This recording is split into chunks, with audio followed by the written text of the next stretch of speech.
When the Son of Man cometh, shall he find faith on the earth? Lord, I believe, help thou mine unbelief. May our testimonies be as deep and as strong as that of Jacob, who, when confronted by one who sought to destroy his faith, declared, I could not be shaken.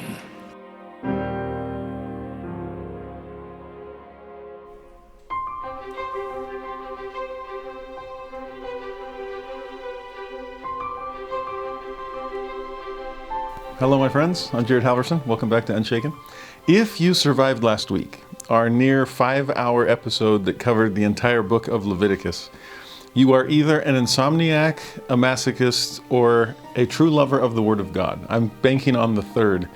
The fact that you would spend that much time. If you made it to the end, I feel like I owe you a bumper sticker or something. I survived Leviticus, or better yet, I love Leviticus, finally. I hope that's the case. The plan for church was simply to study chapter 1, chapter 16, and chapter 19, so you get a little taste of some of the sacrificial rituals. You spend a good chunk of time in the Day of Atonement, well deserving of your attention, and then talk a little bit about some of the I am the Lord commandments that he gives us. Well, we did cover those 3 chapters, but we covered the other 24 as well. And if you didn't have time last week to spend 5 hours in Leviticus with me, I understand. Actually, only 4 hours were Leviticus. The first hour was finishing Exodus. So, but if you didn't have time, I do hope you'll at least go back in last week's lesson to study those 3 chapters the church recommended, as well as chapter 14, which is the ritual of the cleansing of the leper. To me, it's one of the richest and deepest and weirdest, if that piques your curiosity, sacrificial rites that we see in the Old Testament. But it is so dense with doctrine. It's so full of types and shadows pointing forward to Jesus Christ. And I hope that we are finding him in the Old Testament. This is his book, foundational scripture, and I pray you're falling in love with it. Today we're going to be studying the book of Numbers. And unfortunately, the title just scares most people off before they even open the book. When I meet my students at the beginning of a semester and ask what they're studying, when I meet a math major, my heart goes out to them. Well, they did it to themselves. But I often joke with them. I said, man, I haven't had math since high school. And the closest I ever come to math is when I teach the book of Numbers. And they laugh, which means they don't really know the book of Numbers, because the book of Numbers isn't about numbers so much. The book is not about math, definitely. It is about the Messiah and finding him. In fact, following him and coming unto him in hopes of being able to dwell with him in the promised land. The book, in reality, is about the obstacles and this, whether it's a speed bump or a full-on wall, that keep us from coming unto him, that slow down or even stop our progress toward the promised land. And you will see example after example of that in this amazing book. We are going to try to cover it all. So buckle up and spread these things out. If you do, probably, half an hour, 45 minutes every day, you'll get through the book of Numbers this week. But to see what he's going to teach us, in my mind, well, I'll put it this way. If you want a number for the book of Numbers, then stick with the number 40. Because in this book, 40 years will pass of wilderness wandering, unable yet to cross the Jordan and enter the promised land. And yet, like those math majors I talked about, they did it to themselves. It was on them that it took 40 years. Look at a map. The distance from Egypt to Israel is not a 40-year walk. They get there in about a year and a half. That's all it took. And even that was slow because, well, they had to study the book of Leviticus too. But what was it that made them wait an entire generation before they were finally able to enter that land of promise? It was poor decisions. It was lack of faith. It was murmuring, and it was contention and disobedience and all the other things that you and I are often guilty of. What I hope will come across loud and clear today, through all of this material that we will study, is a principle that I call the wander, wander, die principle. And it's the idea that God is patient with us, which is a good thing, but also can be a long thing because we require so much patience. In this case, and we'll see it basically at the midpoint of the book of Numbers today, when the Israelites are at the Jordan River, they made it a year and a half in. And they cross the Jordan and come back with incredible reports, but also with a lot of fear, to the point that God says, fine, if you're not yet ready, I'm eternal. I can wait. And so why doesn't this generation go ahead and just wander?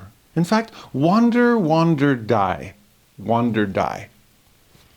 And then maybe your kids will be ready to enter the promised land. I mean, it sounds brutal, it sounds stark, but this book is. And that first generation was not prepared to enter the promised land. Their children were. And yet, as we'll see today, even with them, as they're back to the Jordan 40 years later, the Lord warns them, are you guys ready to go? Because if not, I'm still eternal. I can still wait. And maybe it'll be the grandkids that get in. And they're like, no, we're good. We're good. And as we'll see in the book of Joshua, yes, they cross. And yes, they conquer. In fact, with the Battle of Jericho, they blow trumpets and march around. Conquering the enemy wasn't as hard as their parents assumed it would be. They won with the marching band, for crying out loud. Oh, if we can trust God in all of this, then we won't have to wander, die. We'll be able to enter full of faith. And the problem is, it wasn't just them, it's us that's still wandering. And that's what I hope will come across loud and clear in the book of Numbers today. If you remember a few weeks ago at the end of Exodus with the golden calf experience, Moses came down the mountaintop with the tablets of stone with the higher law. Temple more than tabernacle, Melchizedek more than Aaronic, God more than angels. He was ready to give it. He already had. It was right in front of them. But because they were lowering themselves to this telestial level and worshiping this golden calf, God started over. Moses broke the tablets and got a lesser set the second time. And God said, that's okay, I'm eternal, I can wait. I'll give you a new chance with Melchizedek priesthood in, say, 1,000 years, give or take. Oh, that was a long time. To fast forward to our day, when Joseph Smith took Zion's camp back to Missouri to try to redeem Zion that they'd been driven off of, what do they say in those Fishing River Revelations? D&C 101, 103, 105. In 101, he said, there is even now already in store sufficient, yea, even an abundance to redeem Zion and establish her waste places, no more to be thrown down, were the churches who call themselves after my name willing to hearken to my voice. And in 105, behold, I say unto you, were it not for the transgressions of my people, speaking concerning the church and not individuals, they might have been redeemed even now. You understand what he just said there? They're here in Missouri, Zion's camp is, and Joseph is told to about face and return to Ohio. You're not prepared to redeem the land of promise because you're not keeping your promises with me. That's okay. I can wait. I'm eternal. But there might be some wilderness wanderings. There might be a side trip to Salt Lake. And yeah, you might be there for a while. But what he said there, in Missouri, looking into the promised land, you could have done it right now. If you would have listened, if you could have hearkened and obeyed. I'm haunted by those kinds of wander, die kinds of moments. When God is so much more ready than we are to bless us, to bring us in. I wonder about that when it comes to the second coming. When it says in Scripture that no man knows the day nor the hour, I've wondered, is it because God just won't say, or is it because the time just isn't set? In terms of our readiness and fulfillment of prophecy and gathering of Israel and building of temples and all that we have to do to prepare the earth for the coming of her King. Are we ready? Is the world ready? I have a feeling God is. But if we're unprepared, God is eternal and he can wait. President Spencer W. Kimball said an intriguing thing about the timing of the second coming. He taught, in my estimation, the Lord's timetable is directed a good deal by us.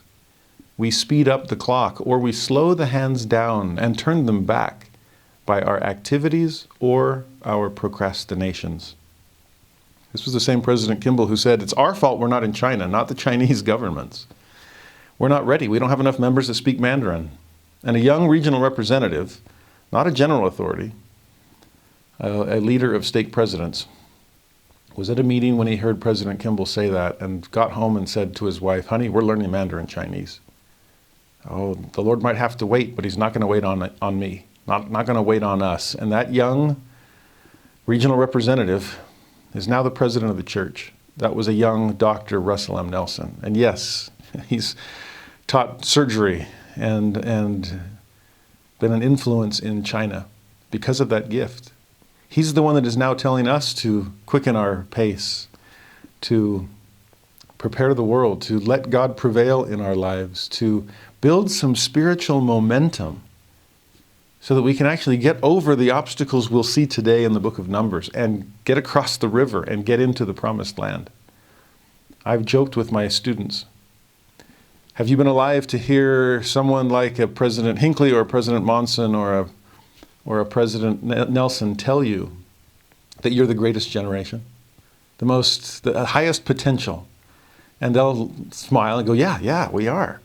And I'll say, wait, I hate to break it to you, but when I was your age or younger, President Benson told us that we were. And go talk to your parents or grandparents. Talk to your grandparents, and they'll probably tell you that David O. McKay told them that they were the ones prepared for this latter day.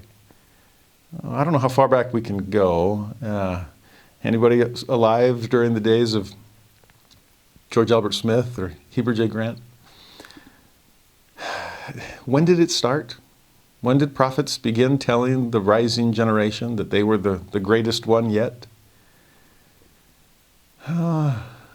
Brace yourself. Peter said it in the New Testament. In fact, a few weeks ago, Moses basically said it in the Old, in Exodus. You are the kingdom of priests and the holy nation, if you'll choose to be. That generation didn't. And like I said, God is patient. He's eternal. He can wait. Go ahead and wander, die. And I'll try again. I do worry, my friends, if there are times where we find ourselves wandering, where God is already prepared to bless us. We're just not prepared to receive those blessings. And as I said, today in the book of Numbers, we will see some of the reasons why. And if we can overcome them, then the promised land awaits with the coming of her king. And that, I hope, we are preparing ourselves for. So let's dive into the book of Numbers, shall we? And sadly, yes, we do have to start with some numbers in Numbers. But we can handle this kind of math, okay? Simple arithmetic. Numbers chapter 1, verse 1 and 2. The way it all begins, the Lord spake unto Moses in the wilderness of Sinai, in the tabernacle of the congregation, on the first day of the second month, in the second year after they were come out of the land of Egypt, saying, Take ye the sum, there's our first arithmetic problem, addition, take ye the sum of all the congregation of the children of Israel, after their families, by the house of their fathers, with the number of their names, every male by their polls. In other words, Moses, take a census. I want you to make a head count of all the house of Israel. We'll see why in a moment. Verse 3, from 20 years old and upward, all that are able to go forth to war in Israel, thou and Aaron shall number them by their armies. We speak of God as the Lord of hosts, and in Spanish it's El Señor de los Ejércitos, the Lord of the armies. It's a host of soldiers ready to go forth to war. And sure enough, as they're going to enter the promised land, which is already occupied, inhabited, we're going to have to fight to be able to conquer it. And so they're going to number their armies here. This was something we skipped one of the few things we skipped back when we were in Exodus. In chapter 30, they're told this in verse 12.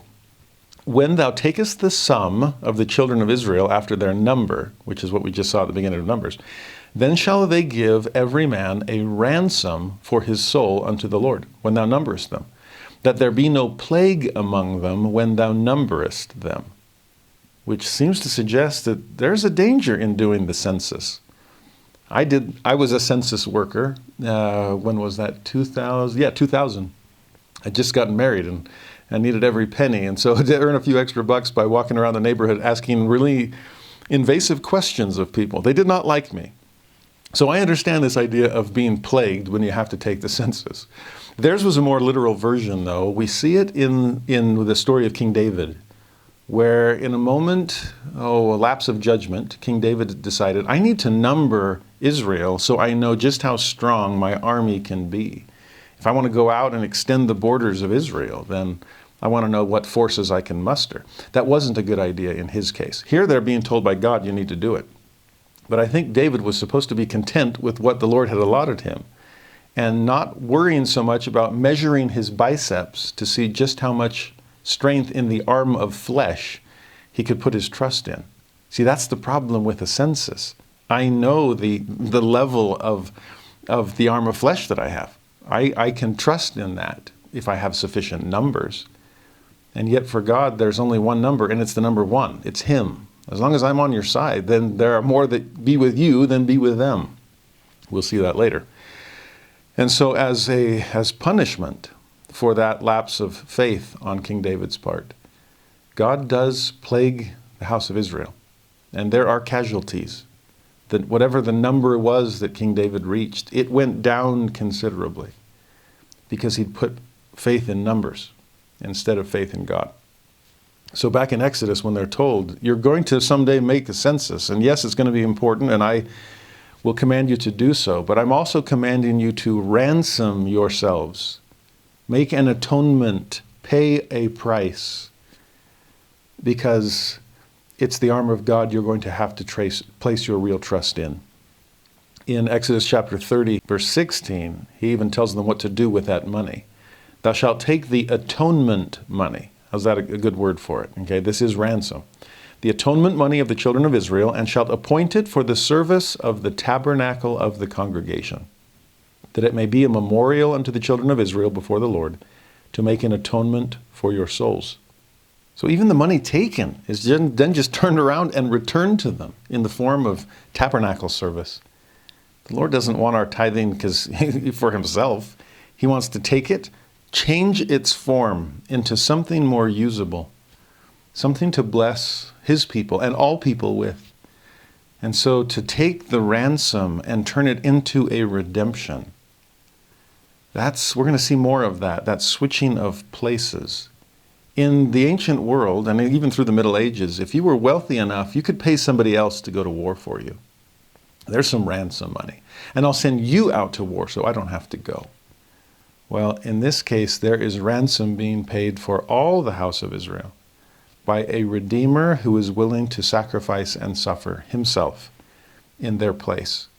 And in the tabernacle where sacrifices are being performed, there's that incredible reminder of that redemption. And so the ransom, you see how it all fits together? It's wild. The ransom to the redemption and switching places and who's going to war, and the Lord of hosts will fight our battles for us. Powerful things. And here in Numbers, it's all actually beginning to happen. They're taking the sum. So the rest of chapter 1, there's a lot of counting going on. Leaders of each tribe are named, and then each tribe is numbered. In verse 17, Moses and Aaron took these men, which are expressed by their names, and they assembled all the congregation together on the first day of the second month, and they declared their pedigrees after their families, by the house of their fathers, according to the number of the names, from 20 years old and upward, by their polls. That's going to be the army of Israel. But notice they declared their pedigrees by their families. We'll see this repeatedly in the Old Testament. You better know your tribe. You better know who you are and where you're from.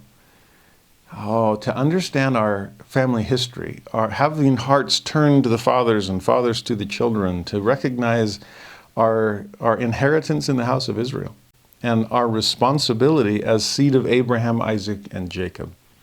That's how we're going to number. This is a very well-organized, if it's the army, it's military precision, okay? And they will know, based on their family tree, where they belong in Israel. With each tribe, it would go along these lines. Of the children of, fill in the blank, Asher or Gad or Zebulun or Naphtali or whomever, by their generations, after their families, by the house of their fathers, you see how focused this is on the family? According to the number of the names, from 20 years old and upward, all that were able to go forth to war. Those that were numbered of them, even of the tribe of blank, were blank. And there's the number. So how many in the tribe of Reuben or of Simeon or of Judah, Ephraim, Manasseh, on down the list? This actually reminds me of Captain Moroni when he's out there waiting for troops. And he sends this letter to Pahoran wondering, where is everybody? I mean, I haven't taken a census. We haven't gone tribe by tribe. There's fewer of them there. But I need to know how many people we have available to us. And then he says this to Pahoran, for we know that they are more numerous than that which they have sent. I don't have an exact number like Moses will get in chapter 1. But I know there's more than what's coming. And we're out here dying on the battlefield for lack of additional soldiers. I got that sense this last general conference when apostle after apostle was talking about serving missions. I imagine that like most other areas of life, the missionary department took a hit with COVID as well. But to see this surge waiting in the wings, are you ready? Are you ready to come forth? Because I know that there are more than have been sent. And to you, young men and young women, to you, my older friends who are preparing to head off into the war as senior missionaries and service missionaries and proselyting missionaries and family history missionaries and everything else there is, have we numbered ourselves to the point that God can know, not to trust in the arm of flesh, but to organize his kingdom and know that there are enough to leaven the lump? Are there 10 righteous in Sodom? Enough to save them? Are there enough back in Zarahemla to send some more troops to the front lines? Are there more young men and young women and older couples ready to come forth in the service of God? The chapter gets to its end with a final number, and it's in verse 46. Even all they that were numbered were 600,000 and 3,550. And remember, those are merely the men that are old enough to fight. The house of Israel is much larger than that. Now, there is an exception to this general census, though, at least as far as sending them off to war. It's in verse 47. But the Levites, after the tribe of their fathers, were not numbered among them. For the Lord had spoken unto Moses, saying, only thou shalt not number the tribe of Levi, neither take the sum of them among the children of Israel. Because the priesthood was for peace, not for war. And these would be servants, not soldiers. So separate out the Levites here. Don't include them in the general census. Because, verse 50, thou shalt appoint the Levites over the tabernacle of testimony, over all the vessels thereof, over all things that belong to it. They shall bear the tabernacle and all the vessels thereof, and they shall minister unto it, and shall encamp round about the tabernacle. We're talking temples more than troops here. Speaking of King David and his army, he wasn't allowed to build the temple because he was a man of war. Instead, that would pass to a man of peace. His name means peace. That was Solomon. And we're getting that same sense here with the Levites. In verse 51, more of their responsibilities. When the tabernacle setteth forward, the Levites shall take it down. When the tabernacle is to be pitched, the Levites shall set it up. And the stranger that cometh nigh shall be put to death. This is serious business. Only the Levites are allowed to do this, but they'll be doing it a lot. By the end of the book of Numbers, when he lists and looks back and remembers, we did a lot of camping these last 40 years, didn't we? And we picked up camp and moved it often. And every time that we moved, it was the Levites breaking camp as far as the tabernacle is concerned, and then moving forward to set it up elsewhere. Anytime the pillar of fire or the cloud of smoke chose to move, we moved with it. That many times, by the way, would have gotten the tribe of Levi very good at setting up the tabernacle. And all that we learned in Exodus about its symbolism, every time they covered it with its multiple coverings, every time they situated the candlestick and the table of showbread, every time they put the veil to protect the presence of God and to make sure the lid, the throne of grace, the mercy seat, was over the Ark of the Covenant, they would have remembered. And with this many moves, yes, the tribe of Levi is going to be always remembering him. Hopefully that spreads to the house of Israel. In verse 52, the children of Israel shall pitch their tents. every man by his own camp, every man by his own standard, throughout their hosts. But the Levites shall pitch round about the tabernacle of testimony, that there be no wrath upon the congregation of the children of Israel. And the Levites shall keep the charge of the tabernacle of testimony. Now, can you picture in your mind the camp of Israel?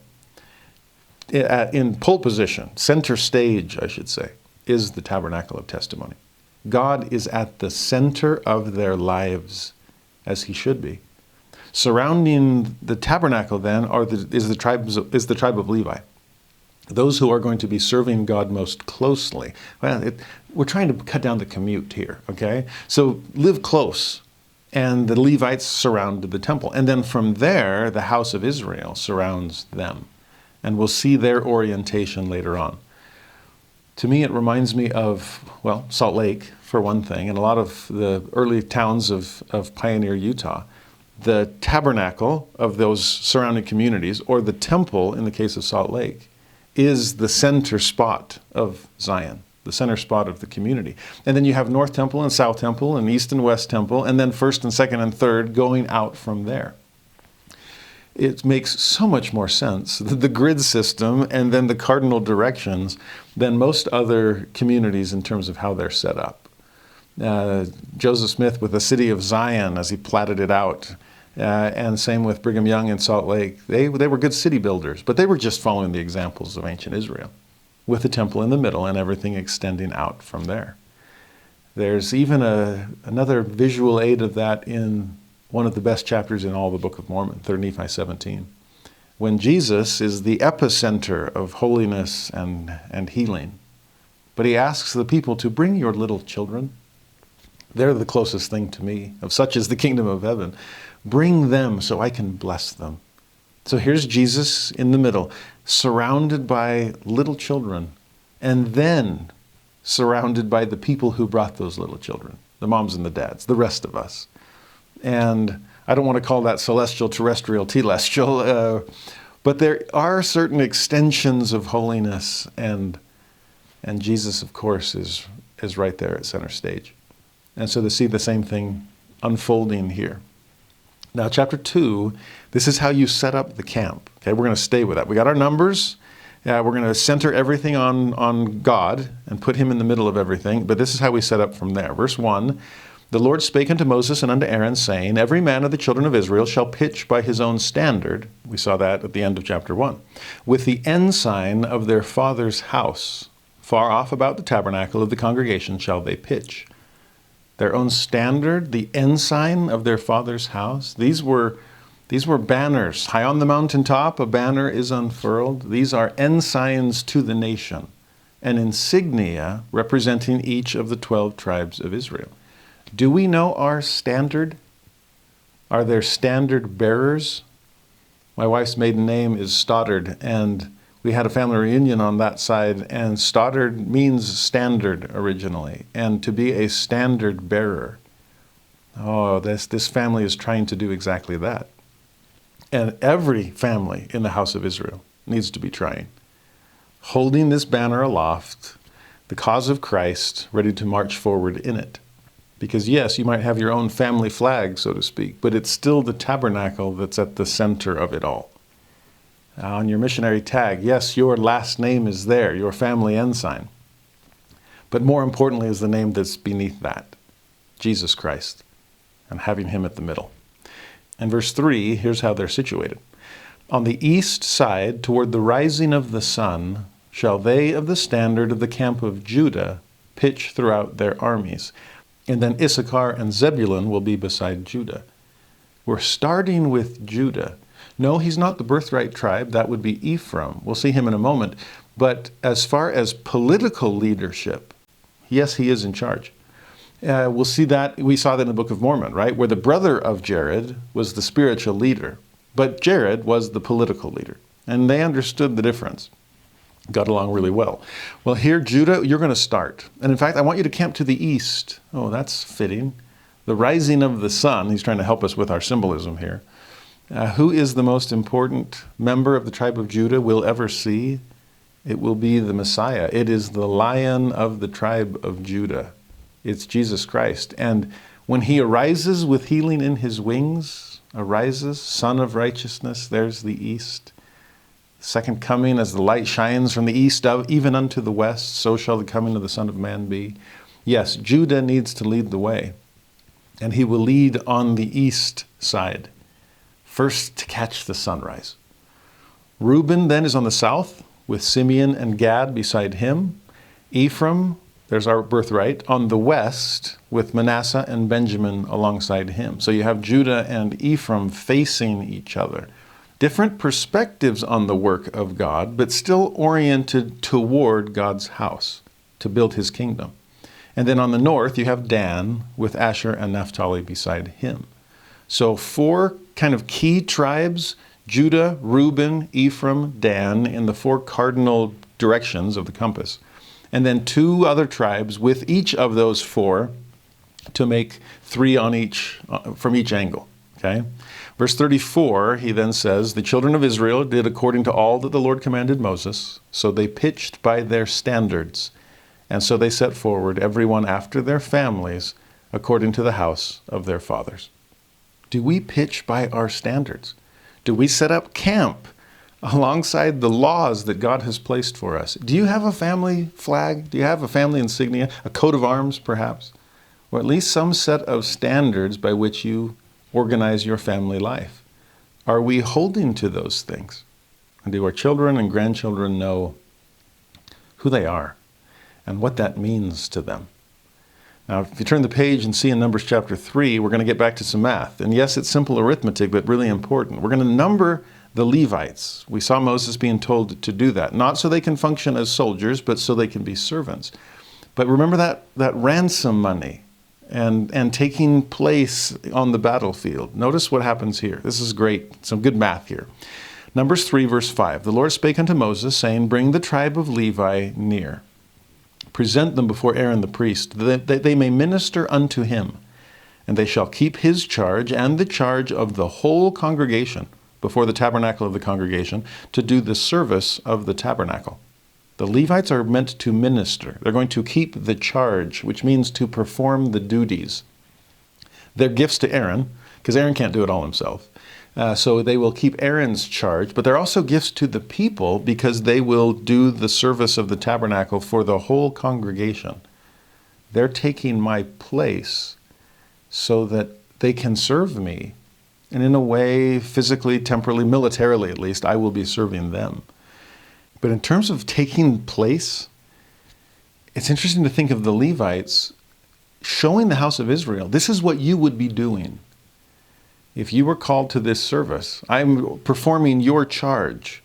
So here's what it looks like. I think in some ways to look at general authorities, for example, and full-time missionaries, which are the closest thing to general authorities I know as far as a full-time commitment to God. In a way, they are performing the charge for the whole congregation. They're doing our work for us in a way. We need to be helping, supporting. We need to be doing that work ourselves. But somebody's got to pay the bills, right? Somebody's got to go fight the enemy. And so no wonder I can't give my life full-time the way I did on my mission. But to see their examples of what a consecrated life looks like in its most concentrated form, I've sometimes told my students that so much of getting better at something is the process of isolation, concentration, and reintegration. If you think about learning to play a song on the piano or some other instrument, and there's just this one part that I just can't get, well, don't just keep playing the whole song. That's not practice. Practice is focus on the part you're having a hard time with. Isolate just those measures. If you're struggling to remember your lines in a play, don't do the whole scene again. Work on the part you can't get. Isolate it. Concentrate on it until you've mastered it. Once you have, then reintegrate it into the rest of the piece or the rest of the performance. Make sense? As full-time missionaries, that's what we did. We isolated ourselves from all the other cares of the world. It was a busy life as a missionary, but it was a simple one. Had one thing to do, right? And I'm isolating so I can concentrate on that. And once I've mastered that, the real challenge is with hole in ear, right? Ear-pierced return missionaries. Can I reintegrate that into my regular life. It's one of the things I told my son as he began his service mission. I said, this is going to be a glorious experience because so much of what you're doing is sustainable post-mission. I've never gone tracting again since my mission, but I have done a lot of service. And to see what my son is learning and what we all learn as we serve, that's a chance to continue doing that once we've reintegrated our mission back into life. Make sense? And so, Levites, you are keeping the charge. You're performing the duties of everybody, but showing them what a concentrated version of it looks like. I hope when we see missionaries and when we see general authorities, we just see a more concentrated version of ourselves. That the times that I can give to God, which might be more than we are giving Him, can be just as consecrated and focused as I did on my mission. It just can't be perhaps as frequent or as uninterrupted as life was back then. The Levites are giving them that example. Verse 11, God then says something else to Moses about the Levites.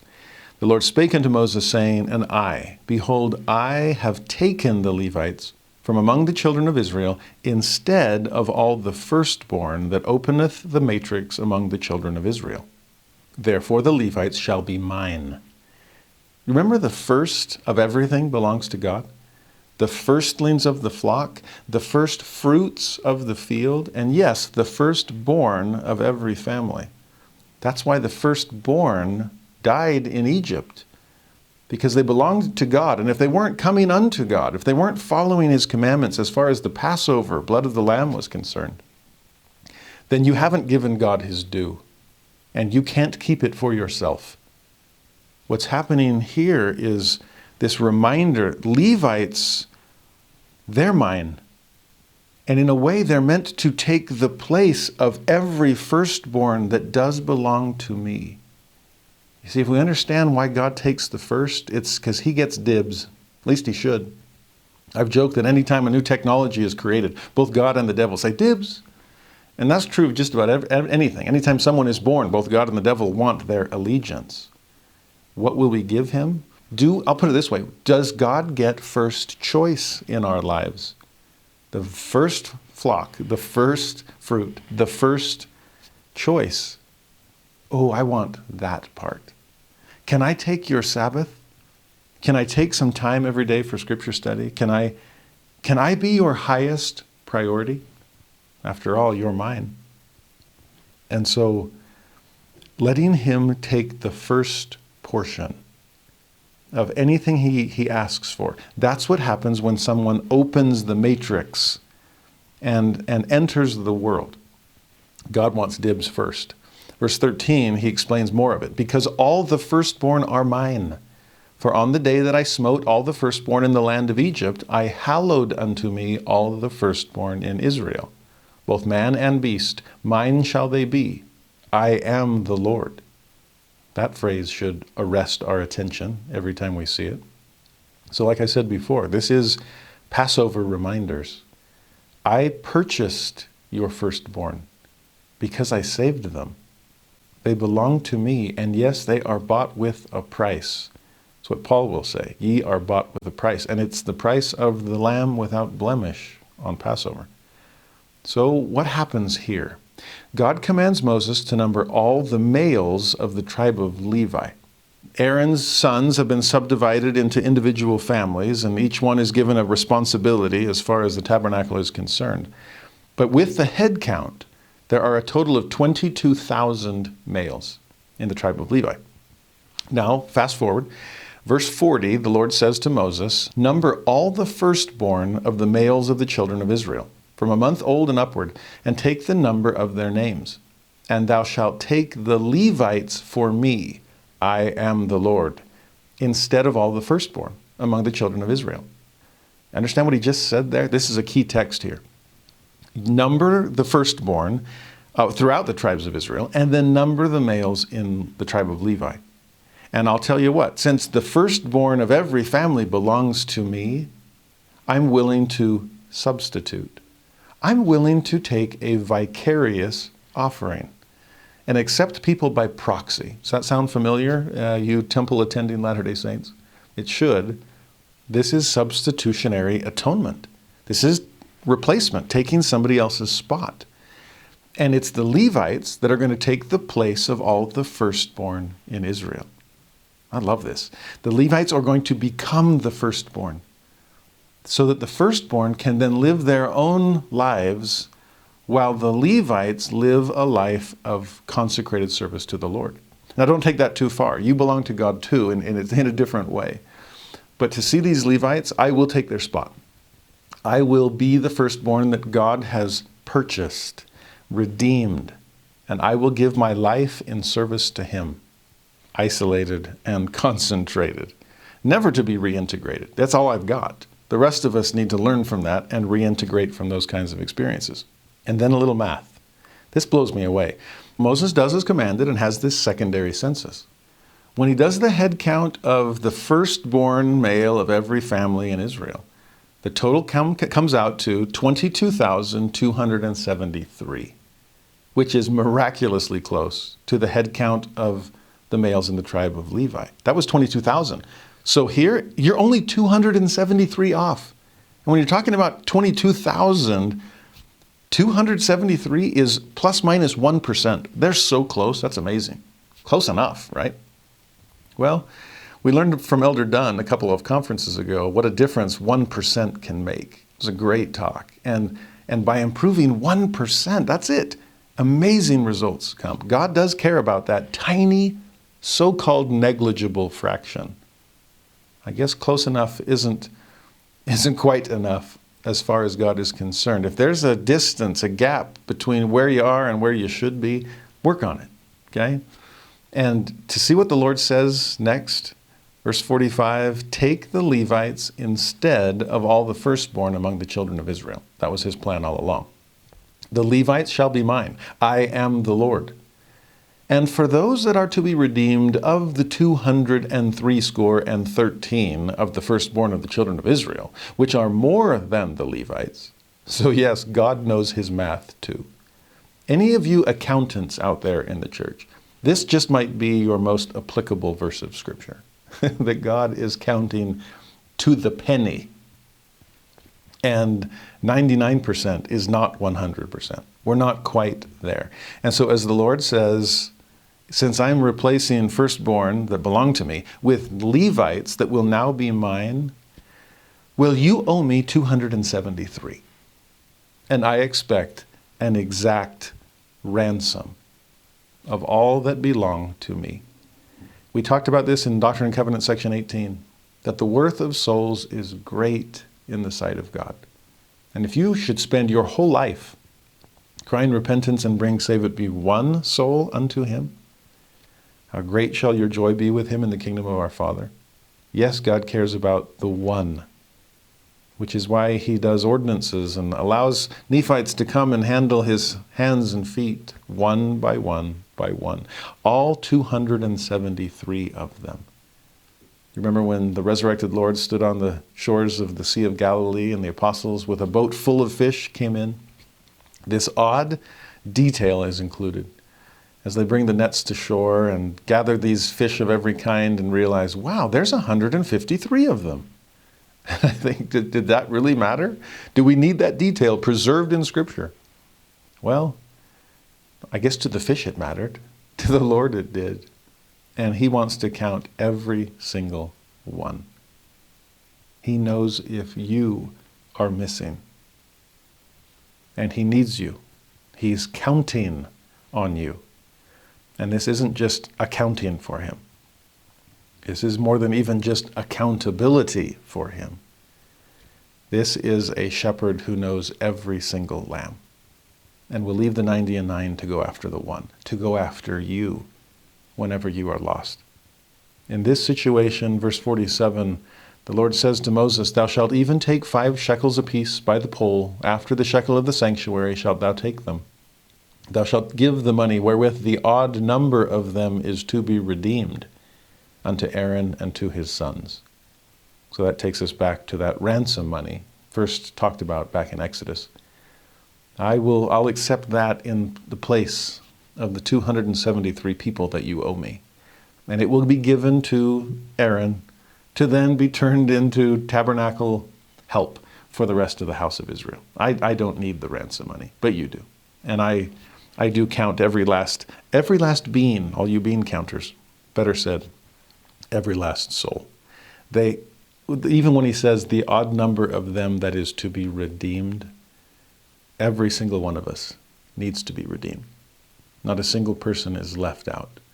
And so if the church has a way of blessing every single child of God that's ever lived, and that's just as far as the redeeming reach of Christ and as far as what is spreading in the love of God, every last fish, every last lamb, every last soul to be redeemed by a God who loves them. I do love the math in that part of Numbers. Now, chapter 4, we talked about the setting up of camp. Well, how about moving it? In verse 5, when the camp setteth forward, Aaron shall come and his sons, and they shall take down the covering veil and cover the ark of testimony with it. That's how breaking camp begins. When we set it up, we started with the Ark of the Covenant and then extended out from there to the Holy of Holies and the holy place and the courtyard of the sanctuary, and then setting up the Levites and then the house of Israel. Well, when it's time to get up and move, we're again going to start with the most important thing. We'll start at the Ark of the Covenant, and we will cover it with the veil. So even during transport, it's still covered by the veil. There is still something that separates, something that protects the presence of God from outside influences. As you go on from there, each individual furnishing, table of showbread, candlestick, incense altar, and so on, is also covered. It's covered in cloth, sometimes blue, sometimes scarlet, sometimes purple, those three important colors of the tabernacle. It was then covered with badgers' skins, which we saw earlier might be seal's skin, to waterproof everything.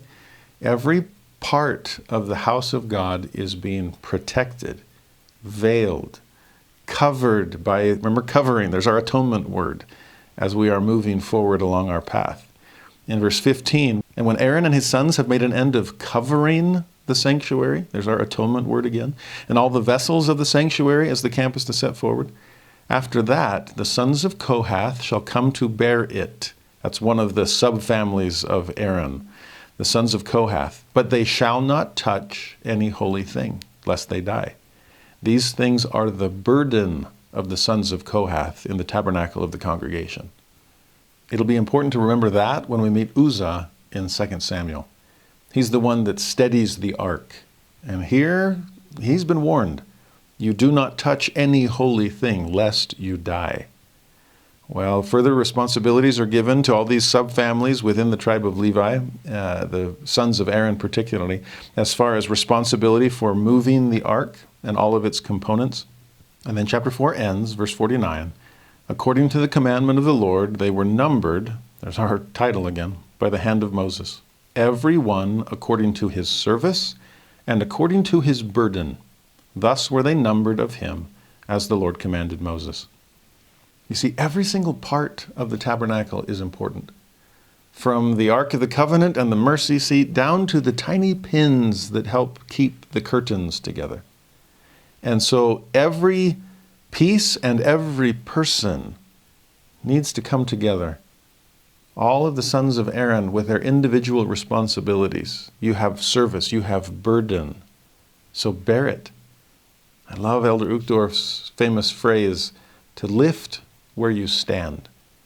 And each Levite was lifting exactly where he'd been placed, with a portion of the tabernacle.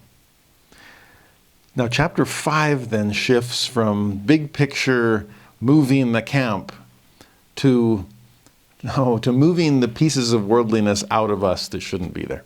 How do we cleanse ourselves from sin? In Numbers 5, verse 2, God says to Moses, command the children of Israel that they put out of the camp every leper and every one that hath an issue, and whosoever is defiled by the dead. Both male and female shall ye put out, without the camp shall ye put them, that they defile not their camps, in the midst whereof I dwell. We saw in Leviticus what to do about leprosy and issues of blood and touching the dead and ceremonial purity and impurity and the kinds of sacrifices and rituals that need to take place to cleanse us before God. he's repeating that here, but I love the way he put it. I'm in the midst of you.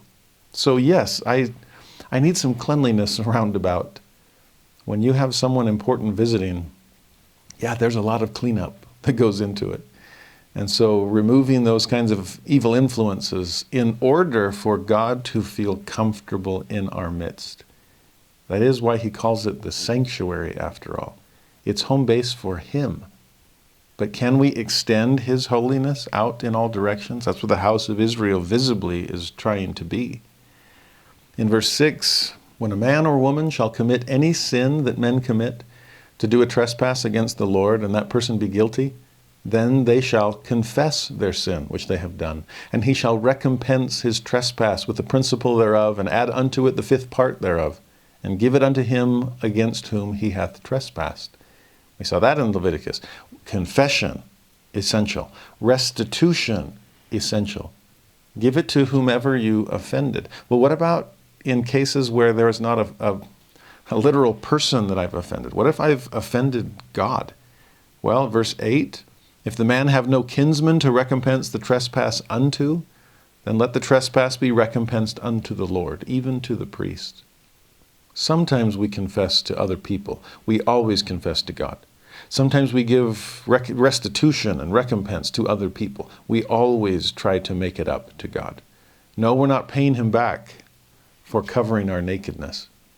But we have transferred our allegiance from the cares of the world to the cares of God. And what would he have us do? Now, the rest of this chapter is fascinating because it deals with trials of jealousy. And the tricky part here is it's hard to confess or make restitution because I don't know for sure if this actually happened. This is going to be tricky. In our day, when you got, private investigators, and you have detectives and policemen and forensic work and DNA analysis and everything else, lie detectors, maybe it's a little easier to figure out when somebody's trying to hide, how to coax them out of the shadows and help them repent. Well, in this case, here's the specific situation. It's about over adultery.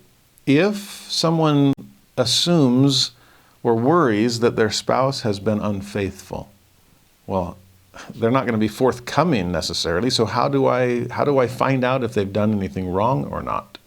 The way it's phrased in verse 14 is, if the spirit of jealousy come upon him.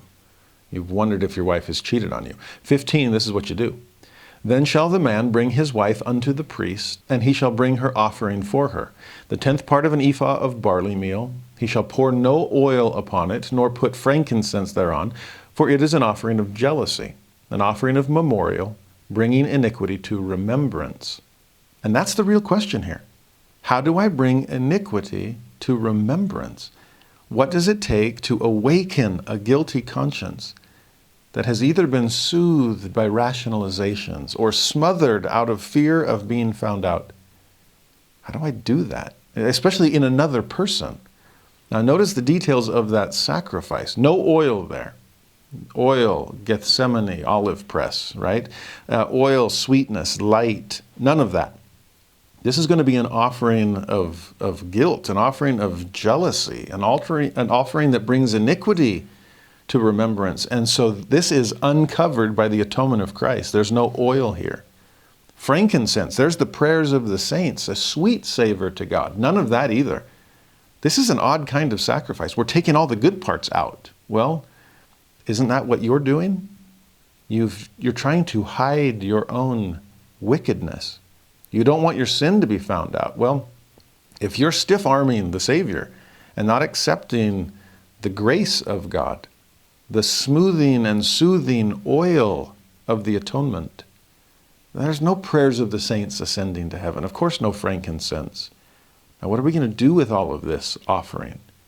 Verse 16, the priest shall bring her near, the suspected guilty party. Well, innocent until proven guilty, but how do you prove this if they're not going to confess? How do I awaken a guilty conscience? The priest brings her near and set her before the Lord. He is the one that ultimately will judge. The priest shall take holy water. Picture gathering a cup out of the laver where you're supposed to be washing and cleansing priests to present them before God. Put that holy water in an earthen vessel. Here's that tabernacle of clay that we all are, right? And of the dust that is in the floor of the tabernacle, the priest shall take and put it into the water. You see what's happening here? This is fascinating to me as far as Mosaic criminology is concerned. How do I find out if they're not going to confess? Well, bring them before the Lord. Help them recognize the all-seeing eye of God. You might hide your sins from us. You have not hidden them from Him. So come before Him, the tabernacle, the presence of God, the cloud of smoke, the pillar of fire. It will peek into the darkest recesses of your life. The holy water in an earthen vessel. Do you realize that you're holy? At least you're supposed to be. God, the God of holiness, is trying to make you holy like Him. Holiness to the Lord. When the priest comes to interrogate you, you're seeing it on his forehead. Is it starting to be engraven upon your own? You are holiness placed into an earthen vessel. Yes, I know you deal with the natural man or woman. We all do. But there is holiness within. Can you recognize that? And then to gather up the dust from the tabernacle floor and sprinkle it into the water. Yes, there is dirt mingled with your divinity. And that's true of us all. Recognize that. Admit it to yourself and to others. Come clean. We're removing dust even from the tabernacle itself. And we're giving you a chance to remove the dust from your own life. If you'll only come and confess and be willing to be cleansed. In verse 18, the priest shall then set the woman before the Lord. Again, He sees and knows everything. He will uncover the woman's head. You cannot hide your sins from God. You are now uncovered, unatoned for, unless you repent. Put the offering of memorial in her hands. So that offering of barley with no oil and no frankincense, you're now holding it. It's a memorial. Do you remember your sins? Which is the jealousy offering. That's what this whole thing is called. And they're being judged by a jealous God that wants us to be faithful to Him. The priest shall have in his hand the bitter water that causeth the curse. That's the holy water, now mixed with dust from the tabernacle floor. And it's bitter, but it's what you've been drinking lately instead of the living water. So you hold your so-called sacrifice. No oil, no frankincense included. And I'll hold this water of judgment. Oh, it might be bitter in this case if you don't confess and repent. But let's see what happens here. Verse 19, the priest shall charge her by an oath, and say unto the woman, if no man have lain with thee, and if thou hast not gone aside to uncleanness with another instead of thy husband, then be thou free from this bitter water that causeth the curse. You see, the priest is about to make this woman drink the bitter water, almost like a token, a metaphor of what you've been doing if you're indeed guilty. You have been consuming bitterness, and you will reap what you sow. But if you haven't done any of these things, if this is a false accusation or an unfounded concern, then be thou free from this bitter water. You see, a clear conscience has no fear of investigation. I'll go ahead and look.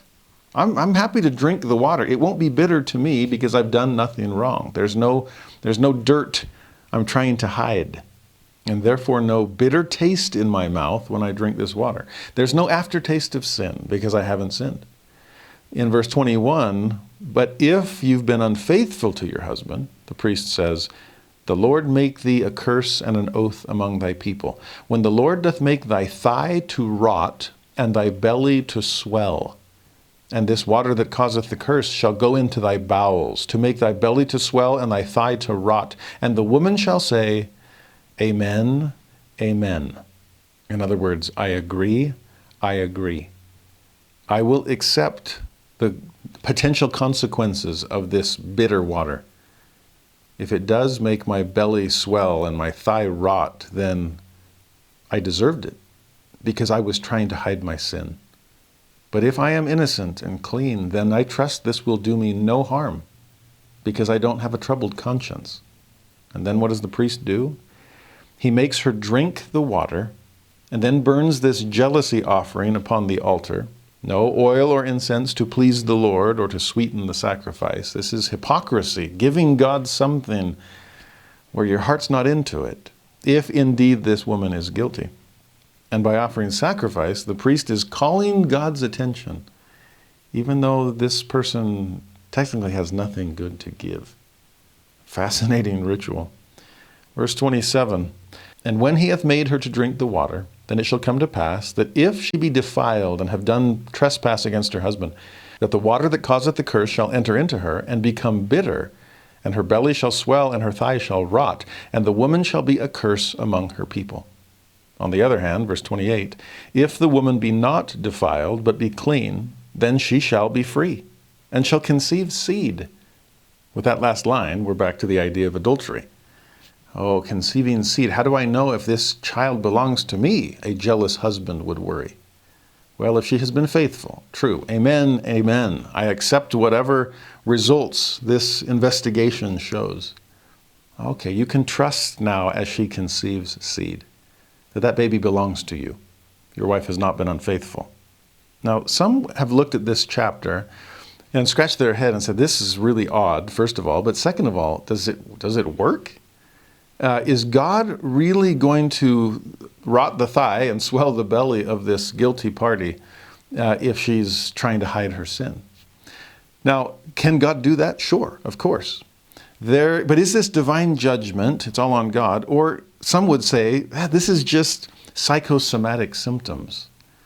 No, nothing actually is going to happen. It's just water with some dirt in it, and they probably drink that all the time.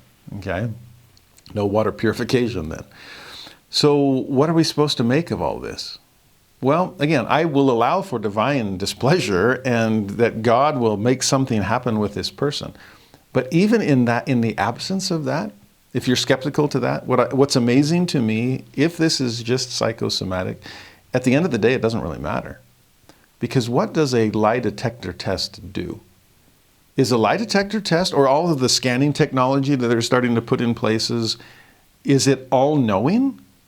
Is the lie detector detecting truth and falsehood, or is it detecting psychosomatic symptoms?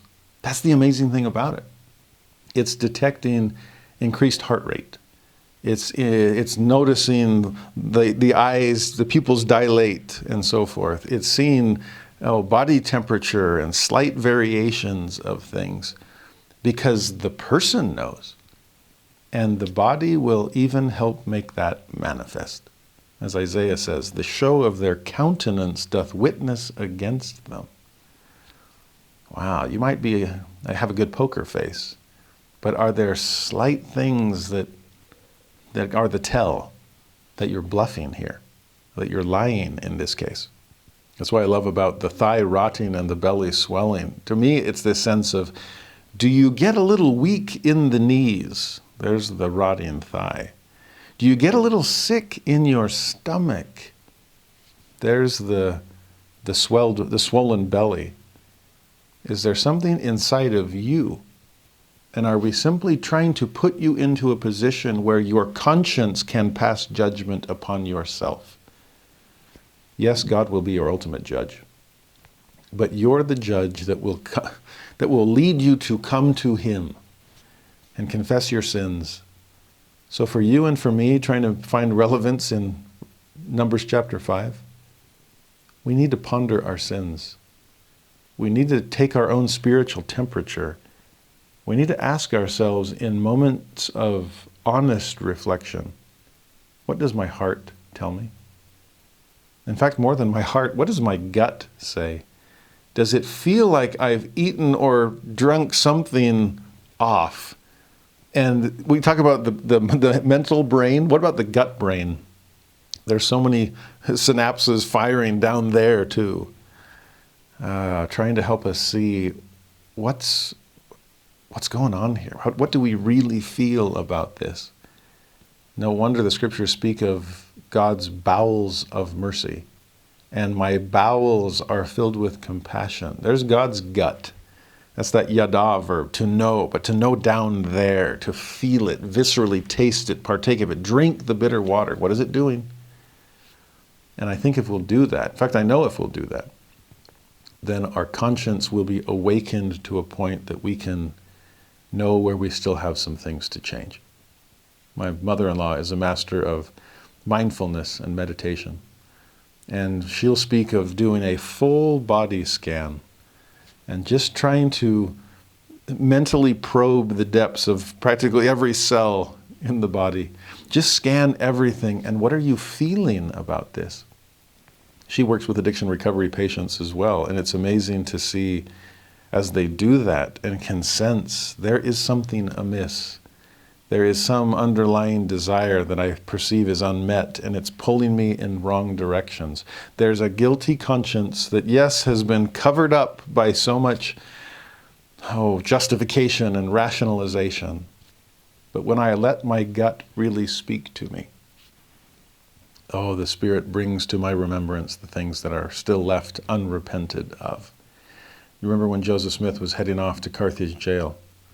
And what did he say? I am calm as a summer's morning. I have a conscience void of offense towards God and towards all men. Ah, the power of a clear conscience. And Joseph had one.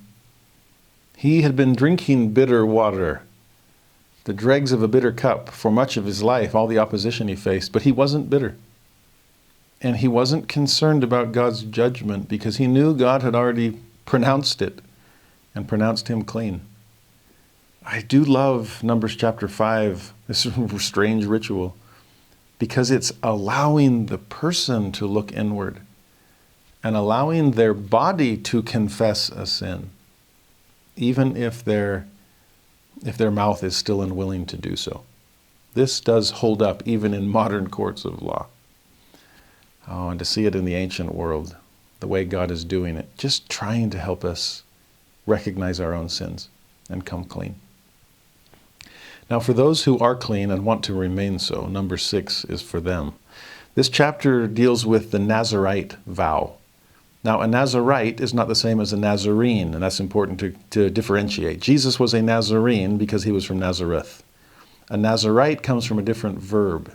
In Hebrew, Nazar means to separate, and that word is going to come up so many times in chapter 6. Because it's people who are taking upon themselves a covenant of separation. I want to be set apart to more fully live the life that God would have me. So, verse 1, the Lord said unto Moses, saying, Speak unto the children of Israel, and say unto them, When either man or woman shall separate themselves to vow a vow of a Nazirite, to separate themselves unto the Lord, he then explains what that will entail. Now, Nazar, as I said, to dedicate, to consecrate, to separate, to set apart, it's all of that. And a Nazirite then is one who is set apart. It can be male or female. In the Catholic Church, this would be like a monk or a nun, okay? For Latter-day Saints, this would be like a full-time elder or sister missionary. We all have standards to follow, right? It's a kingdom of priests, a holy nation that God is trying to develop. But when we're missionaries, we take the normal Latter-day Saint standards and put them on steroids, right? We raise the bar and we commit to a life that is more separate, more dedicated, more consecrated, more holy, more distinct than any life we had before. And that's the case of a Nazirite. It could be lifelong or it could be for a brief period.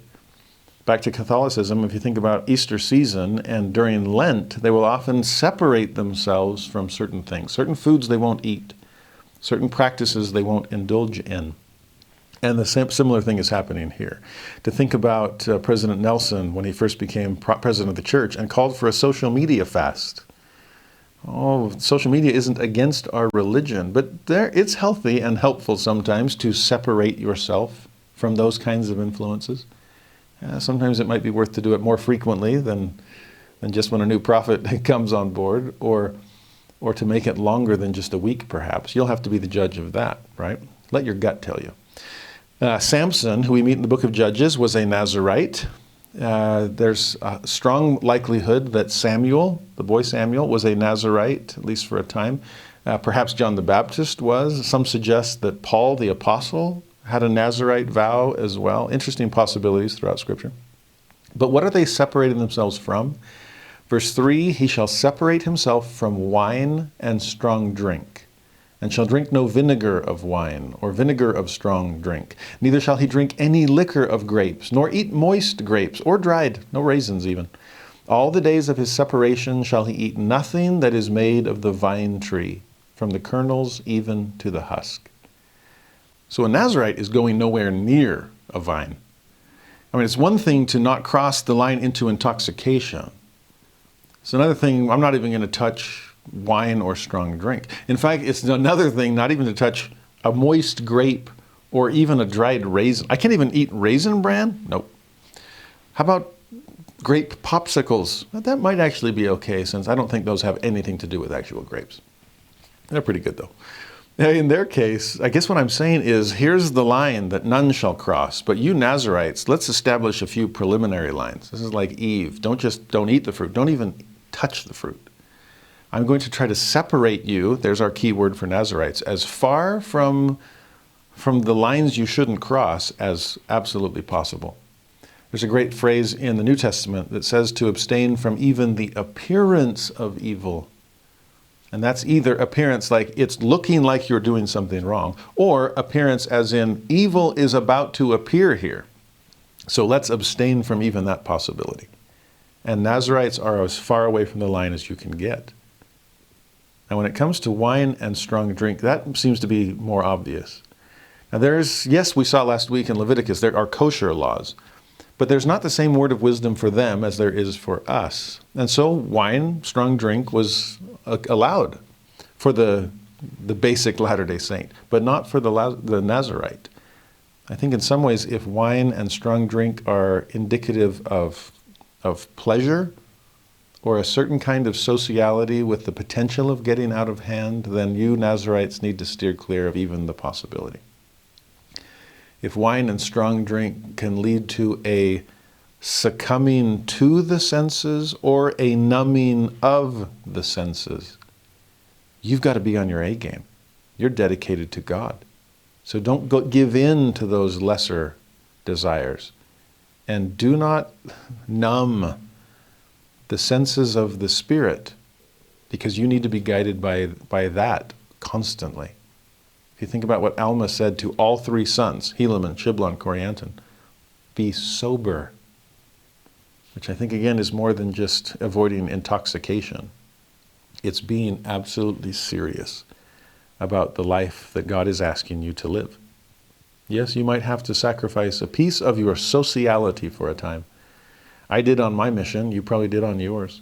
When I taught at the MTC, there was one elder. It was a district with elders and sisters, great bunch of servants of God. And this one elder was so outgoing, had a great extrovert personality. I'm like, this guy's going to get in any door he knocks on. Amazing. But he seemed at times to be, he was never flirting. I wouldn't say that. But was sometimes a little too friendly with the sister missionaries. And I remember in an interview I had with him, I just pointed it out, and he didn't get defensive, but just like, whoa, I'm not trying to, my heart is locked. Thank you, Spencer W. Kimball. But that's just who I am. I'm just a real friendly, outgoing kind of a guy. And I said, I know, and I love it. And all of your introverted companions will love you for it as well. Don't give that up. But as far as the normal friendliness and social gifts that you have, I would just caution you to rein them in around members of the opposite sex. That's all. You might, but it's me, I know. You just might have to lay that piece of your personality upon the altar. You've already given up so much else to come and serve a mission. This might be one more thing to offer to Him. To use it in the right places, investigators, being friendly with members and so on, within the bounds the Lord has set. But be sober. You're a Nazirite for now. In verse 5, the next piece of separation. All the days of the vow of his separation, there shall no razor come upon his head, until the days be fulfilled in the which he separateth himself unto the Lord. He shall be holy, and shall let the locks of the hair of his head grow. And that's where we see Samson, so famous for not cutting his hair. at least not until he cut his hair and broke his Nazirite vow and lost his strength and all those other things we'll see at the end of Judges. Well, what's up with the long hair? It's interesting how hair is such a symbol of style and what's normal as far as cultural tastes are concerned. And there's something to be said here for this disheveled, unkempt look. You get a sense of John the Baptist with his camel hair and leather, and this is a wild man. This is a little out of the norm. Well, in this case, they seem to be less concerned with worldly styles and fashions. Of course they're less concerned. They're separated from those things. They just care what God thinks. It's also an interesting way to gauge just how long they have been separated. You can see by the length of someone's hair. How long has it been since they last cut it? And in this case, how long has this vow of separation lasted? In verse 6, a third level of separation. All the days that he separateth himself unto the Lord, he shall come at no dead body. Now this one sounds easy. Why would I want to hang out around a dead body? Well, what if it's someone you're related to and you want to be at the funeral? He says, he shall not make himself unclean for his father or for his mother, for his brother or for his sister when they die, because the consecration of his God is upon his head. There's a couple of things to consider here. On the one hand, avoid death. Well, spiritually speaking, good advice. Why seek ye the living among the dead? Be separated from dead places and find real life in Christ, in living influence, in living water. More than that, this separation is going to give you a different perspective on the separation that death entails. Separating body from spirit, separating living from dead. Well, you're separate from worldly concerns and worldly cares so that you can be one with God. You've overcome death in a fascinating way. And if you understand, even missionaries, we often hear of someone at home passing away. And on occasion they are given their choice. And I would never second guess if they feel that the Lord needs me home with my family at this point of sorrow and loss. But I also know of missionaries that have such a different perspective on death when they're out in the field, knowing that they will see that lost loved one again, not lost to them, not eternally. And so they choose to stay and continue preaching and serving and lifting and blessing and helping other people know how they can overcome the separation that occurs through sin or through death. It's noble, it's amazing to me, but it makes sense how they would have the power and courage and faith to move forward. They're separate after all. The consecration of God is upon them. Verse 8, he then says, all the days of his separation he is holy unto the Lord. In verse 12, he shall consecrate unto the Lord the days of his separation. You see, being set apart signifies that full consecration, that full separation. We desire to be holy. We want to be different so that we can make a difference. This is the Lord's time. What would you have me do with it? When we can make that separation from our will and offer it all to him, it's amazing what he can do with us, the kind of disciple he can turn us into. Well, when that period of separation or consecration is over, then, according to Numbers 6, the Nazirite comes to the tabernacle with the priest and offers a burnt offering, a sin offering, a peace offering, a meat offering, a drink offering. He's offering it all, which makes sense. You just gave your all this time. And as kind of the culminating moment of it all, let's come to the tabernacle and make it more visible for the whole congregation. This person has given every kind of sacrifice. Makes me wonder about reporting to the High Council. Seems a little anticlimactic for returned missionaries compared to this kind of mass sacrifice on the altar of God. Well, in verse 18, the Nazirite shall then shave the head of his separation at the door of the tabernacle of the congregation, and shall take the hair of the head of his separation and put it in the fire, which is under the sacrifice of the peace offerings. And then in verse 20, after that, the Nazirite may drink wine. Now, talk about an interesting ritual. And yes, one that makes reporting to the High Council pale in comparison. Can you imagine returned missionaries coming in and then shaving their head I mean, yes, get your ear pierced so you keep serving, but shave your head. The period of your Nazirite vow has come to its end. And then let's go burn the hair outside, shall we? Can you imagine the stench outside the chapel? Have you ever smelled burnt hair? It's nasty. It is this bitter smell. Compare that to the sweet savor that's rising to God with all of these offerings. What's going on here? Oh, and then now you can drink wine? This symbol of rejoicing in the ancient world? Well, talk about a bitter, sweet experience. Sound like being released from a heavy calling or coming home and being released after the end of your mission? I don't know of a more bitter, sweet experience than that. I didn't want to be released. My dad was my stake president at the time. He released me, and I still don't know if I've fully forgiven him for that. I didn't want to go home. I just wanted to extend my mission indefinitely, and I guess I sort of have, and I'm grateful for that. Glad the Lord has let me. But it's a bitter thing. It's hard to take that tag off and set it aside knowing I'm not authorized to wear it like I once was. The period of that level of separation, right? Isolate, concentrate. Oh, that concentration, that consecration was glorious, but now I have to reintegrate it, which means bringing it in with all these other kinds of parts of my life that I'm no longer separate from. School and work and social life and everything else pulling at my attention. It is sweet to come and reintegrate with family and friends. It is sweet to move forward to the next chapter of life and continue growing in other areas. But yes, it's bitter. There's that burnt hair, that smell lingering in the air. I miss that. I miss what I used to be able to do full time, fully consecrated, fully separated. In verse 22, then the Lord speaks to Moses and says, "Speak unto Aaron and unto his sons, saying, On this wise ye shall bless the children of Israel, saying unto them," and then he gives them the words of what is called the priestly blessing, or the Aaronic blessing. I think it's fitting that it's mentioned here at the end of this chapter on the Nazirite vow. Oh, someone who's fully given themselves over to God and separated themselves in order to bless others. Well, how do we bless anyone? Here's some pretty good words for it. Verse 24 to 26. The Lord bless thee and keep thee. The Lord make his face shine upon thee and be gracious unto thee. The Lord lift up his countenance upon thee and give thee peace.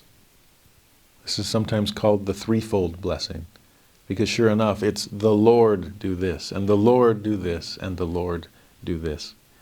And to see the kinds of blessings that God wants to give us, to keep us, to make his face shine upon us, there's the glory of his countenance. And is that countenance being engraven upon ours? Have we received his image in our countenance? To give us his peace. I hope that your period of Nazirite consecration introduced you to those kinds of blessings and left you wanting more of them. I wonder if that would be a sweet and appropriate way when the return missionary does come and report to the High Council for their priesthood leaders to give them that kind of priestly blessing. From this moment forward, oh, the Lord is proud of you, grateful for what you've done. Oh, more than return missionaries. Anyone serving in a calling and ending it. That'd be a powerful thing. All those who can show their gratitude for their service, please show by the uplifted hand. Oh, that's good. I'm grateful we can all express that gratitude. But the ultimate gratitude will come from God at the close of your mission or your service, as you feel the light of the Lord shining upon you in appreciation. The chapter then ends, verse 27, "And they shall put my name upon the children of Israel, and I will bless them." And he does. Blesses us every time we look to him and serve him and separate ourselves so that we can be one with him. Interesting difference. Separate from those, to be at one with these. There's the at-one-ment of Jesus Christ. Numbers chapter 7 then, the tabernacle is finally ready to be dedicated. And in verse 1, it came to pass on the day that Moses had fully set up the tabernacle and had anointed it, there's that anointing oil, Gethsemane, and had sanctified it, holiness that comes through God, and all the instruments thereof, both the altar and all the vessels thereof, and had anointed them and sanctified them, that the princes of Israel, heads of the house of their fathers, who were the princes of the tribes, and were over them that were numbered, offered. And then we're going to see throughout chapter 7 all of their offerings, and it's massive. Do you catch who's making these offerings? These are princes of the tribes, the leaders of each tribe of Israel, and they're bringing this massive sacrificial offering to kind of kick off the dedication of the tabernacle. Princes? Ah, yes, princes paying homage to the King of Kings. They come with oxen and with wagons to help the Levites transport the tabernacle from place to place. Although, verse 9 says, it was only given to the sons of Gershon and Merari. Unto the sons of Kohath he gave none, because the service of the sanctuary belonging unto them was that they should bear upon their shoulders. You see, Gershon and Merari were responsible for parts of the tabernacle that, you could load them up in a wagon and move them that way. But the sons of Kohath, they were responsible for the actual tabernacle furnishings. Ark of the Covenant, first and foremost. And that, no, you don't put in a wagon. You bear it on your own shoulders. Look at Aaron's high priestly robes. There are precious stones on his shoulders. House of Israel, bearing them up. In our day, there are so many machines to do so much of the heavy lifting. But there are times where it does still require, even in our technological day, manual labor. Where somebody actually has to sweat a bit, and somebody actually has to move something and lift something and do something with their own hands. Lift where they stand with their own shoulders. And that's the Ark of the Covenant. Some things aren't to be delegated. Some things aren't supposed to be made more convenient or easy. Some things still need to be borne personally and directly. And temple work is one of those. Well, each priest then makes this massive offering for the dedicating of the altar. Best way to dedicate an altar of sacrifice is to sacrifice. Put it to use. Each prince did it on a separate day. They started with Judah on the east, the rising of the sun, and then day after day they went clockwise through each of the 12 tribes of Israel. A prince of each one making the exact identical offering, and it was massive. By the way, this is also where Jewish tradition comes in. According to the text here, the prince of the tribe of Judah, who started the process of offering sacrifice to dedicate the altar, was Naashon. And he's the one, when we talked about parting the Red Sea, that according to Jewish tradition, was the first to enter the water and kept wading deeper and deeper until it got up to the nostrils. Well, we're going to see nostrils again today, later. But here he's offering, he's just as deep in his service of God as he was in his faith to move forward. And he's the first one leading out, giving these offerings and sacrifices. Like I said, every tribe is going to do it. It's going to be clockwise all the way around. It's going to be identical for each tribe, which again leaves us with the reality that every tribe has something to give. Every one of us, whatever your patriarchal blessing might say, you have gifts to give. So give them to God. None are greater or lesser than any others. Then at the end of a very long chapter, that with a lot of repetition, the exact same thing said about all 12 of those tribes. Verse 89, when Moses was gone into the tabernacle of the congregation, now that it's been dedicated, to speak with him, who's the him here? Then he heard the voice of one speaking unto him from off the mercy seat that was upon the ark of testimony, from between the two cherubims, and he spake unto him. That is real prayer. True prayer. In fact, picture it, if you will. Here is God's servant, Moses, coming boldly to the throne of grace. He's past the altar of sacrifice outside, the altar of incense inside, the smoke ascending to God and filling God's house with this sweet savor. there at the altar, there at the Ark of the Covenant, for Moses to speak to God and for God to speak to Moses, to hear his voice from off the mercy seat? The King of Kings, the princes have offered homage. The King has come to accept what has been given and to speak with Moses from his throne of grace. Oh, to understand what's happening here, to see what God is receiving and what God is giving. This is Kirtland Temple. They've given their all that they had, such sacrifice. And then D&C 110, the Lord comes to accept the offering, speaks to Joseph Smith and Oliver Cowdery. This is far beyond just Kirtland. This is every temple. Whenever we go to participate in the endowment, we've separated ourselves from the wicked world. There's our Nazirite vow. We've come to make these covenants to further separate us from others, from other concerns, other issues, so that we can be at one with God here in his holy house. And at a sacred moment, to think about what real prayer consists of. Altars and sacrifice and offerings. And in this moment, there's Moses at the mercy seat, and surrounding the house of God is the house of Israel, all offering the self-same sacrifices, raising their hearts, their voices, their souls, their spirits, giving their all in identical ways, all around the circle of Israel. You understand what they're doing here? Can you picture this with me? And with that unity, with that unison, that oneness of heart and mind, the sameness of sacrifice, they are communing with God and hearing his voice. This is real prayer in sacred places. And in our own way, it can be real prayer even when we enter into our closet, separate ourselves from the world, and allow our souls to come into contact with God. I had a student once come to me at the end of an institute class, and very point blank, he just said, and forgive my language, he just said, "I suck at prayer." That's exactly how he said it, very stark.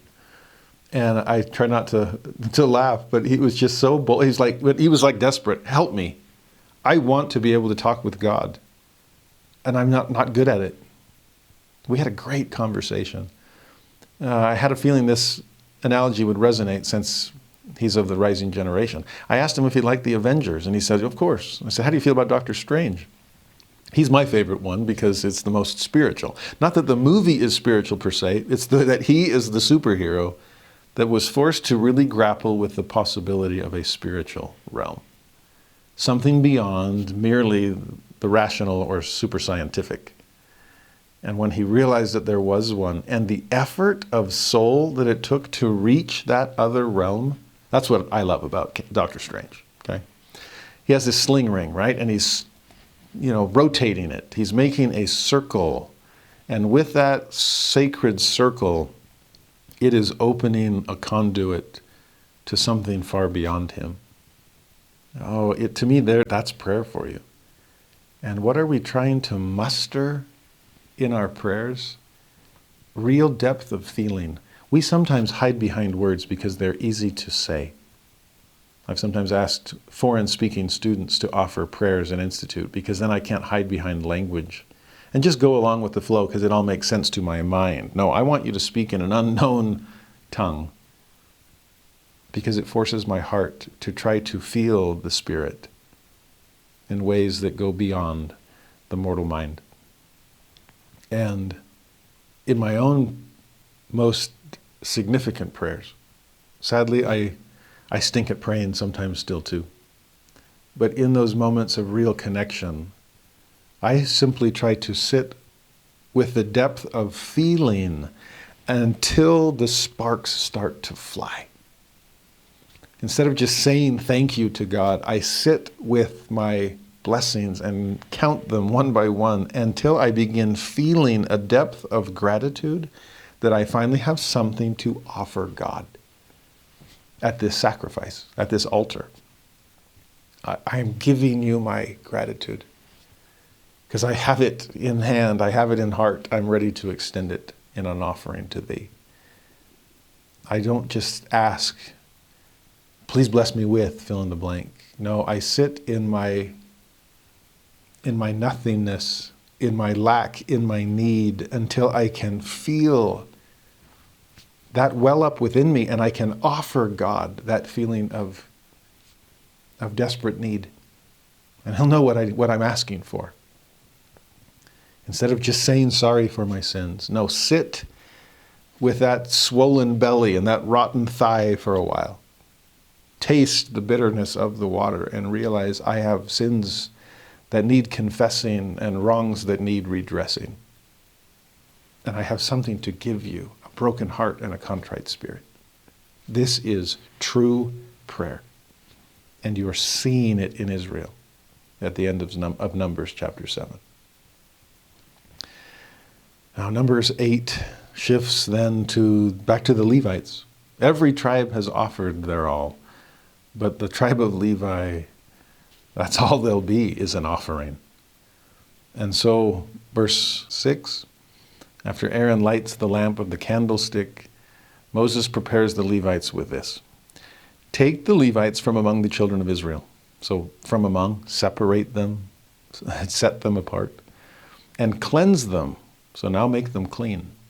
And thus shalt thou do unto them to cleanse them. Sprinkle water of purifying upon them. There's a washing. Let them shave all their flesh. There's a new beginning. Let them wash their clothes. That way you can now have holy garments. And so make themselves clean. They then offer a meat offering and a sin offering. And then, verse 9, thou shalt bring the Levites before the tabernacle of the congregation, and thou shalt gather the whole assembly of the children of Israel together. Thou shalt bring the Levites before the Lord, and the children of Israel shall put their hands upon the Levites. Now, I have no idea how that happened, because it's impossible to do that literally. You can't have the whole house of Israel laying their hands upon the Levites. But maybe in our day, that's why we raise our hands, to sustain them, as if we're lifting them up, ready to reach them out and lay them upon the hands. It's God's hand ultimately that sets apart his servants, right? It's that priesthood authority that gives us power and authority from God. But there is also power that comes from the community of saints that is there to support them. I am here to sustain you in your calling. So I'm laying my hands upon you as well. It's as if authority from above is meeting faith from below. And this middleman or middlewoman being set apart is receiving blessings and strength from both directions. In verse 14, thus shalt thou separate, there's our key word for Nazarites, I guess it applies to Levites too. Separate the Levites from among the children of Israel, and the Levites shall be mine. Verse 16, they are wholly given unto me from among the children of Israel, instead of such as open every womb.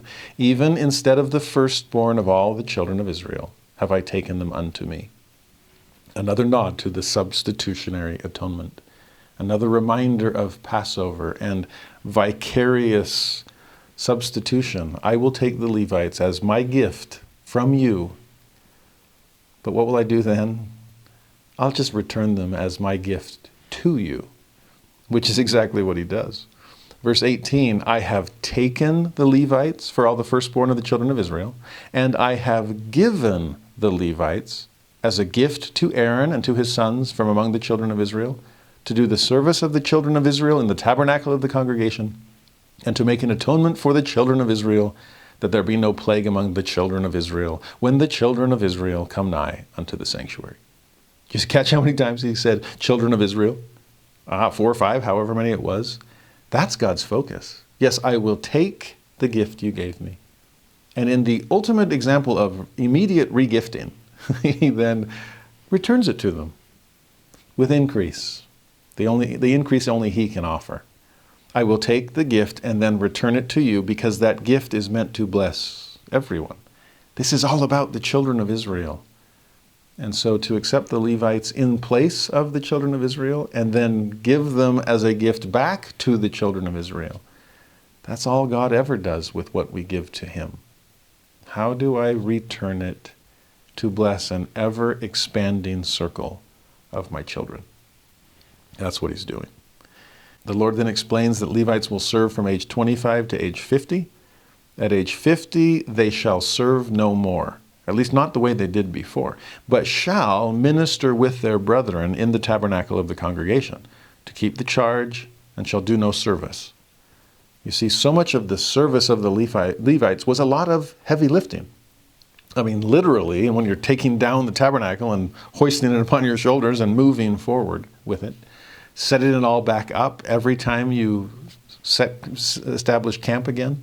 There's a lot of work. And even, sacrificial offerings every day, and burnt and sin and trespass and heave and wave and everything else. There's a lot of work to be done. Slaughtering animals, cooking meat, removing skin and dung and kidneys and liver, and it's amazing how much effort is going on. And by the time you're 50, after 25 years of this kind of service, wow, I guess I'm ready for retirement. But we'd never fully retire from service to God. You won't be serving as you did before, but please continue to minister with your brethren in the tabernacle. There are so many other things still to be done. And at any age, you can offer your all to the Lord. I love that thought when I go to the temple and see people who have spent a lifetime serving and doing so much heavy lifting with callings that just taxed them to the limit. And even in their retirement years, you cherubim that serve in temples, that serve in family history centers, that served anywhere you can, it's amazing for me to picture those later Levites still ministering with their brethren every chance that they can. Thank you, and may the Lord bless you for lengthening your stride, or as Elder Holland has once joked, for lengthening your shuffle, whichever it was. Numbers chapter 9, they then celebrate the Passover. It's been another year. This is how much time has passed to get to this point. It's time to commemorate the Passover, and so they do. But what's interesting here is there were certain men that had touched a dead body. My guess is that they were burying a loved one. We saw that hinted at with the Nazarites. But as a result, they're now ritually unclean. We saw that with Leviticus. And with ritual impurity, you have to be outside of Israel. We're trying to keep the contagion away, right? But to have that happen on Passover, what am I supposed to do? I can't participate in this holy day of commemoration. Well, what they do is they come to Moses and ask, it's not our fault. We had to bury the dead. And we still want to give God our all. We want to participate in this, but we're unclean through no fault of our own. What can we do? Now, this was something that had never happened before. Their heart was in the right place, but Moses knew the law. So verse 8, Moses says unto them, stand still, and I will hear what the Lord will command concerning you. I love that Moses doesn't jump to some conclusion, doesn't just decide on his own. In fact, doesn't err on the side of justice or mercy because he doesn't want to err. He wants to find out from God. This seems like a situation where mercy could be applied, but you are a God of justice, and I don't want to step on any divine toes here. So what should I do?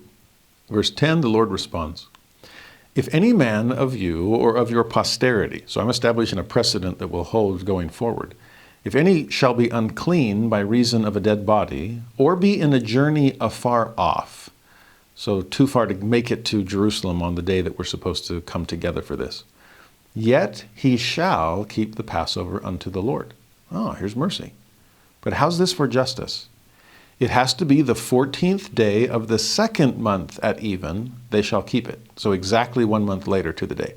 And eat it with unleavened bread and bitter herbs, just like everybody else did the month before. They shall leave none of it unto the morning, nor break any bone of it, just like those others. According to all the ordinances of the Passover, they shall keep it. It's amazing how well the Lord balances justice and mercy here.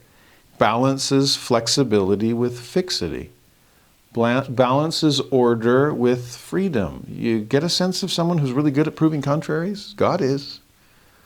And so, yes, I will give you the flexibility and freedom to the mercy to allow you to celebrate Passover at a later time. That's very kind of him. But you still need to do it my way. On the date I give, in the order I give. That's what Passover Seder means, order. It's got to be according to my order. And so I'm not going to err on the side of justice that, nope, you missed out and sorry. But I'm not going to overcorrect with mercy either, to just say, fine, do it however, whenever you'd like. No, my house is still a house of order, even when it's a house of mercy as well. It's a glorious balance the Lord has just struck.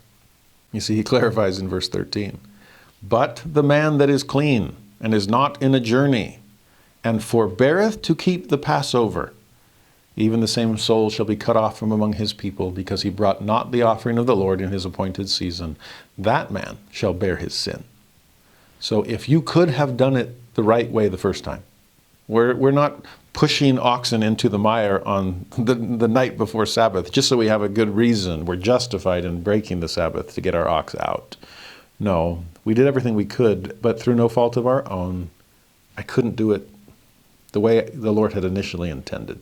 Do not presume upon his grace. Don't push the envelope of his flexibility, because then you're overcorrecting. And God just wants us to be in that celestial center. Then verse 15, on the day that the tabernacle was reared up, the cloud covered the tabernacle, namely the tent of the testimony. Love that title. And at even there was upon the tabernacle, as it were, the appearance of fire until the morning. So it was always. The cloud covered it by day, and the appearance of fire by night. Cloud, that's water. So you have water and fire, two cleansing, purifying elements. You have cloud giving shade and fire giving light. It's amazing. Again, we saw there's a need for justice and a need for mercy. There's sometimes a need for cloud in the heat of the sun. There is sometimes need for fire in the cold of the night. And it's amazing just how perfectly God knows what to give and when. His balance is amazing. He will meet our every need at the time that we need it. And he can adjust on the fly. He'll always be providing for us, though. So it was, always. Now, when the cloud and fire moved, Israel moved. When the cloud and fire stayed, Israel stayed. This is Ruth and Naomi again, right? Where you goest, I'll go. Where you lodge, I'll lodge. Now, sometimes the cloud tarried long. That's verse 19. At other times, it stayed put only a few days. That's verse 20. But however long it stayed, when it moved, Israel moved. Verse 21, whether it was by day or by night that the cloud was taken up, they journeyed. Have you noticed that God doesn't always call you at the most convenient time? Are you ready to pick up and move at the drop of a hat? Are we light on our feet and nimble enough to be exactly and immediately obedient? That'd be an interesting exercise, a fire drill of sorts. There in the middle of the night, the fire moves. And Moses and Aaron and the camp of Israel is getting up, blurry-eyed and breaking camp right then in the middle of the night. And the opposite was also true.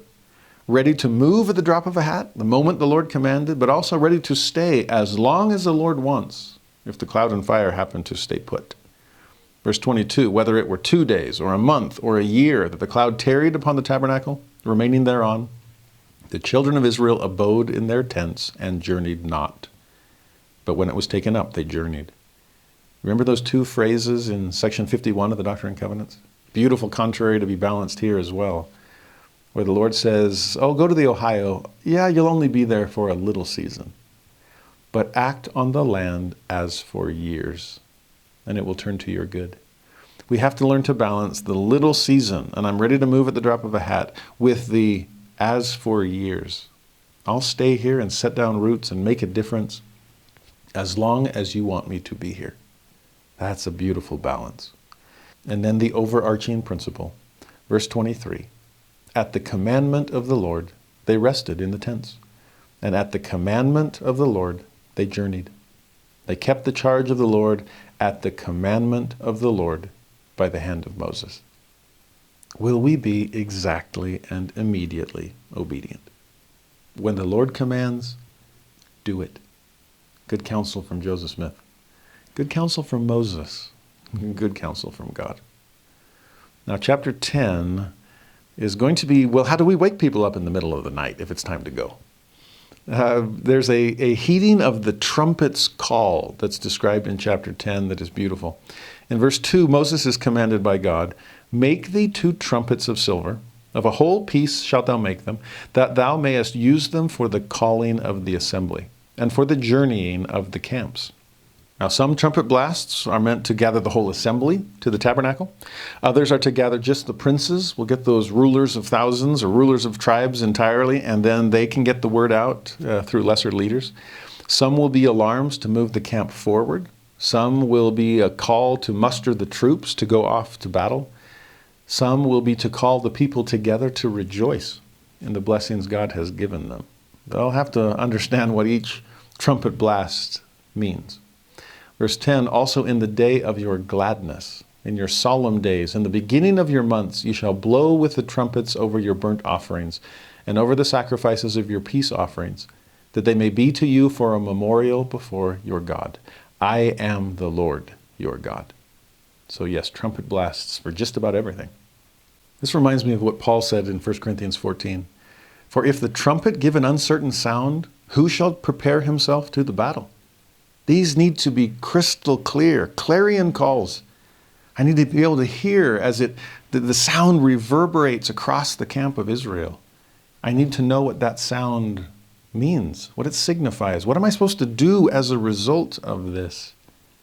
Am I ready to move forward? I am grateful for prophets and apostles who are clear, who are trumpeters all. In fact, in verse 8, it says that the sons of Aaron, the priests, shall blow with the trumpets, and they shall be to you for an ordinance forever throughout your generations. And to live in a day where sons of Aaron have been called, prophets and apostles, with trumpet in hand, ready to call the attention of the camp of Israel to move us forward. The book of Revelation speaks of the last days filled with trumpet blasts. Are we listening to them? In fact, Isaiah 62, verse 6, powerful verse. I have set watchmen upon thy walls, O Jerusalem, which shall never hold their peace. Prepare to keep hearing blasts from the brass section. God is trying to prepare us for the coming of Christ. And thank heaven, watchmen that never hold their peace. In verse 11, it came to pass on the 20th day of the 2nd month in the 2nd year, the cloud was taken up from off the tabernacle of the testimony. Time to break camp. The children of Israel took their journeys out of the wilderness of Sinai, and the cloud rested in the wilderness of Paran. Israel marches forth in tribal order. It goes Judah, Issachar, Zebulun. Then, those are all the tribes on the east, rising to the sun. Then after those 3, you get Gershon and Merari, sub-tribes of Levi, sons of Aaron, with the tabernacle. At least kind of the major, the curtains and boards and all that kind of peripheral kinds of material. Then you get the tribes of Reuben, Simeon, and Gad. Those are the southern, the ones that camped on the south. And then after them, we're going clockwise, right? And then the Kohathites, another sub-tribe of Levi, the most important furnishings, they march forward with the furnishings of the sanctuary. So this is the middle of Israel. So it's the middle of camp when they set up, but here also it's this middle. We've got 6 tribes before us to protect the most sacred parts. And then after the Kohathites march forth, then it's Ephraim, Manasseh, and Benjamin. There's the west side tribes. And then Dan, along with Asher and Naphtali. There's the northern ones. And Dan is there referred to as the rearward of all the camps. If you've ever been on a hike with a bunch of young men or young women, there's usually a leader at the front and a leader in the back. And so to see What's most precious there, protected in the middle.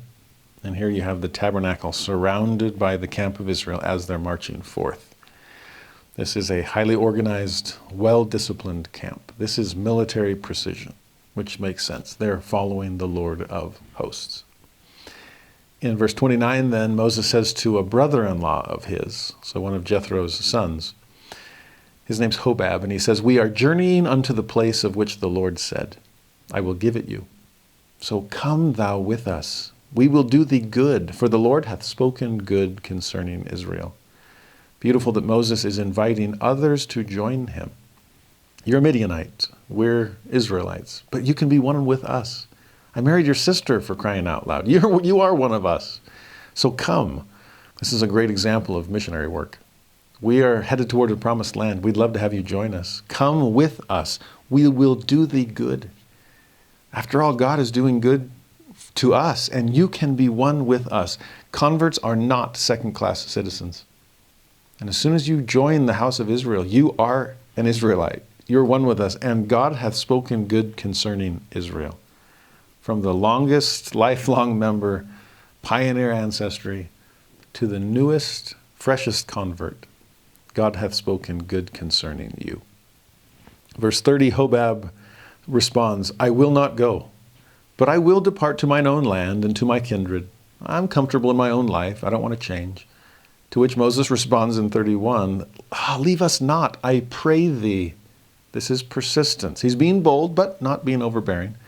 "For as much as thou knowest how we are to encamp in the wilderness, and thou mayest be to us instead of eyes." You see, Hobab, as a Midianite, knows this area better than the Israelites do. Moses was a stranger in a strange land. He didn't know where exactly to go. He's following the cloud of smoke and the pillar of fire, right? But Hobab, you're familiar with this neck of the woods. You could be such a blessing to us. You could be our eyes. So come. It's not just that Moses recognized the good that he had to offer Hobab. He recognized the good that Hobab had to offer him.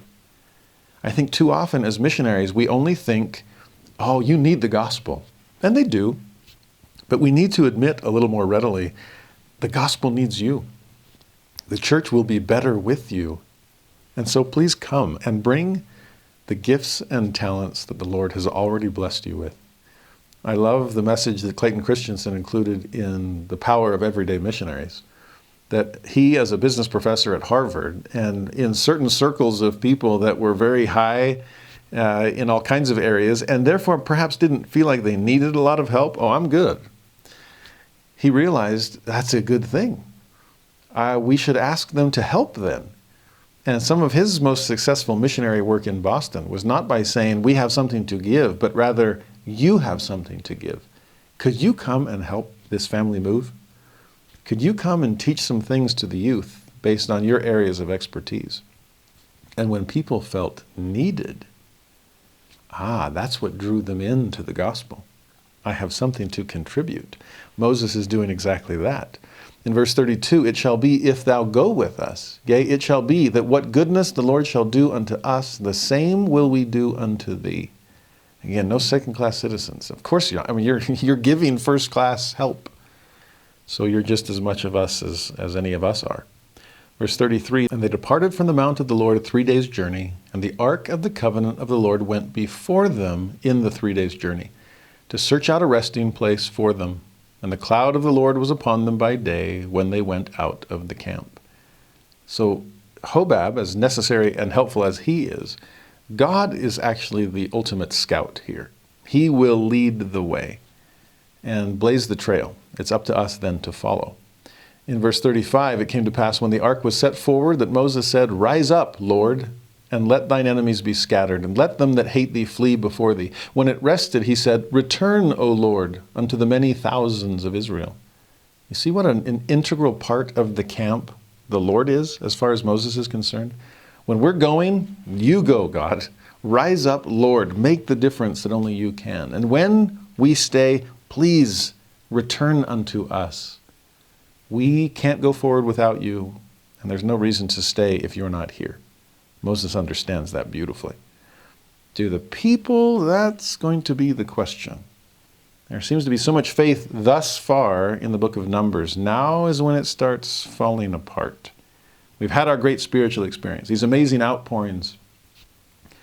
But now it's kind of day-to-day drag. I've got to pitch tents, and I've got to set up camp, and I've got to gather food, and keep eating manna every day. And now you start to see some trials and troubles along the trek in chapter 11. Verse 1, when the people complained, oh, there they are again, Laman and Lemuel's all, it displeased the Lord, go figure. And the Lord heard it, and his anger was kindled, and the fire of the Lord burnt among them, and consumed them that were in the uttermost parts of the camp. Catch who were the victims? Those that were furthest away from the tabernacle. That is most likely literal there, but think of, spiritually speaking, as we wander away from God, as we head to the uttermost parts of the camp. I mean, technically, yeah, I'm still in Israel, okay? Deal with it. But can't I be on the fringe of the faith? Can't I just be as far away from the central authority of God as possible? Well, be careful, because if it leads to the wrong kind of separation and not seeing the inner workings of God to know that he is present among us, then yes, no wonder we start to complain. In fact, Laman and Lemuel only complained about Nephi's boat when they weren't helping to build it. As soon as they put their shoulder to the wheel, as soon as they rolled up their sleeves and helped Nephi build it, no more complaining on their part. They were brought inside the workings of the house of Israel. Don't stay at the uttermost parts. Come make a difference. We need you, Hobab. We need all of you. Bring your gifts. And it's amazing how much less inclined we are to complain because we're contributing. Still, in this case, God's righteous indignation is kindled as fire, and it burns among them. I have seen, haven't you, that negative attitudes, once they're kindled, do tend to spread. You ever seen that happen among a youth group, that one person just has a bad attitude and then it starts to spread like contagion? It can spread like wildfire. If enough people, there's this social contagion, and social media really adds to it. It fans the flames, and pretty soon, we're up in arms against God's chosen leaders. But ironically and tragically here, this negative emotion, these uncontrolled pessimistic attitudes, they spread and end up consuming the very people that kindled them to begin with. That's what happened to them.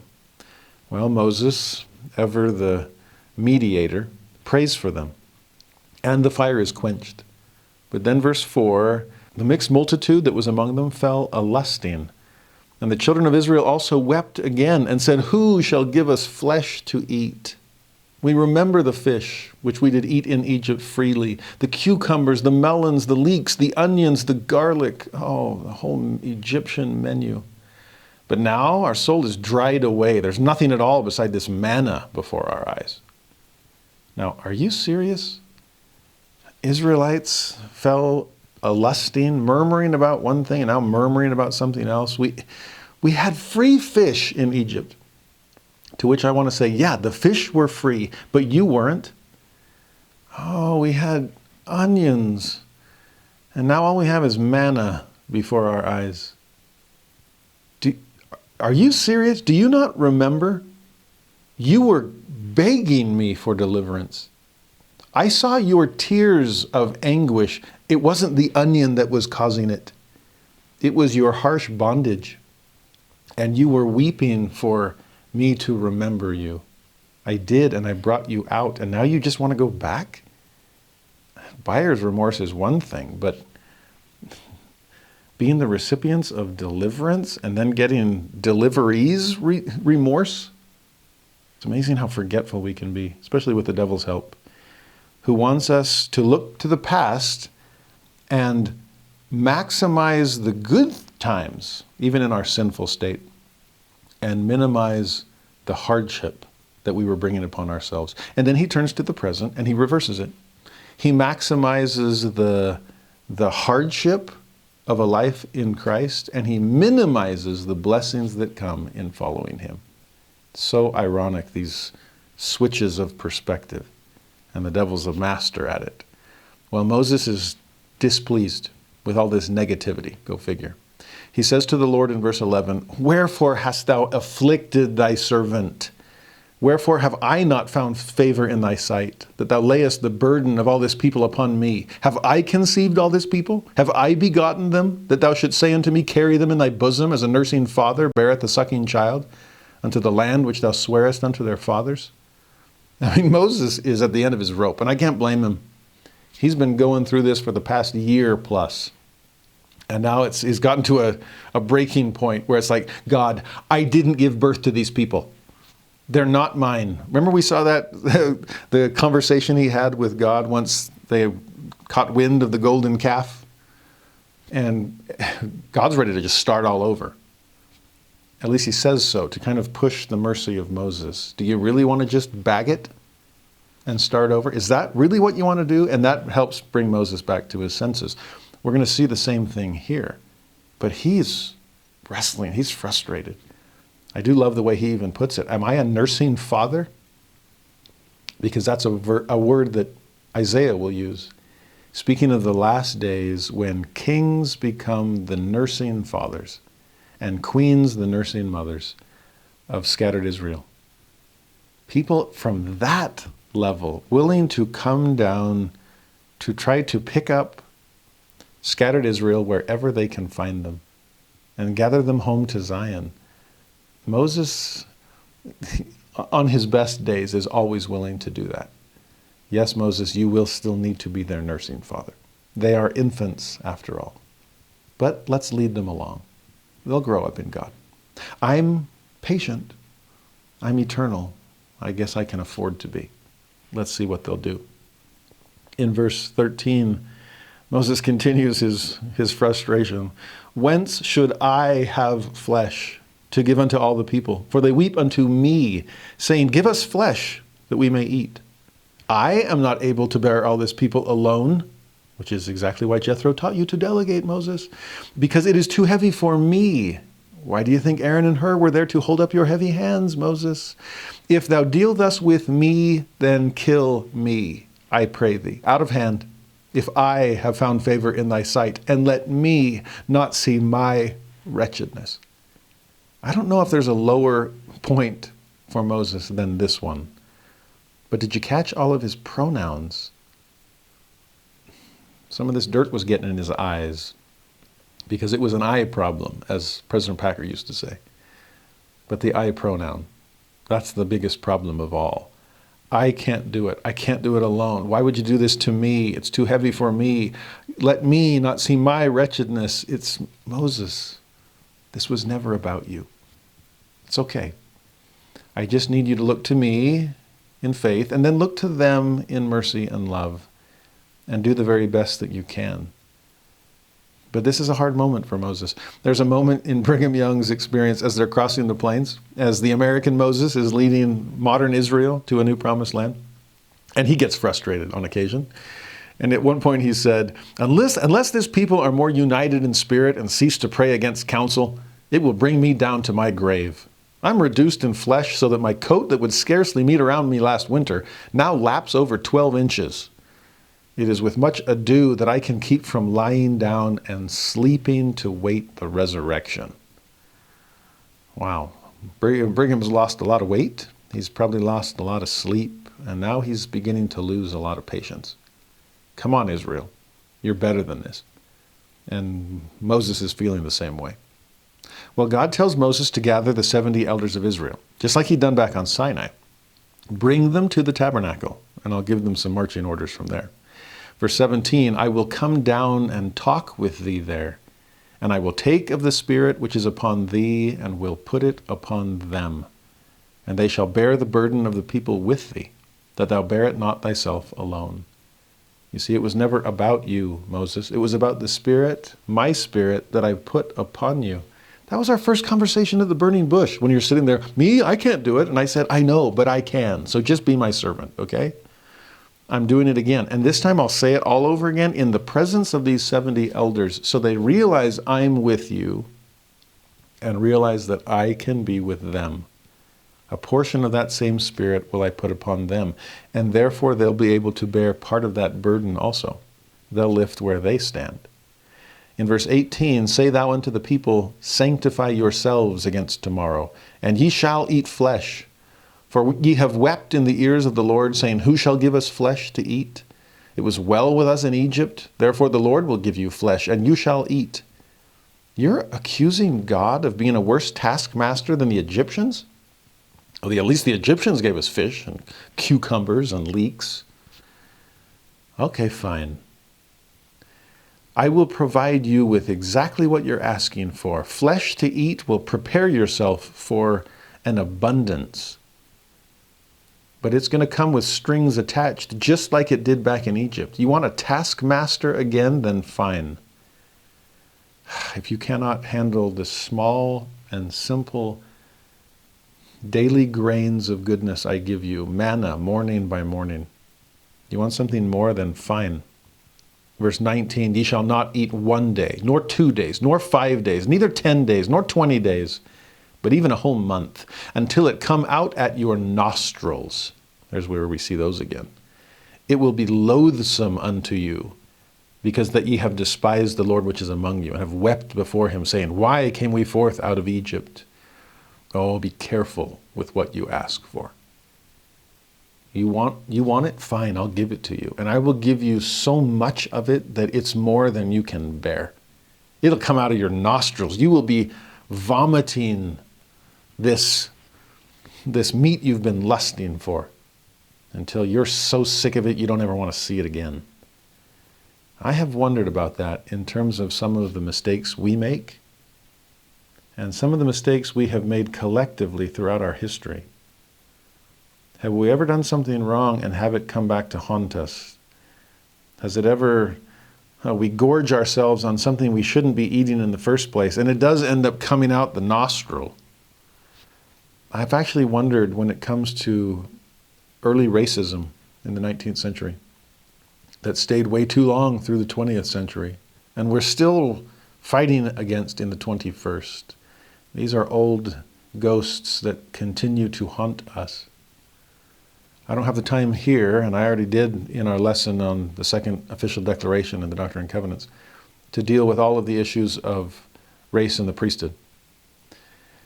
And what were the necessary evils versus what were the unnecessary evils that were just evil and should never have been entertained or indulged in. That's racism. And I do wonder, because 1978, as many people say, seems a little late to rescind that policy. Well, we had to wait on a revelation.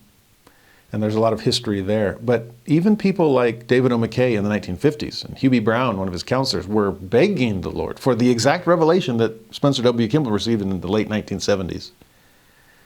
And it just wouldn't come. Now, why? We don't know all the reasons to that. But the fact they were asking that question, and God was not yet giving them the green light, it's hard to say if God had anything to do with the beginning of the restriction. Yes, some of that was motivated by racism in the mid-19th century. But it does seem he was involved in a part of the perpetuation of it, because he wouldn't tell David O. McKay that we're ready to change. Who was he waiting on? Not on David O. McKay, not on Hugh B. Brown. Was he waiting on us? Was he waiting on members of the church to overcome their racism? Was he waiting on the world to be ready for a change that was in the making in the 1950s and 60s and early 70s? But I do wonder, from a Latter-day Saint perspective, if there was a certain amount of worldly flesh they were lusting for in terms of giving in to the natural man with racism, and God saying, fine, then you'll deal with the consequences of racism until it comes out of your nostrils. I was ready. You were not. I was giving priesthood to black men in Nauvoo, for crying out loud. I've said it before, the church is still trying to catch back up to Joseph Smith when it comes to racial things and gender issues. And sometimes we have to wait because of our own inability to live up to the manna that God is giving us every morning. I imagine there's probably other examples we could use, but this is just a place I think about that and think, you're going to have to deal with your humanity longer than you want to, because you wouldn't repent earlier on.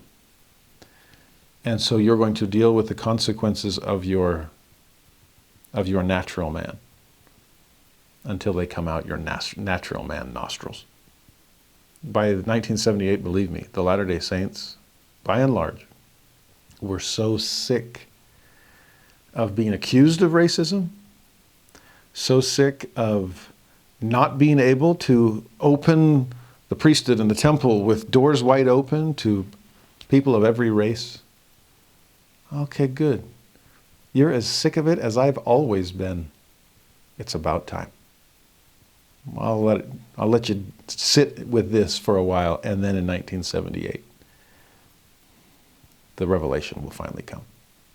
I hope that makes sense. I pray that was not offensive to anyone on either side of these contraries, but that's a place I felt like I needed to talk about that particular issue. Well, back to Moses. When God says, I'm going to give you a month worth of meat to eat, Moses is incredulous. Like, how is that going to happen? That's impossible. He wonders, are we supposed to slay all of our flocks and herds? Like one massive sacrifice, and everyone's going to gorge themselves on that for the next month? We'll have nothing left. He wonders, are there enough fish in the sea? I mean, the Red Sea's not too far back. Do we go back and are we going to eat that for a month? And then the Lord responds in 23. Is the Lord's hand waxed short, Moses? Thou shalt see now whether my word shall come to pass unto thee or not. In other words, I can do this, Moses. You don't have to worry. It was you were so concerned about just a few verses ago. Well, stop thinking about yourself, because you're not the one that's going to provide the meat. I will. You didn't provide the manna. Of course, you're not going to have to provide the meat. I will give it all. More than you could possibly imagine. But the way he puts it, is my hand waxed short? It's like, oh, that much meat, it must be hiding on the top shelf. But poor God has such short arms, and there's no stepping stool. He's never going to be able to reach it. Oh, come on, Moses. My hand is stretched out still. The long arm of God's love and law can reach to meet any need. I joke with my daughter, who loves dinosaurs and loves Despicable Me, and it's those little minions. Because she just turned 13. She's now a teenager. And so showing Dad how much she loves me, I hope she still does, is awkward at this age. And so when I try to give her a hug, sometimes she's a little hesitant to give me the full hug I'm used to. And so instead she kind of sticks her arms out like halfway and just kind of pats my sides. And since she's a dinosaur lover, we laugh at that again now. And we call them T-Rex hugs. And since she loved when she was little, Despicable Me, we call those minion hugs. Because minions just have those tiny little arms. Tyrannosaurus Rex have those tiny little arms. And there my little girl is giving me this tiny little hug with those tiny little arms. And I'm like, no, I don't want a minion hug. I want a real hug. I testify that God does not have minion arms. Yeah, he does not have T-Rex arms. He can reach to meet our every need. And he's going to do that for them.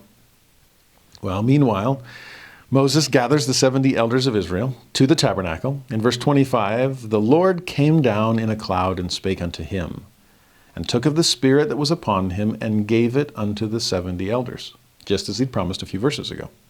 And it came to pass that when the Spirit rested upon them, they prophesied and did not cease. Now we're weaving two stories together here, so we're going to try to keep them separate, okay? Or at least keep them both in our mind at the same time. There's we're hungry and God's fine, I'm going to overfill you with meat.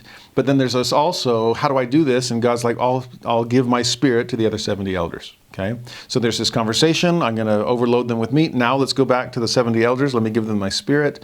In verse 26, there remained 2 of the men in the camp. So for whatever reason, they hadn't been at the tabernacle with all the other 68 of them. The name of the one was Eldad, the name of the other Medad, and the Spirit rested upon them, and they were of them that were written. So they're still on Moses' list, okay? But they went not out unto the tabernacle, and they prophesied in the camp, out among the people.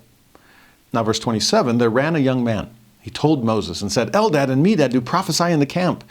And Joshua the son of Nun, the servant of Moses, one of his young men, answered and said, My lord Moses, forbid them.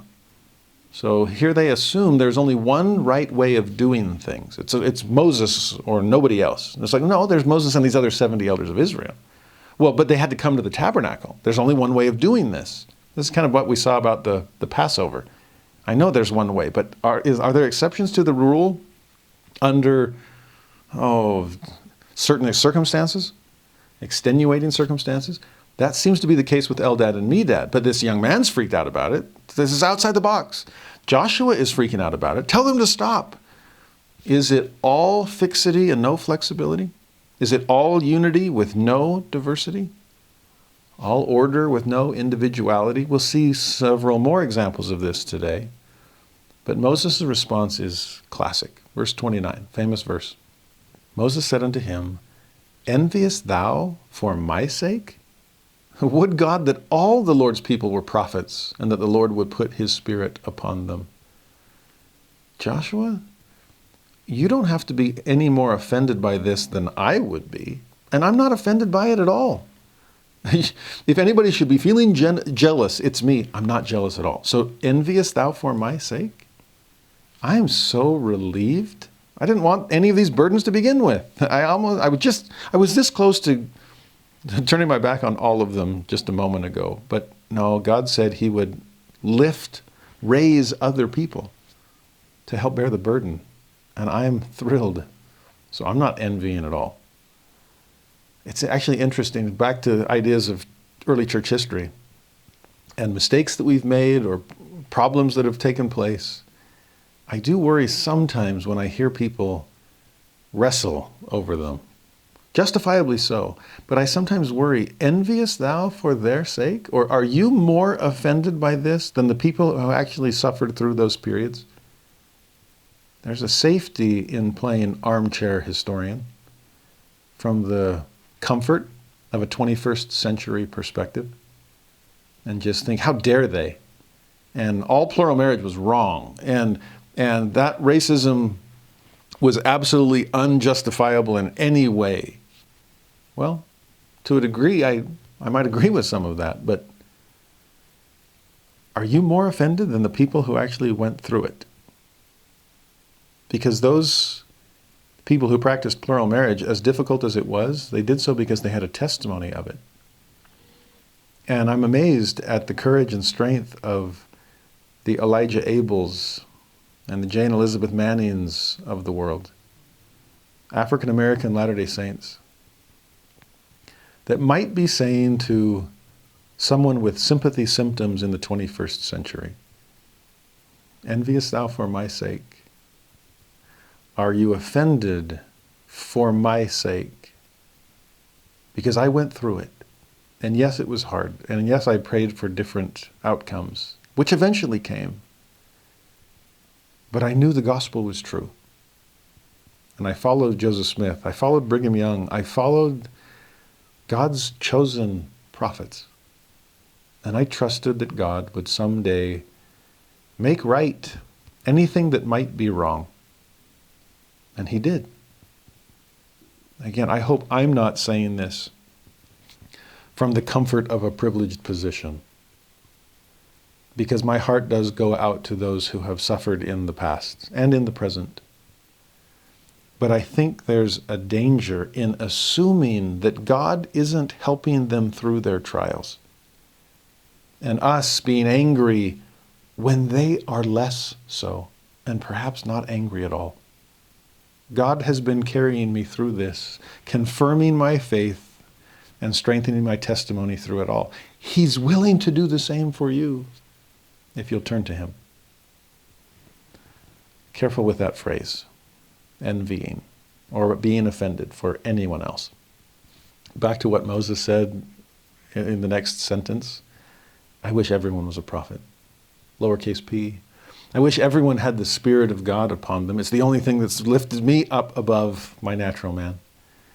And that's the prayer of every prophet. We saw it in D&C 84. Moses sought diligently to sanctify the people that they might behold the face of God. This is all I've ever been dreaming of. I was lonely on Sinai. I wanted the whole house of Israel with me. So if everyone else can become prophets, then all the better. Let's do this. Book of Revelation, what is the spirit of prophecy? It's the testimony of Jesus. That's something we should all have. We should all be prophets in that light. You see, spiritual gifts really are meant for all people, not just for prophets. And Moses wants us all to grow up in God and live into those spiritual gifts. Why do you think every commandment of the law was given through Exodus and Leviticus? Holiness to the Lord. Once it's on your mind, you won't need the garments of a high priest. You'll be a kingdom of priests and an holy nation. That's what I'm after. Verse 31, then, we're back to our other story. Okay, back and forth between the meat and the messengers. And 31, there went forth a wind from the Lord. Remember, wind, it means spirit and breath in Hebrew. It brought quails from the sea, and let them fall by the camp as it were a day's journey on this side, as it were a day's journey on the other side, round about the camp, and as it were 2 cubits high upon the face of the earth.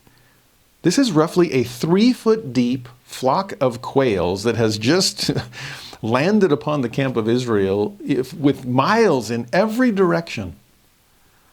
Oh, yeah, we're going to be eating for a month at least on this stuff. And what do the Israelites do? Immediately, they start gathering. It's like we just hit the jackpot, and they are just stuffing their faces and filling their sacks all that day, all that night, all the next day. Now, all year you've been eating manna, and what have I been trying to teach you? Eat enough for today. Give us this day our daily bread. If you get greedy and impatient and unfaithful and start to worry that I'll never provide for you again, then I'll take away what you already have. Because in verse 33, this is where it gets a bit disgusting. While the flesh was yet between their teeth, ere it was chewed, the wrath of the Lord was kindled against the people, and the Lord smote the people with a very great plague. This is when it's coming out the nostrils. They're just stuffing their faces, and it's not even chewed up yet. It's still kind of sticking out between their teeth. Are they eating it raw? Did they not take time to cook it? Because then it's going to come out the nostrils. Okay, you got salmonella or botulism or something's wrong. But whether natural or divine consequence, there's a plague that is tearing through the camp of Israel. I mentioned Dr. Strange. If you want another movie, a little older this time, think of 7 Brides for 7 Brothers if you've ever seen it. When Millie, the new wife of the oldest brother, is there trying to feed all 7 of them, and this pack of the uncivilized just dives into the dinner table, and no civilization at all, no patience, no nothing. And so what does Millie do? She overturns the table and tells them, if you're going to eat like pigs, then if you're going to act like pigs, then fine, eat like pigs. And so they do. That's what's happening here. You want to gorge yourself and forget every lesson I taught you through a year's worth of training with manna, then fine. I'll give you more than you can handle. Verse 34, he called the name of that place Kibroth Hata'avah, because there they buried the people that lusted. That Hebrew word means the graves of lust. And I guess it's our choice. We will either be buried in a grave, as we've succumbed to the lusts of the flesh, or we can choose to bury our lusts and overcome them and be men and women of God. Well, you'd think that this would solve the problem, right?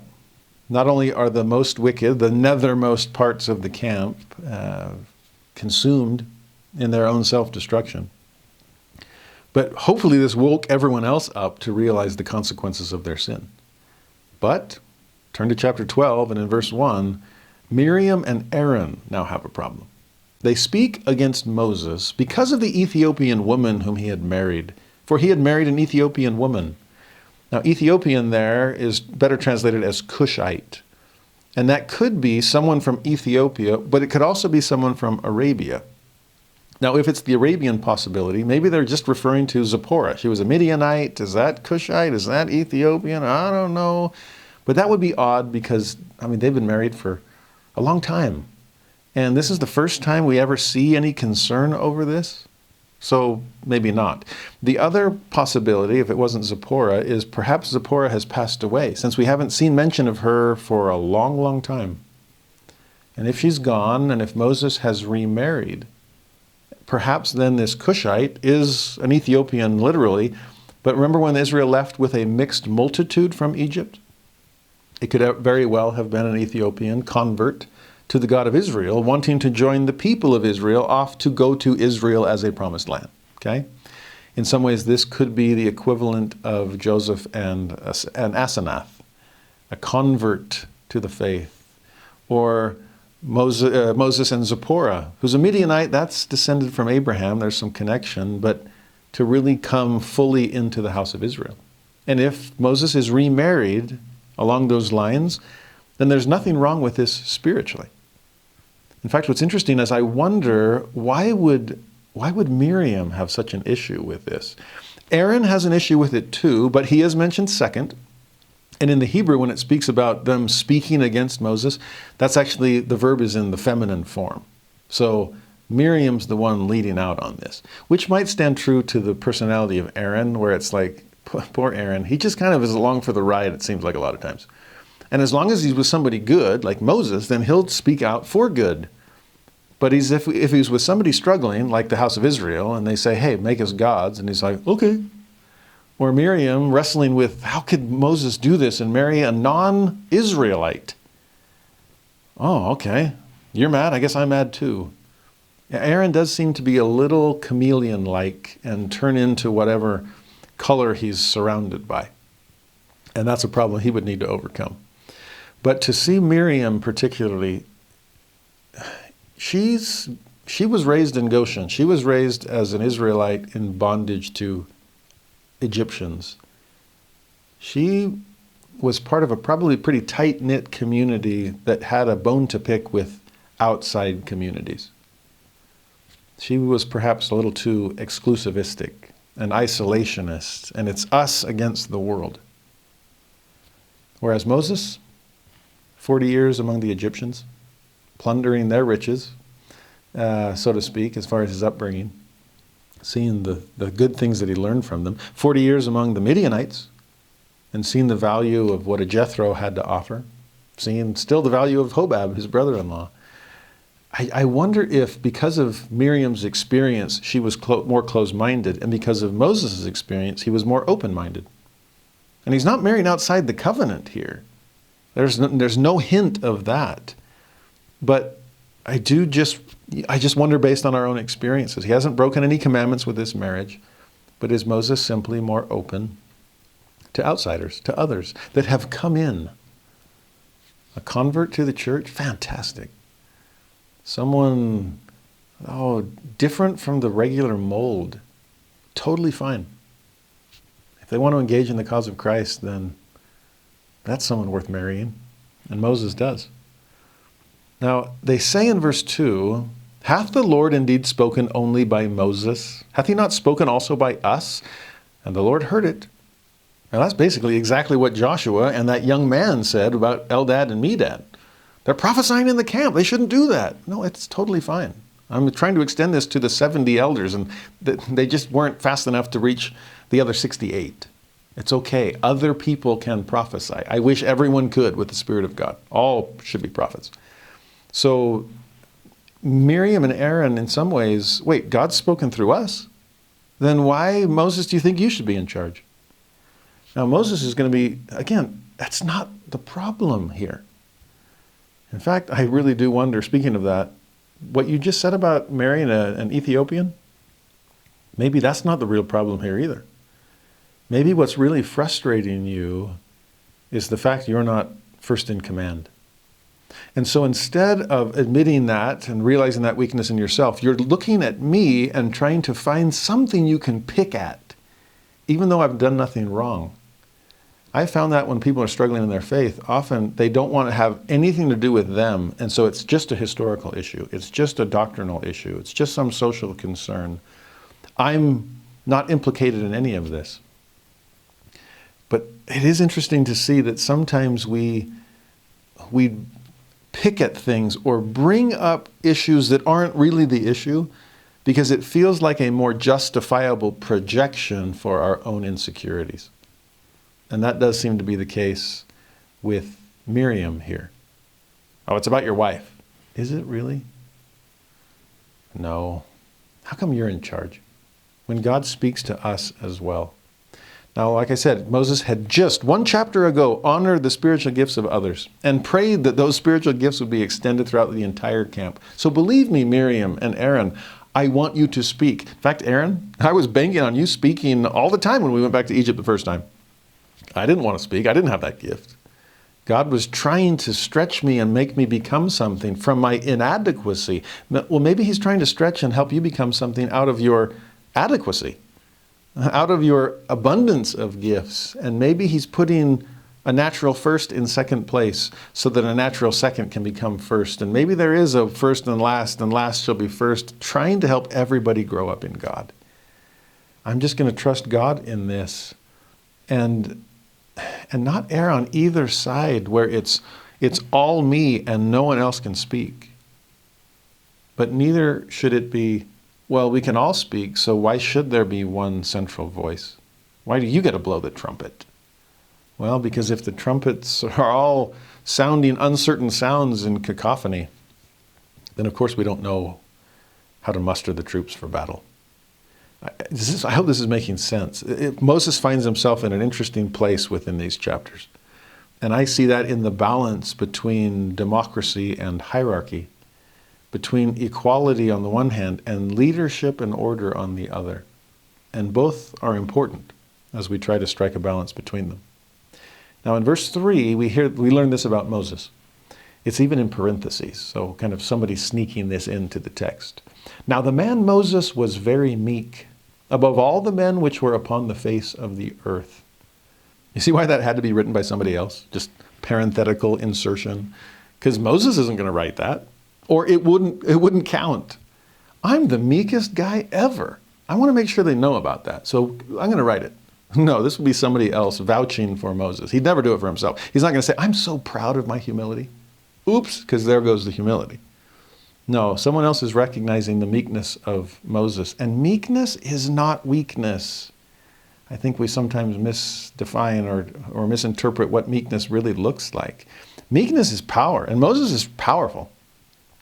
But it's not being selfish with that power, and it's certainly not being self-serving with it. It's recognizing power, but also recognizing the power source. This is not some fake humility that's hiding behind false self-deprecation. This is, I recognize the gifts of God, but they're gifts, so there's a giver. That's it. And that meekness is power and it's strength, but it's relying upon its proper source. That's Moses for you.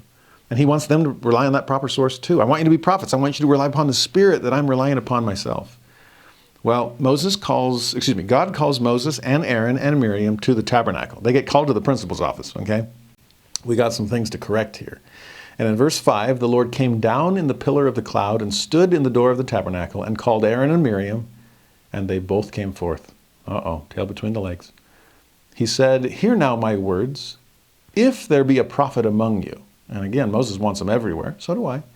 But if there be a prophet among you, I, the Lord, will make myself known unto him in a vision. I will speak unto him in a dream. God can and does reveal his will to pretty much anyone who's open to his promptings. And there's things from visions to dreams to spiritual impressions to priesthood blessings to whatever it might be. But verse 7, my servant Moses is not so, who is faithful in all mine house. With him will I speak mouth to mouth, even apparently, not in dark speeches. Other translations say, I'll speak clearly, not in riddles. And the similitude of the Lord shall he behold. Wherefore then? In other words, why? Were ye not afraid to speak against my servant Moses? This is the same Moses with whom God spoke face to face back in Exodus 33. As a man speaketh with his friend. This is not just my servant Moses, this is my friend Moses. And we go way back. He turned aside to see at the burning bush, and he's been turning aside to see me ever since. And so it's not speaking darkly, it's not riddles, it's clear with him. Clear trumpet. That's why he's such a good trumpeter himself. Mouth to mouth, face to face, friend to friend. Of course I believe in individual revelation, but I also believe in institutional revelation. There is a difference between what I say to the individual with inspiration and what I say to the prophets of God by way of institutional instruction. I'm balancing here Miriam and Aaron. Will you try to strike a better balance yourself? Institutional revelation does not deny the fact of individual revelation, but individual revelation must not be allowed to trump institutional revelation. That's the balance. In fact, this blew me away one year, starting in about year 2000. I think I did it for, 4 or 5 years. I made this chart for myself to read a little bit of Old Testament, little New Testament, little Book of Mormon, little Doctrine and Covenants, and a tiny bit of Pearl of Great Price every single day in order to finish the entire standard works over the year. And so January 1st, I read Genesis 1, or started Genesis 1, and Matthew 1, and 1 Nephi 1, and Doctrine and Covenants 1, and Moses 1. Okay? And December 31st, I finished all the books. It was cool, so I did it several years. And what I loved about it was really allowing me to, intertextuality was the name of the game. And finding connections between Scripture, because I was in all the standard works every single day. And it kept them all kind of near to mind, right? Easier to remember. But one day that blew me away was the day I happened to be studying Numbers chapter 12 in the Old Testament. Can't remember where I was in the New Testament or in the Book of Mormon, but it just so happened to be that day that I was in Doctrine and Covenants section 28, the same day I was in Numbers chapter 12. Big deal. Well, it was a big deal because in D&C 28, it talks about Hiram Page, who's receiving revelations that are contra against the revelations that Joseph Smith has received. But he's got his own little seer stone, and well, if he's got one, why can't I have one? And if he's getting revelation, why can't I have a revelation? You see the parallels? It blew me away. I'm like, whoa, I'm reading the same story twice. One with ancient Moses and one with modern Joseph. And here's Hiram Page as a modern Miriam saying, why can't God speak through me? And in fact, Oliver Cowdery, as a modern Aaron, is siding with Hiram Page. And he's wondering, well, how come God can't speak on this side too? It's actually amazing because in D&C 28, the Lord even says, this is a revelation to Joseph and to Oliver. And he's telling Oliver, Joseph is the leader here. He's my Moses, he's actually told. And Aaron, you're my Oliver. Flip it. And Oliver, I keep messing up. And you, Oliver, you are my Aaron. Now, I read that strictly from a D&C 28 perspective, and it was like, yeah, Aaron, you're supposed to be the spokesperson. You're better educated than Joseph, so yeah, that's good. But what you share is by way of instruction, not by way of commandment. Yours are great speech, but it shouldn't all be written as like the law of the Lord. And so I thought, that makes sense. Okay, Joseph is Moses, Oliver is Aaron, and prophet, spokesman, we're good. But reading it in the context of Numbers chapter 12, there was a whole other angle to Oliver equals Aaron, and it was the complaining side. It was the willingness to step ahead and maybe outpace the pace of the prophet. And when I read those two on the same day, boy, was it an eye-opener. That yes, there is room for both levels of authority, but there are levels to this. And that needs to be kept in mind. Well, the cloud departs from the tabernacle. Miriam is cursed with leprosy. Not Aaron. We're going to see some issues with Aaron later on, as we've seen previously. But that also suggests that Miriam was the instigator. She was the Hiram Page here. And Aaron was just, it's kind of like Sam versus Lemuel. I don't know if there was really much of a difference in personality between Sam and Lemuel. They just picked different people to follow. And Sam wisely chose Nephi, and Lemuel unwisely chose Laman. Well, if Aaron is kind of a combination Sam-Lemuel, it just depends on who he's with. And he happened to be with a Laman today, and tomorrow he'll be back with a Nephi. And so Aaron isn't punished here, but Miriam is. And she's punished with leprosy. Now, verse 11, Aaron says to Moses, "Alas, my Lord." Catch what he called him? He just acknowledged real authority. "I beseech thee, lay not the sin upon us, wherein we have done foolishly, and wherein we have sinned." You see how he acknowledges his own complicity in the sin this time? It's not just, it just came out, it was the weirdest thing. No, he's using active voice. He's using personal pronouns, okay? But he asks, "Let her not be as one dead, as of whom the flesh is half consumed when he cometh out of his mother's womb." In other words, please don't make her look like a stillborn baby whose disease has consumed this body. Aaron is begging for mercy for his sister. And even though he's including himself in what has happened, he's hoping for her sake. Please be merciful to her. Now, in fact, Moses will follow suit and plead for mercy just like Aaron does, even though he was the one that was sinned against. It's another great example of him as mediator, as Christ type here. That even though you have sinned against me, I will plead your cause. This is the victim asking for mercy for the perpetrator. And so he does. In verse 13, Moses cried unto the Lord, saying, "Heal her now, O Lord, I beseech thee." But the Lord responds, "Moses, if her father had but spit in her face, should she not be ashamed 7 days? Let her be shut out from the camp 7 days, and after that let her be received in again." And sure enough, Miriam was shut out from the camp 7 days, and the people journeyed not till Miriam was brought in again. Here's God balancing mercy with justice. Yes, some consequence is necessary. Really, I mean, even if it was something as small as spitting in somebody's face. Well, she's kind of spit in yours, Moses, and spit in mine, since I'm the one who chose you. There does need to be a consequence, but I understand your desire for mercy, and I'll honor it. 7 days. And I won't make the camp go forward without her. She won't be running through the wilderness trying to catch up. No, we'll honor her. She is Miriam, after all. A beautiful song of Miriam, Miriam the prophetess. Even prophets and prophetesses have bad days. She'll change, and she does. Now, Numbers 13 then, and Numbers 14, in some ways is the climax of the story of the book of Numbers. Because we're getting there. We're at the promised land now. It's only been about 1.5 years, and it's time to see what it looks like across the river. God commands Moses to take a spy from each tribe. Okay, we're trying to create equality among the house of Israel, and so each tribe gives the same kinds of sacrifices. Each tribe now will provide a spy to go in and scope out the land. Can you name, there were 12 tribes, so there were 12 spies. Can you name, well, I won't ask for much. Can you name 3 of them?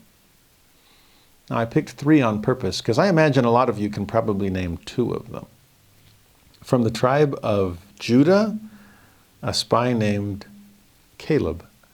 And from the tribe of Ephraim, a spy named Joshua. Interesting, it would be those 2 tribes.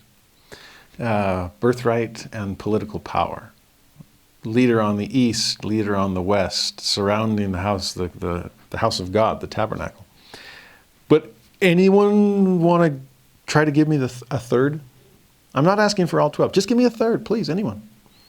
I've never met anyone that remembers any of the others. And there's a reason for that. Because Joshua and Caleb had faith, and faith is to be remembered. The other 9 had fear. And fearfulness, that's something to forget. To understand what happens here, such a magnificent part of the story of the Exodus, he commands these 12 spies in verse 18, go see the land, what it is. Again, none of us have ever been there before. See the people that dwelleth therein, whether they be strong or weak, few or many. See, we're going to have to measure the strength of the enemy we're up against. See what the land is that they dwell in, whether it be good or bad. I mean, does it really flow with milk and honey? See what cities they be that they dwell in, whether in tents or in strongholds. How easy is it going to be to conquer them? You'll see what the land is, whether it be fat or lean. How long can we live off the land before we have to plant our own crops? See whether there be wood therein or not. What kind of building materials are we thinking about? And then the all-important counsel in verse 20. And be ye of good courage. Bring of the fruit of the land. That way by their fruits ye shall know them. You see, when it comes to pioneering, scoping out land you've never been to, ignorance is okay. This is how you overcome it. But cowardice isn't. There has to be faith to move forward. There cannot be fear holding you back. So cross the river, scope out the land, bring back the fruits of your labors. Help us see what the fruits of our labors will be. But be strong, be of a good courage, which is counsel that will find personification in Caleb and Joshua. Well, they go in, all 12 of them do. And after spying out the land, in verse 23, they came unto the brook of Eshcol, and cut down from thence a branch with one cluster of grapes. And they bare it between two upon a staff, and they brought of the pomegranates and of the figs. So here are the fruits of their labors. Figs, think about the cursed fig tree in Jesus' day, where if there's leaves, there's supposed to be fig fruit as well. And in that case, it was a hypocritical fig tree and only leaves and no fruit, and so God, the Savior, cursed it.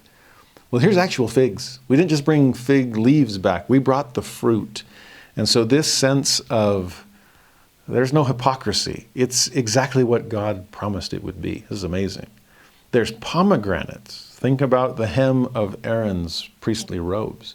This is a land of fruitfulness. There is seed everywhere. No wonder God wants us to go there to open our own pomegranates, to have seed ourselves like the sands of the sea and the stars of heaven.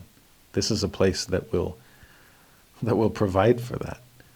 And maybe best of all, the grapes. This is joy. This is rejoicing.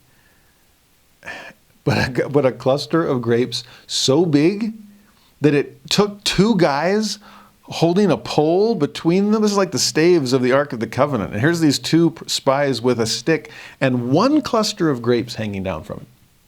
It's like they ran into the promised land and conquered the fruit of the loom guy, right? And now they're bringing him back hostage to tell the tale. Oh, this is a massive cluster of grapes. Like, would you like one? Amazing what's happening here. They come back and that's all the news. All of Israel wants to find out. It took us a year and a half. We're ready to cross the Jordan River, ready to take the promised land. And I'm getting a little tired of manna. I'm not going to say that anymore. I got really sick, literally, of quail meat. So, but grapes, pomegranates, figs, that's even better than leeks and onions. So let's go.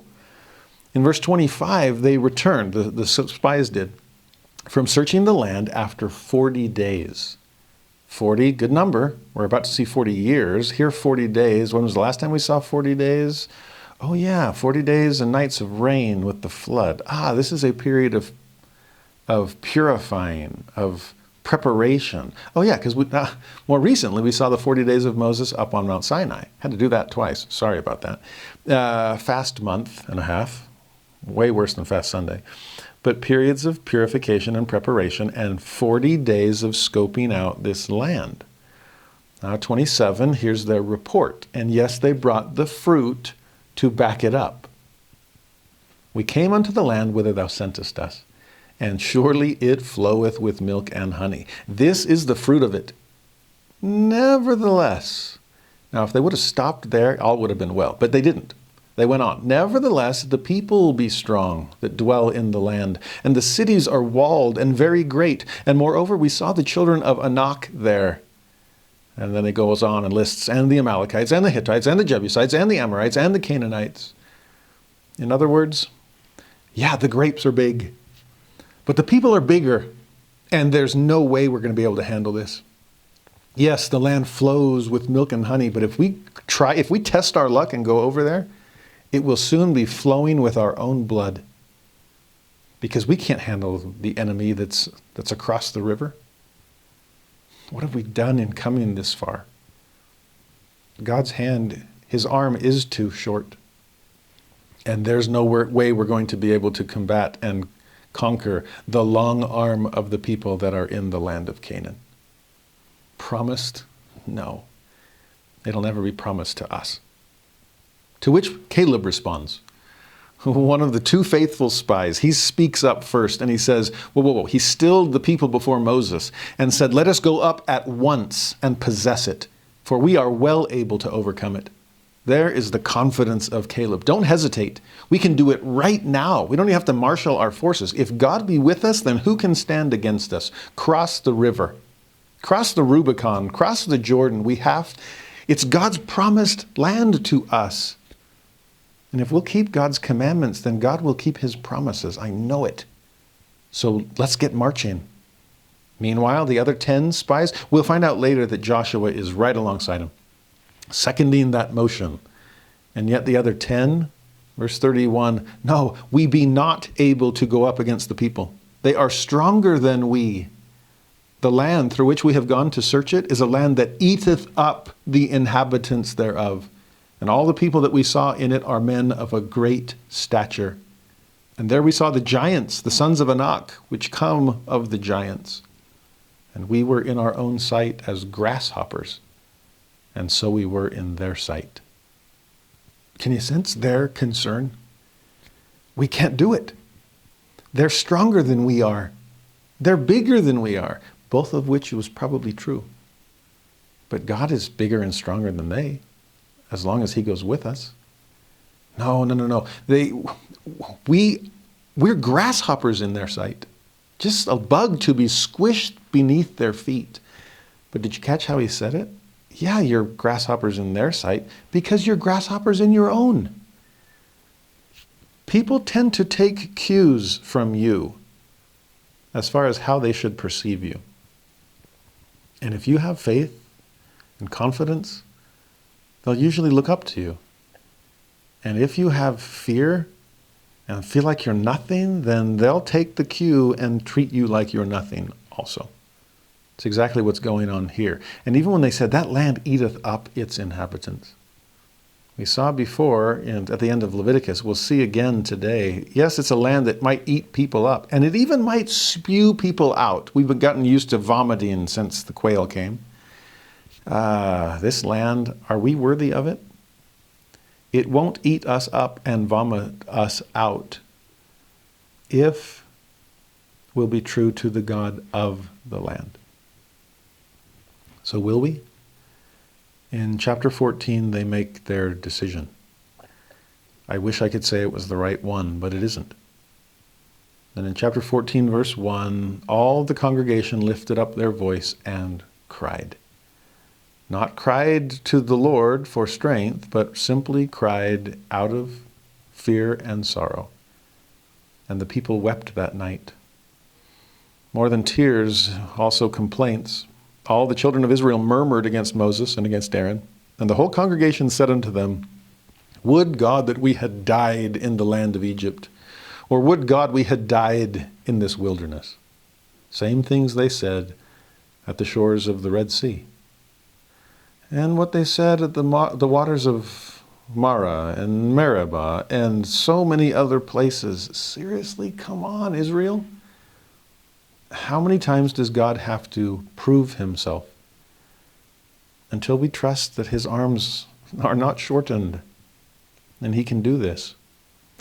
Moses is concerned about this. In verse 4, they said one to another, let us make a captain and let us return into Egypt. Forget Moses, we're out of here. And in verse 5, Moses and Aaron fall on their faces before all the assembly of the congregation of the children of Israel. Oh no, we're in trouble. At least they're in trouble. And Moses, who's so quick to mediate, well, how are you going to solve this one? They're not alone in this devastation. Joshua and Caleb stand up and rend their clothes. You're tearing me up. My heart is breaking. because of your broken covenants, your broken faith. And so here I am tearing my clothing apart. And they say in verse 7, the land which we passed through to search it is an exceeding good land. It's worth striving for.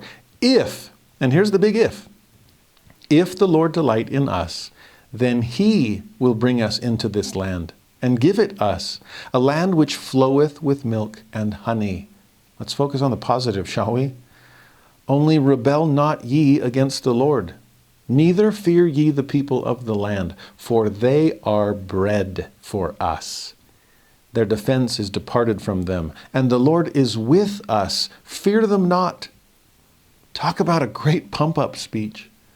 This is faith over fear. This is the 2 over the 10. And if you'll simply trust in God, he is bigger than the inhabitants of the land. He will be with us. He will provide for us. All will be well. Fear them not. They're basically asking the same question Moses asked after the golden calf. Who's on the Lord's side? And you remember what happened in the aftermath of that? Some came running, and others fell down in their fear and were consumed by it. I actually love the phrase also, they are bread for us. Earlier the concern was the people are too strong. They're going to eat us up. And for Joshua and Caleb, we're going to eat them. They're just bread. In fact, what has God been doing for the last year and a half? He's been providing bread from heaven. He's been giving us bread right outside our tent door. And he'll deliver these people to us as well. I think it was on my mission, I saw a Spanish translation of this. I've never been able to find it since. I don't know if I was reading some other book or some other commentary, but this phrase, they are bread for us, the translation I saw, I'll never forget, it was, los comeremos como pan. In other words, we will eat them like bread. Man, I wish I would have known that when I played my football days. I was a wide receiver, staring across the line of scrimmage at the defensive back as they're just kind of talking smack to me. I would have loved to use that one. Te comeré como pan. I'm going to eat you like bread. And then go smoke them on a deep ball. There's something powerful about this. Just trust in the bread of life, the provider of every good grain. He's got this. Well, verse 10. But all the congregation bade stone them with stones. Oh, if we're going to die, if we cross this river, then better that they die than we do. And so they're rising up to go stone, to kill Joshua, Caleb, Moses, Aaron, anybody that stands in their way. And now who comes to the rescue? As always, God does. Verse 10, the glory of the Lord appeared in the tabernacle of the congregation before all the children of Israel. And the Lord said unto Moses, how long will this people provoke me? How long will it be ere they believe me for all the signs which I have showed among them? Remember that phrase, by the way, how long? We'll see it again by the end of today's lesson. How many times do I have to come to the rescue? How many times do I have to prove myself? He goes on, I will smite them with the pestilence and disinherit them, and will make of thee a greater nation and mightier than they. Again, here's God pushing the justice, his justice, to the extreme. What will Moses do? Will you be a nursing father to them? Or are you ready to throw in the towel, like God is pretending to do? In the next few verses, Moses does as he did before. Intercedes for his people. He tells the Lord about what will happen, just like he did with the golden calf. Oh, but if you bring them out here and destroy them, then all the surrounding nations are going to say, see, even God couldn't bring these people into the promised land. I guess our gods really are stronger than him. But better than that, Moses doesn't just appeal to God's glory with those kinds of words. He appeals to God's goodness. Remember we saw that in Exodus, that God revealed, Moses is like, show me your glory. And the Lord's like, I'll do you one better. I'll show you my goodness. I'll show you my long suffering. I'll show you my mercy. And here Moses pleads for that goodness as well. He says in verse 17, and now I beseech thee, let the power of my Lord be great, according as thou hast spoken. There's glory, but here's goodness. Saying, the Lord is long-suffering. You just keep putting up with them. And of great mercy, forgiving iniquity and transgression, and by no means clearing the guilty. We saw that with Miriam's leprosy. But pardon, I beseech thee, the iniquity of this people, according unto the greatness of thy mercy.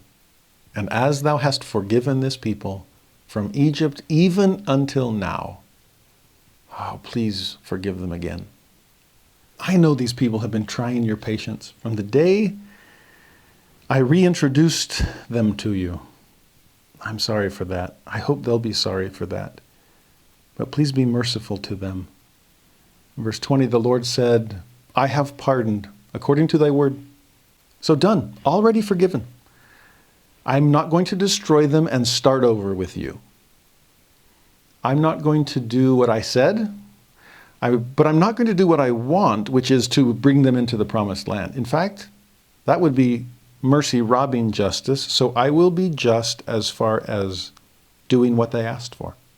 I'll give them exactly what they wished. They had hoped either to die back in Egypt, that's too late for that, or to die in the wilderness. Well, then fine. They will. I'll let them pass, since they did not pass the test of faith. In verse 21, as truly as I live, there's oath language. There's God swearing on his own existence. All the earth shall be filled with the glory of the Lord. So yes, someday we'll all need to have the faith to obtain God's promises. But until then, I'm eternal. I can wait. Because all those men which have seen my glory and my miracles, the ones who should know better, those miracles which I did in Egypt and in the wilderness, and have tempted me now these 10 times, oh, God's keeping track, which means I guess they haven't fully repented, since the Lord does remember these ones. Those who have not hearkened to my voice, surely they shall not see the land which I swear unto their fathers. Neither shall any of them that provoked me see it. But, verse 24, my servant Caleb, because he had another spirit with him, and hath followed me fully, him will I bring into the land whereinto he went, and his seed shall possess it. And the same would go for Joshua. I love how he puts it. Those two, they followed me fully, instead of half-heartedly or intermittently or insincerely. He had another spirit on him, that same portion of spirit that God was giving from Moses to the 70 elders. And these two spies, have you met people that just have a different spirit about them? A spirit of faith rather than a spirit of fear, a spirit of optimism rather than pessimism. People that focus on grapes instead of giants and pomegranates instead of problems. I'm grateful for people like that. I'd go on a trek with them any day. In fact, I have gone on trek with many of them. They got me through it. And they could have gotten Israel through it too if they simply had believed and shared in that spirit and in that faith. Instead, here's the wander, die principle. Oh, that generation isn't ready? Bummer. I was. I brought you here. You're on the banks of the Jordan River, for crying out loud. You can look across the banks on the other side and see it. Can you smell that land flowing with milk and honey? You can see it right across the river. I brought you here, but you wouldn't come. And because I'm eternal, I guess I'll have to wait. So go ahead and wander, die. And I'll outlive you until some other generation rises in your place to give it a second chance. He says in verse 28, as truly as I live, saith the Lord, as ye have spoken in mine ears, so will I do to you. I'll give you exactly what you wanted. Your carcasses shall fall in this wilderness, and all that were numbered of you, according to your whole number, back from chapter 1, from 20 years old and upwards, which have murmured against me, doubtless ye shall not come into the land, just like you said, concerning which I swear to make you dwell therein, save Caleb the son of Jephunneh and Joshua the son of Nun. Did you catch what God called them? You're going to die in the wilderness. It's going to be wander, die, just like you asked for. Your children will grow up in their place and come back to these same shores, the same bank of the river, with two very old-timers, Joshua and Caleb. There'll be some interesting deja vu for them. Meanwhile, you will be buried in the wilderness somewhere. But notice the word, your carcasses shall fall in this wilderness. Whoa. How does Paul refer to the human body in Corinthians? The temple of God, the temple of the Spirit. The body is a glorious thing, a physical gift. And yet here, how does he refer to their physical bodies? Yeah, your carcass. Yeah, I sense a little frustration here. Some righteous indignation, okay? If there's no real spirit animating that body, if there's no soul, you might as well be a carcass. And so they were. Verse 31, but your little ones, which ye said should be a prey, you weren't worried about them, you were worried about yourself. Them will I bring in.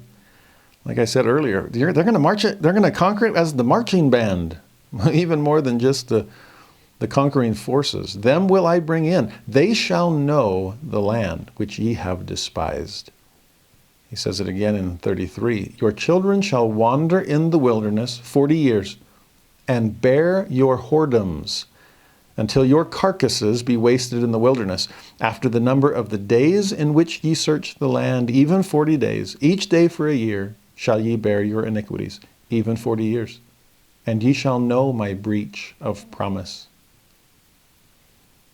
Then your children will walk over just fine. I'll even part the waters for them. They'll have their own Red Sea experience. Do you get what the Lord is getting at here? The way he puts it, you'll know my breach of promise. You broke your promise, so you could not get the promised land. Your children will bear your whoredoms, your infidelities, your adultery against the covenant. You've been cheating on me. And so I cannot bring you in, but I'll bring them in as long as they're faithful. You see, that to me is the great tragedy of all of this. They had a choice to make. The 12 spies come back. Here's the grapes, here's the pomegranates. Oh, here's the giants, here's the concerns. But believe, and God will be with us. And sadly, Israel trusted the fear of the 10 more than the faith of the 2. And succumbed to their lesser natures. And so God let them. And let them wander, die, because I can wait for a new generation. And so he does. The irony there is in that moment of realization of what God has just told them, there's some serious remorse on their part. Sorrow, although probably not godly sorrow. Just, no, never mind then. It's okay. We'll go. Sorry, we take back what we said. We're ready to cross the river. And God is, no, it's too late. You already made up your mind. It says in verse 40 that they, the people, rose up early in the morning and got them up to the top of the mountain, saying, Lo, we be here, and will go up unto the place which the Lord hath promised, for we have sinned. So sorry. And we're ready to go. But now it's too little too late. God swore on his own life that there would be consequences to their decision, that justice was there and mercy would not rob it. They would get just what they asked for. In verse 41, Moses tells them that. Wherefore now do ye transgress the commandments of the Lord? It shall not prosper. Go not up, for the Lord is not among you, that ye be not smitten before your enemies. He adds in 43, ye are turned away from the Lord. Therefore the Lord will not be with you.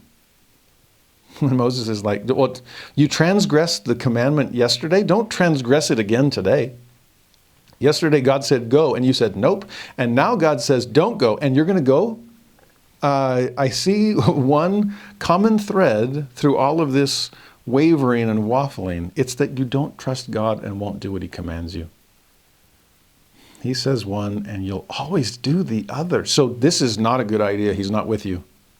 Those giants really will eat you up and spit you out. And so they did.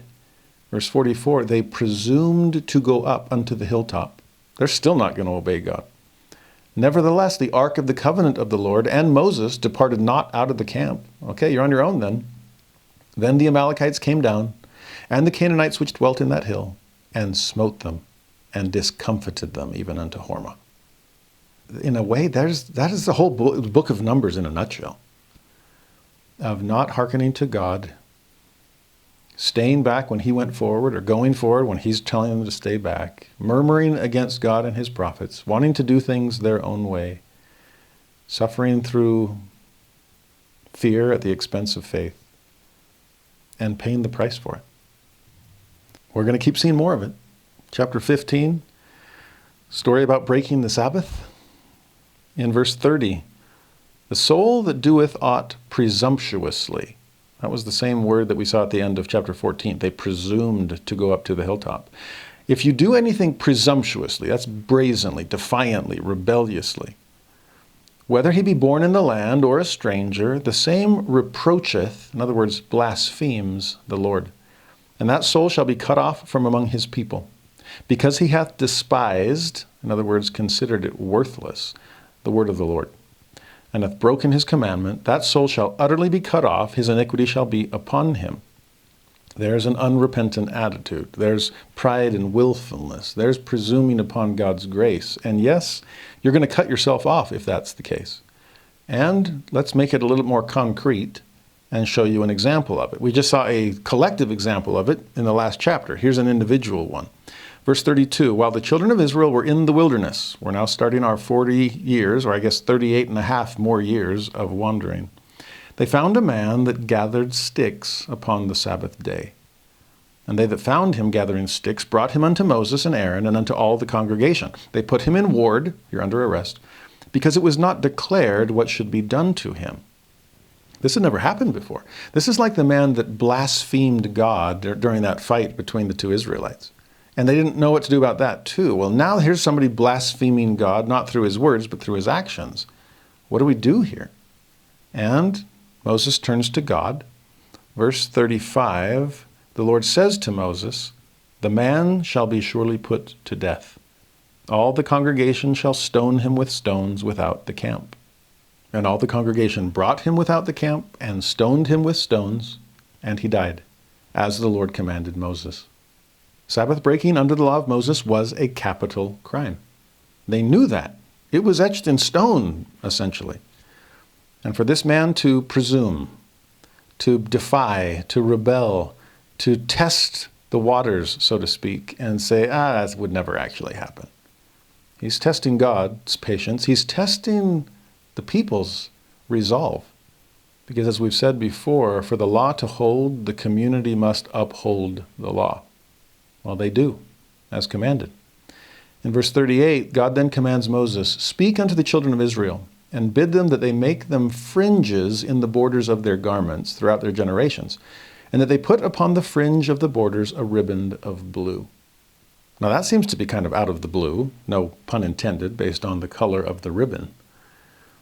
We just finished stoning a capital criminal for breaking the Sabbath, and now you're telling us about sewing and what we're supposed to be wearing? Well, yeah, what's the connection? How often do you look at the clothes you wear? The border of your garment, the edge of it, what is there? There's going to be a ribbon of blue, and what will that be for? Hopefully, that blue may be reminding you to look upward. You're looking down at the hem, and they'll go blue up. God in heaven, yes, he's aware of everything I do down here below. We sometimes talk about tying a string around our finger to help us remember something. That sounds what is happening here. Because in verse 39, it shall be unto you for a fringe, that ye may look upon it, and remember all the commandments of the Lord, and do them, that ye seek not after your own heart and your own eyes, after which ye used to go a-whoring, that ye may remember and do all my commandments, and be holy unto your God. Here's a visible reminder, one that you will see frequently. And hopefully it will help remind you of the invisible God. Reminds me of what Abinadi said to the wicked priests of Noah, and wondering why does the law of Moses have to be so strict, and all these little nitpicky details about what color of a ribbon you're supposed to have at the edge of your robe. Abinadi's response? Therefore there was a law given them, yea, a law of performances and of ordinances. Why do you think Leviticus was so long and complicated last week? a law which they were to observe strictly from day to day, to keep them in remembrance of God and their duty towards him. That's why. He's too easy to forget. So I'm going to try to connect him to things you can't help but remember. In verse 41 then, he adds, I am the Lord your God, which brought you out of the land of Egypt to be your God. I am the Lord your God. I didn't do all that delivering just to be forgotten once you come to the promised land. And it seems that every time you forget me, you fall back into problems.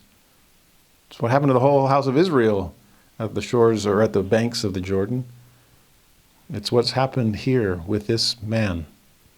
And I hope that one man can serve as an example, a cautionary tale for the rest of the house of Israel. Do not go and do likewise. Instead, remember God. There's your sacrament prayer, to always remember him. Well, chapter 16, how long is remembering him going to last? Well, if you know anything about Israel, not long. In verse 2 of chapter 16, you meet three rebels, Korah, Dathan, and Abiram. And they're leaders from the tribe of Levi and the tribe of Reuben. Interesting, those two. Levi, priesthood tribe, so we're the spiritual giants here. Reuben, firstborn son of Jacob, so we should have more power than we do. They rose up before Moses, it says in verse 2, with certain of the children of Israel, 250. But notice how these 250 are described. Princes of the assembly, famous in the congregation, men of renown. Compare that to meek Moses. You see, leadership is best trusted to people who aren't seeking it, or for whom the leadership will not go to their head. Remember the caution in D&C 121 that as soon as you have a little authority, as you suppose, it doesn't even have to be real authority, you just have to think it is, then you start to exercise unrighteous dominion. And that's exactly what's happening here. These 250 princes, famous, renown. How come Moses has all the power and all the authority? We should have more of it. And that's the same problem we saw over and over and over already. Well, notice the aftermath. Verse 3, they gathered themselves together against Moses, against Aaron, and said unto them, Ye take too much upon you, seeing all the congregation are holy, every one of them, and the Lord is among them. Wherefore then lift ye up yourselves above the congregation of the Lord. Exact repeat of the conflict with Miriam and Aaron. The same concern that Joshua and this boy had raised with Medad and Eldad. Moses is meek. I'm not trying to take more upon me. I didn't want this to begin with. Believe me, I kept trying to get out of it. And I saw the Spirit descend upon the 70 elders of Israel. I've been doing a lot of delegating ever since Jethro whipped me into shape. I am not lifting myself up above anyone. I do want all the Lord's people to be prophets, but the only way they'll do it is by matching my meekness. Of course, he's not going to say that. But by being humble and qualifying for the Spirit that only God can give. In verse 5, he says to Korah, that Levite, even tomorrow the Lord will show who are his, the called, and who is holy, the worthy, and will cause him to come near unto him, even him whom he hath chosen will he cause to come near unto him. There's many are called, few are chosen. We're going to see the difference here. So Korah and his whole company of Levites is told in verse 6, take you censers, put fire therein, put incense in them before the Lord tomorrow, and it shall be that the man whom the Lord doth choose, he shall be holy. Ye take too much upon you, ye sons of Levi. You accuse me of taking too much upon myself? God put it upon me. I am worried that it's you that is trying to take too much upon you. You're already sons of Levi. You are ministering. But to rise to the level of high priest like Aaron or prophet like Moses, that's not yours to decide. It's God's. So the Lord will choose. And you'll be holy if God chooses you. Sound a little like the strange fire of Nadab and Abihu that we saw last time? because they're being asked, go kindle your fire. Go bring your incense. Go walk the walk, and we'll see who God actually accepts. In Hebrews chapter 5, famous verse, it says that no man taketh this honor unto himself, speaking of the priesthood, but he that is called of God, as was Aaron. And this way we'll give God a chance to call someone. You're going to be out there with your censers, your incense, prayers of the saints ascending to heaven. We'll see which prayers God accepts that day. Now, verse 9, Moses then says to them, seemeth it but a small thing unto you that the God of Israel has separated you from the congregation of Israel, to bring you near to himself, to do the service of the tabernacle of the Lord, to stand before the congregation, to minister unto them? He hath brought thee near to him, and all thy brethren, the sons of Levi, with thee. And seek ye the priesthood also? In other words, the high priesthood? You already have this Levitical order. You haven't been called to be the high priest. I love the way he puts it. Seemeth it but a small thing unto you. Are you vying for position? Aspiring to some kind of calling because that you think the calling you have now is beneath you? That it's too small? No, any calling is as big as you can imagine. I even worry sometimes about the word magnify our calling, because we think of a magnifying glass making it bigger. And I want to magnify my calling. I want everybody to see what I'm doing here. No, there's another thing you can do with a magnifying glass, and it's concentrate the rays of the sun. That's more my kind of magnifying your calling. I don't care what people see. I'm not trying to make it bigger in the world's eyes. I'm trying to concentrate the power of God in this tiny pinpoint of opportunity God has given me. And if I'll do that, there's a fire that will kindle. There's power that will come from the Lord. This is not a small thing you're being asked to do, even if you're just carrying one of the pins that keeps the curtains together. Understand who it is that called you. And now let's see who God really wants to call. Meanwhile, verse 12, Moses calls for Dathan and Abiram, the other two, but they refuse to come. Like, nope. They say to Moses in verse 13, is it a small thing? Ooh, are they kind of throwing that phrase back in Moses' face, a play on his words to Korah? Is it a small thing that thou hast brought us up out of a land that floweth with milk and honey, to kill us in the wilderness? Except thou make thyself altogether a prince over us? Now notice what they just said. They're taking all kinds of words and throwing it back in Moses' face. Dathan and Abiram are, making Moses an offender for a word. Oh, some small thing that you have brought us out of a land flowing with milk and honey. Yeah, you keep talking about this promised land and its milk and honey. We miss the milk and honey of Egypt. Seriously? Back to the leeks and the onions and the cucumbers and the fish. The fish were free. You were not. You were tears in your eyes and they weren't onion related. Yeah, it was flowing with milk and honey, but it wasn't flowing to you. It was flowing to your Egyptian taskmasters. And you were under the imperial thumb. You begged for mercy and you got it. And now you're complaining about what I'm trying to give you? You're accusing Moses of trying to kill you in the wilderness when God, through Moses, has been meeting your every need? Oh, kill you in the wilderness? Well, remember the word carcass. It's coming. Except you make yourself a prince over us. That's exactly what Moses first heard the very first time he tried to intercede on the behalf of one of his own people. Remember when he stood up to the Egyptian who was smiting the Israelite and he ended up killing the Egyptian? And then how did they respond? Well, who made you a prince? Who made you a ruler? Who made you a judge over us? Well, I can answer that. God did. But in this case, are you really that warped? Are you really that far gone that you can't see what God is trying to do for you? Well, they were. In verse 14, they say to him, moreover, thou hast not brought us into a land that floweth with milk and honey, or giveth us inheritance of fields and vineyards. Wilt thou put out the eyes of these men? Oh no, we will not come up.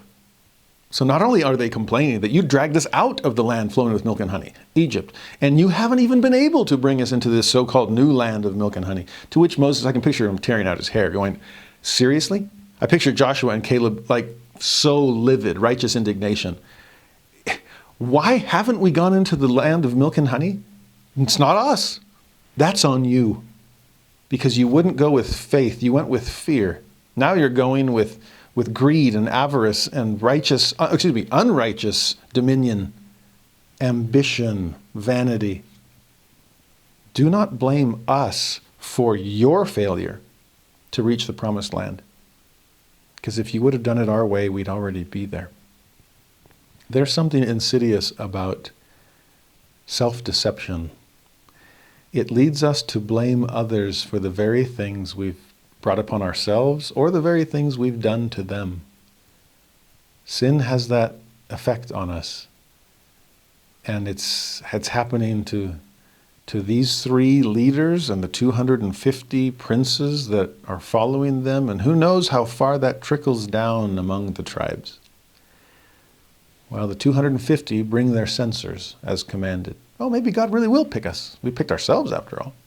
They begin burning incense in them, and then the Lord tells Moses and Aaron in verse 21, separate yourselves. There's that key word for the Nazarites, right? Get out of here. I'm setting you apart. This time in a physical way, for a physical reason. Separate yourselves from among the congregation, that I may consume them in a moment. And they, Moses and Aaron, fell upon their faces and said, O God, the God of the spirits of all flesh, shall one man sin, and wilt thou be wroth with all the congregation? Again, they're asking God, please be very specific with your justice. And don't just rain down lightning bolts, so to speak, so that everyone is consumed. Moses and Aaron continually are standing up for the people, trying to balance God's justice and his mercy. And please don't be angry at everyone when it's just been one man. Well, 3 men. Well, 253 men. Okay, however many others are. Okay, sorry, maybe, yeah, there's a lot of justice that needs to be meted out here. And it will be. God tells Moses to say to the people in verse 26, depart, I pray you, from the tents of these wicked men. Touch nothing of theirs, lest ye be consumed in all their sins. So you need to be separate. Who's on the Lord's side? Who? You've got a choice to make. Well, the people make the choice. They distance themselves from Korah and Dathan and Abiram. And now that they're at safe distance, Moses says in verse 28, hereby ye shall know that the Lord hath sent me to do all these works, for I have not done them of mine own mind. See, this has never been about me. This was not a self-appointment on my part. This isn't a man-made authority. So I'm not giving man-made words, and we're going to see a consequence that is anything but man-made. I didn't choose to lead. I'm not going to choose to judge or choose to condemn. I'm going to wash my hands of the whole thing and let God step in and do this personally. So verse 30, if the Lord make a new thing, can't be man-made, never happened before, and the earth open her mouth and swallow them up, then ye shall understand that these men have provoked the Lord. Moses is stepping out of it. And immediately the earth opens up beneath the tents of these 3 ringleaders. They all fall into that pit, and the earth closes over them again. Can you imagine? Earthquake, open, shut. It is an open and closed case, that's for sure. And they are now completely gone. Imagine what's now spreading throughout Israel. This is like the death of Korihor, the smiting of dumbness to him. This is the death of Nehor, an ignominious death. I mean, this is the end of Sherem and the sign he wanted. Every antichrist in the Book of Mormon, and the word begins to spread. And that's what's happening here. Meanwhile, what about the unholy men offering unholy fire? Well, some holy fire comes down and consumes them, just like it had happened with Nadab and Abihu. The 250 men that offered strange fire are consumed by true fire from heaven. And then the other priests gather up the censers that they had been using, these little shovels with the fire coals and the incense, They gather up these censers and beat them down and connect them together to form a new atone, for the altar. Interesting. Let the punishment fit the crime, and then let the solution fit it as well, in terms of we need something to cover our wickedness, cover our sins, cover our nakedness, cover the altar where we weren't sacrificing the way we should. And so they take what had been used as a tool of iniquity, now to add additional layers of support to a true sacrificial altar of God. Fascinating response to what these wicked people had done. Well, brace yourself, because in verse 41, shockingly, on the morrow, all the congregation of the children of Israel, fill in the blank, humbled themselves, repented, saw the error of their ways. No, they murmured against Moses and against Aaron, saying, "Ye have killed the people of the Lord." What? The people of the Lord? God's not claiming them, because they didn't really claim him. And Moses didn't kill them. He could. Moses parted the waters. Now he's parting the earth. No, God parted the waters, and now God opened the earth and closed them in within it. Don't look. You guys look at Moses in all the wrong ways at all the wrong times, and you misinterpret Moses and God in all the wrong ways. If you're feeling a little righteous indignation, a little frustration or impatience, then you know how Moses and Aaron and Joshua and Caleb, and yes, God feels about all of this. So again, God warns Moses to separate himself from the people so he can consume them all, to which Moses, ever the mediator, turns to Aaron immediately and says to him, verse 46, "Hurry, take a censer, put fire therein from off the altar," true fire, by the way, "put on incense, and go quickly unto the congregation, and make an atonement for them. For there is wrath gone out from the Lord. The plague is begun." And Aaron did so. He goes running. He stood between the dead and the living, and the plague was stayed. Still, in that short amount of time, between sin and consequence, or in this case, between sin and atonement being made by an outside intermediary, 14,700 people died in the plague. It wasn't the one man Moses had mentioned. It wasn't the three we met at the beginning of the chapter. It wasn't just the 250 princes that thought themselves better than the law. This was 14,000 plus, because sin is contagious. No wonder we tried to keep it outside the camp. Well, if that wasn't proof enough, how about number 17? More proof of the priesthood and who God has really called and chosen, because they're choosing him. This one's an interesting chapter. God tells Moses to go among the 12 tribes and among a prince of each tribe, the leaders of the 12, take their rod. I mean, Moses, Aaron they have their rod, right? We've seen a lot of that since Exodus. But each one has a standard. In fact, remember the standard for each family, the ensign, the insignia, bring them. And let's etch into the wood of that rod the name of that tribe. So now that we have all of them here with us, gather them in. We'll write down Aaron's name on the rod for the tribe of Levi. And verse 4, "Thou shalt lay them up in the tabernacle of the congregation before the testimony, where I will meet with you." God's the one who's going to pass final judgment here. "And it shall come to pass that the man's rod whom I shall choose shall blossom. And I will make to cease from me the murmurings of the children of Israel, whereby they murmur against you." You see, God wants to prove this once and for all. So again, let me do something that no one else can do. We're going to take all of these tribal staves and stick them into the tabernacle where God will come down, and he'll make one blossom. Just a stick, and yet it will start to bud. In some ways, that's all you guys are, really, are instruments in my hand. You're just a walking stick, and yeah, I could do all the walking without you.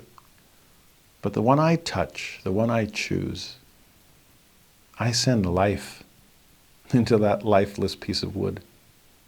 I bring forth fruits by which ye shall know them. So let me do that before the eyes of everyone. In verse 7, Moses did so. He laid up the rods before the Lord in the tabernacle of witness. And it came to pass that on the morrow, Moses went into the tabernacle of witness, and behold, the rod of Aaron for the house of Levi was budded. But more than that, it brought forth buds and bloomed blossoms and yielded almonds. For crying out loud. Can I make it any more obvious that I've chosen the tribe of Levi? This mere stick really does have life in it, and it's producing actual almonds. I remember in Tennessee, and even in Puerto Rico, especially on my mission, it's so lush, and rain and humidity, anything will grow. And I saw sticks that were being used as fence posts with barbed wire connecting them. And some of those sticks, after a long enough time, just stuck in the ground and started to bud and blossom. Never saw, no blossoms, no almonds. But I did see new growth coming out of it. It's amazing.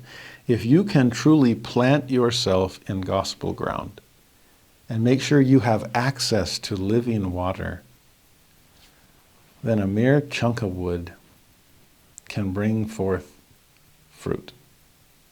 I'm banking on that in my own case. I know the Lord's banking on that for all of us. There's a lot of almonds that need to grow to go around. And that's what's happening here. These are like branches being grafted into the true vine, like Jesus says in John 15, on the way to Gethsemane. In verse 10, the Lord says to Moses, "Bring Aaron's rod again before the testimony, to be kept for a token against the rebels. And thou shalt quite take away their murmurings from me, that they die not.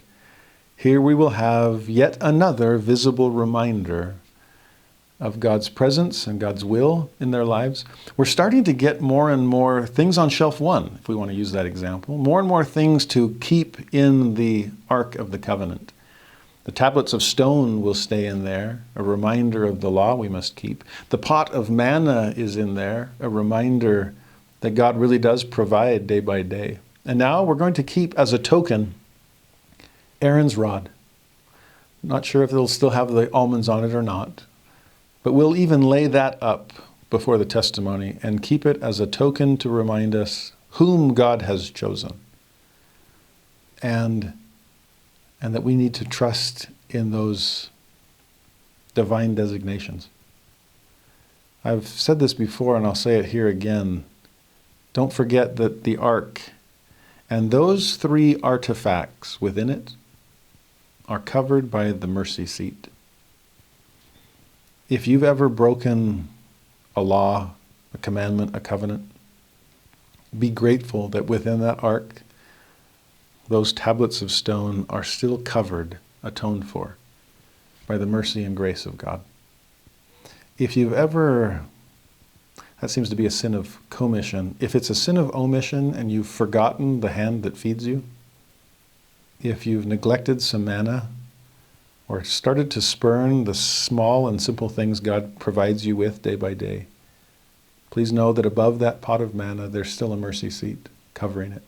And if you, like me, in any position of leadership, have tried to lead but didn't always do it in the best way, if you didn't magnify a calling the way you should have, or look back with regret at a moment of service that you didn't fully render, please know that the rod of Aaron is also covered by the mercy seat. And if you've been on the receiving end, sadly, of someone else's poor leadership, if you've felt neglected by someone that should have had more concern for you, or if you've been given counsel that didn't turn out to be the best imaginable advice, please know that their rods are in the Ark of the Covenant too. And that they hopefully tried the best they could, and for whatever reason, if it fell short, the throne of grace is over them as well, and will compensate for their mistakes and compensate for whatever you've suffered as a result. I do have a testimony of that. And so I love to think of these three tokens, these three reminders that are there in the ark, covered by the mercy seat, the throne of grace. In verse 12, the people then say to Moses, "Behold, we die, we perish, we all perish. Whosoever cometh anything," which means anywhere near unto the tabernacle of the Lord shall die. Shall we be consumed with dying? I wonder what to make of what they just said. Best case scenario, this is godly sorrow speaking. And they're saying, we perish, we are sorry. The sin be upon our heads, so to speak. It's obvious now who you've chosen, and we will trust divine leadership through Aaron and Moses. But I also wonder if this is not godly sorrow speaking, but the sorrow of the damned, ready to just throw in the towel like Mormon's troops when he saw them sorrowing in the wrong way. I wonder, are they asking, we die, we perish. Is everybody going to perish? Are we going to be consumed with death? Man, it seems like everything you point your staff to ends up dying, Moses. Are we next? And if that's the case, again, I can picture a frustrated, sorrowful Moses saying, it's not my choice. It's always been yours. We'll see this next week with Deuteronomy. The choice is placed before you, and you get to choose life or death. So choose wisely. I'll add one other thing about this interesting story in Numbers 17. I think it teaches a great lesson about decision making. Not just in terms of which priesthood tribe to follow, but I've got a lot of choices to make, and a lot of them seem like pretty good options. If I've eliminated the worst, then I still probably have more things to pick from than one. And to me, there's something about this, that if you will do your homework and carve out some rods. Here's plan A, here's plan B, or here's option C and D, and I'm trying to figure out which is the one the Lord would have me follow. And what do I do? Well, let's identify all these options. Then let's present them to the Lord. They took the rods to the tabernacle and laid them there before God's presence. So I've done my homework. I'm weighing the options. I'm presenting them to the Lord and then letting some time pass to see which one blossoms. Spirit of revelation, right? I will tell you in your mind and in your heart. What of those options seems to keep growing on the mind, start to deepen and bear fruit within the soul? It is amazing that if you'll present your options to the Lord and be patient, He really can help you see which one will grow and bear fruit, because that's the one that you should go with. Seek that confirming spirit that, yes, this is the best path to take of all of those options that might end up bearing fruit. Good advice there in Numbers 17. Now, Numbers 18, the calling of the Levites is reconfirmed. I mean, how many times do we have to do this? Well, ask Israel. There's another one. Here in chapter 18, the Lord repeats what He said earlier about taking the Levites to Himself in place of all of the firstborn, down to the 273rd, right? Making them responsible to serve the rest of Israel at the tabernacle. In verse 6, they are given as a gift for the Lord. And in 7, I have given your priest's office unto you as a service of gift. So our service is a gift to God, but the chance to serve is His gift to us. This is like hot potato with gifts. Like, no, you take it. No, you take it. And the Lord will accept just to give it back to us so that we can be an instrument in His hands to bless other people. Reminds me of the great phrase from Moroni chapter 7, verse 2. When Mormon writes to Moroni and says, "It is by the grace of God the Father and our Lord Jesus Christ and His holy will, because of the gift of His calling unto me, that I am permitted to speak unto you at this time." Do we feel that way? I always hear people get up to speak in sacrament meeting and complain. I wish we would do a little bit more like Mormon. What a gift that God has permitted me to speak to you. What a gift every calling is. And if I am trying to give gifts to God, the least I can do is receive the gift of His callings that He's giving to me, so I can be of service to Him and to other people. In verse 20, the Lord spake unto Aaron, "Thou shalt have no inheritance in their land, neither shalt thou have any part among them. I am thy part and thine inheritance among the children of Israel." You see, that's the inheritance of the tribe of Levi. We'll see more of this later on. You don't get your own chunk of land in terms of the tribal inheritance of the tribe of Levi, because that would be confining the administration of the covenant. That would be restricting priesthood to one tiny portion.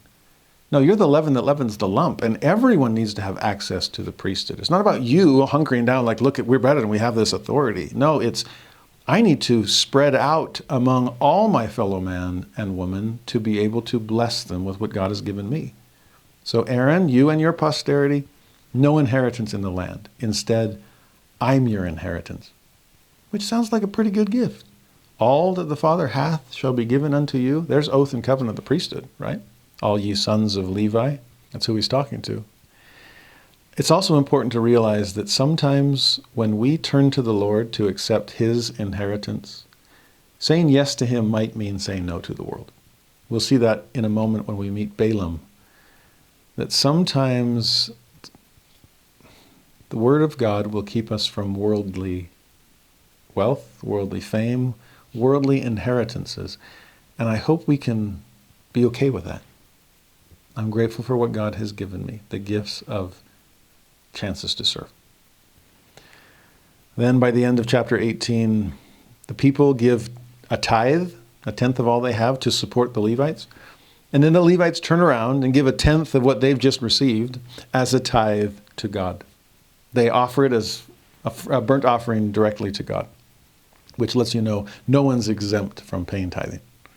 Even those who live on tithing, as the Levites did, they're still giving a tenth of all their increase. It all belongs to God. Numbers 19 then gives us a very interesting ritual about a red heifer. Perhaps you've heard of that, just the red heifer. What's all that about? It's a red-colored cow. And in chapter 19 of Numbers, verse 2, the Lord says, "This is the ordinance of the law which the Lord hath commanded, saying, Speak unto the children of Israel, that they bring thee a red heifer without spot, wherein is no blemish, and upon which never came yoke."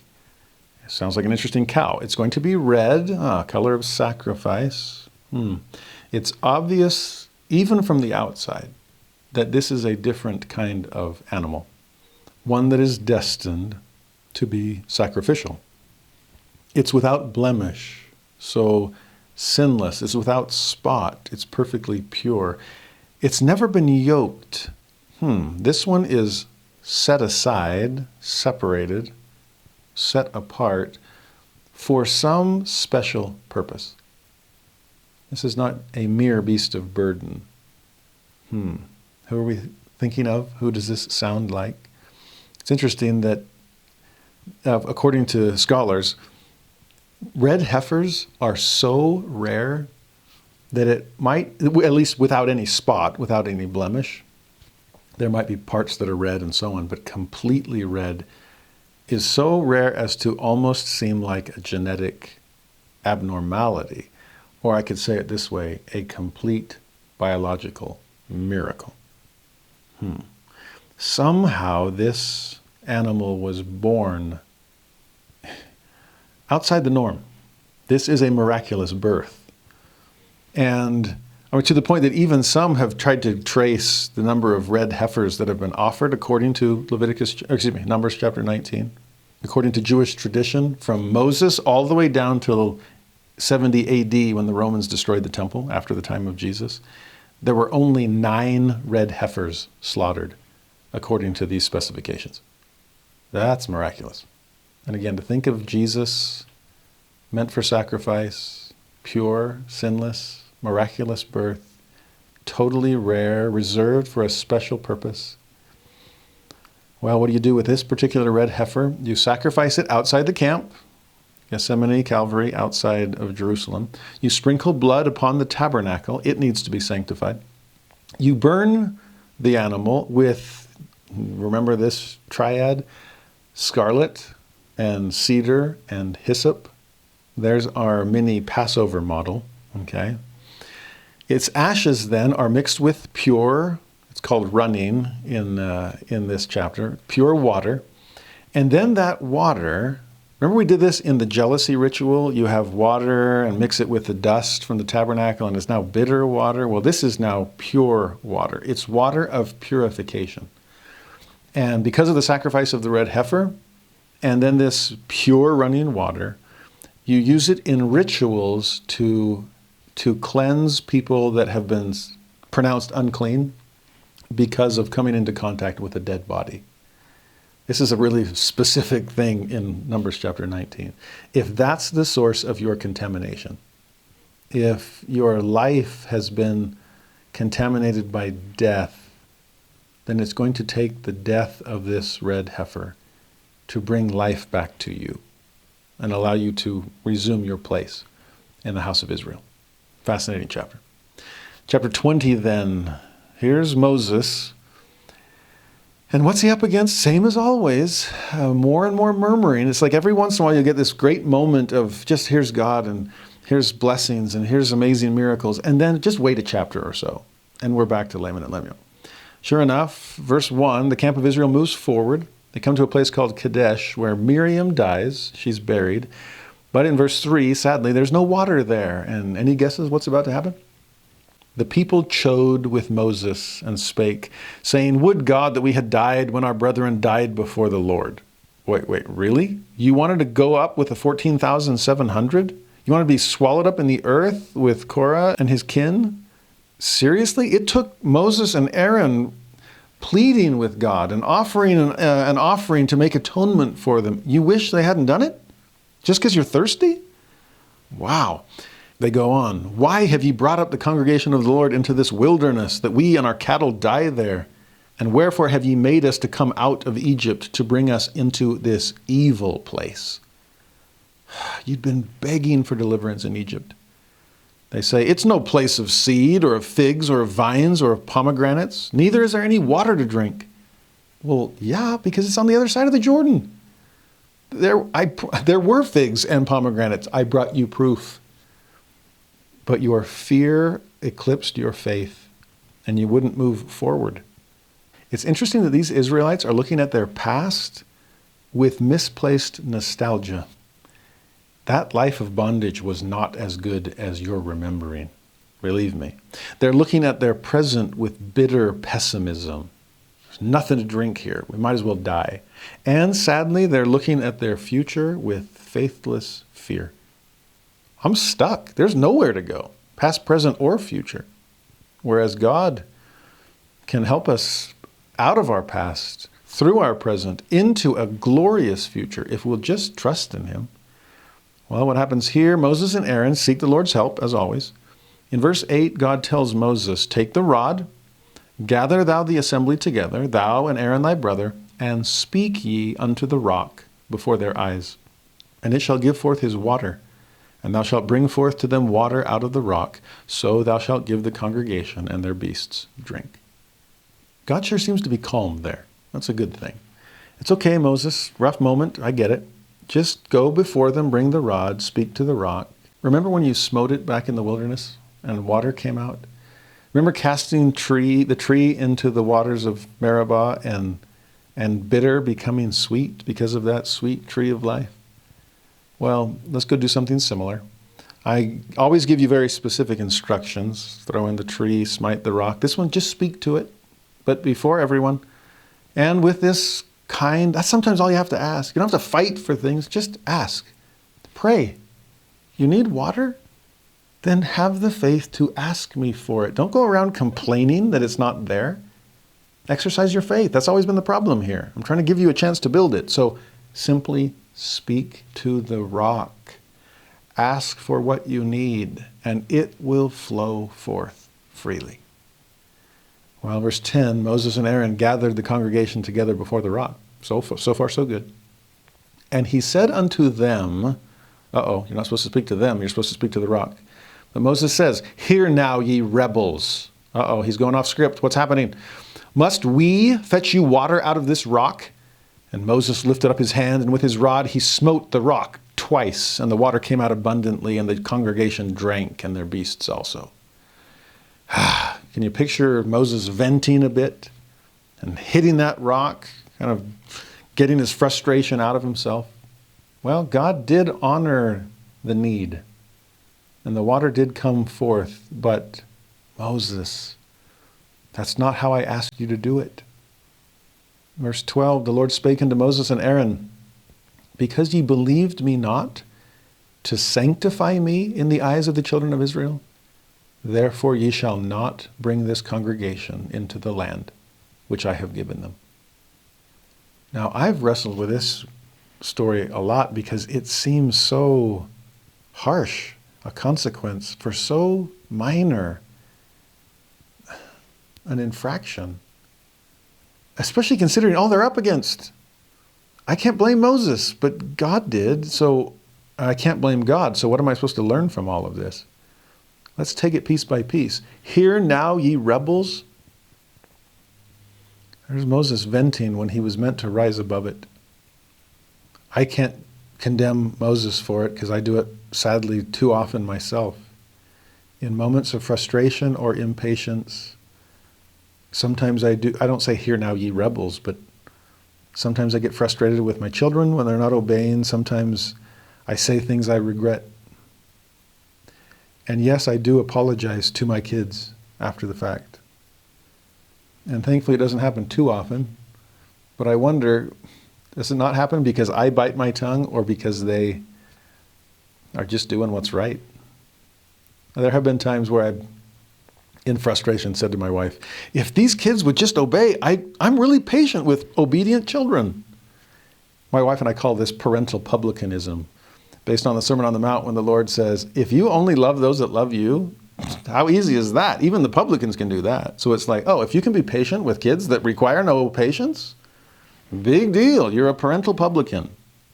Everyone's is patient with people that don't require patience. Oh, what about the ones that seem more rebellious? Can we rise above that? Or are we taking the bait? Are we falling prey to the natural man just because they have fallen prey to the natural man? I did have an interesting conversation with one of my children not too long ago where they had done something they shouldn't have done, and I reacted in a way I shouldn't have reacted. And we both came to our senses kind of independently, and we were both feeling bad and licking our wounds and feeling sorry for the other person. And I remember speaking to this child and saying, you know, there's something interesting about giving in to the natural man or woman. It's contagious, sadly. And when one person gives in, the other person feels justified in giving in as well and responding in kind. And then it keeps spiraling downward and downward and downward until one of them decides to absorb the natural man action or attitude from the other person and not pass it on, not to throw it back. Just accept it, metabolize it, rise above it, and reverse the cycle so that it starts climbing back up, because overcoming the natural man is contagious too. And if I vent, they'll just vent back. And if I don't vent, they'll usually calm. It's amazing how that works in interpersonal relationships. So that's one mistake on Moses' part. The other phrase, must we? No, you were just supposed to speak to the rock. Ask God to provide living water. And let the people see that you're sanctifying me as I'm providing for you. Maybe one of these days they'll learn to do likewise. But no, must we? Moses, with even just a slip, used the wrong pronoun. He took a bit of credit. Are we going to have to do? I've had to do this so many times and now I got to do it again. It's like, no. It was never you, Moses. It was always God. And I've learned that we no longer shine once we claim to be the light. That if we will give God the credit every time, then water will keep flowing through us to meet the needs of thirsty people. But if you get in the way of the light, assuming to be the light yourself, then what have you left people in? In shadow, in darkness. And that's not what Moses is called to do. When he smote the rock, instead of calmly calling upon it, is he turning to some kind of physical force when words alone are all you're supposed to rely upon? Back to D&C 121. what happens? No power or influence can or ought to be maintained by virtue of the priesthood. No physical power, no threats, simply persuasion, long-suffering, meekness, gentleness, love unfeigned. Words. Just speak to them. Teach them correct principles. Let them govern themselves. Point them to God, the Word Himself. By the time this episode ends, it's time to continue on their journey. They're no longer thirsty. We can leave this rock. They continue on toward the promised land. Now the direct route is going to lie through the land of Edom. And Edom is descendants of Esau. So hey, Jacob, Esau, our ancestors got along great. Yeah, there was some friction, but at the end, this beautiful reconciliation. So the leader of the Israelites, Moses, speaks or sends messengers to the leader of the Edomites, their king, and says in verse 14, "Thus saith thy brother Israel." Remember, our families go way back. "Thou knowest all the travail that hath befallen us." So let me remind you of our relationship. There's an appeal to fellowship and loyalty. Let me remind you of everything we've been through. So here's an appeal to compassion and empathy. He reviews more details about what they've been through on their sojourn from Egypt, and then asks very, very humbly in verse 17, "Let us pass, I pray thee, through thy country. We will not pass through the fields or through the vineyards, neither will we drink of the water of the wells. We will go by the king's highway. We will not turn to the right hand nor to the left until we have passed thy borders." We are trying to be as good neighbors, as good brothers as we possibly can be.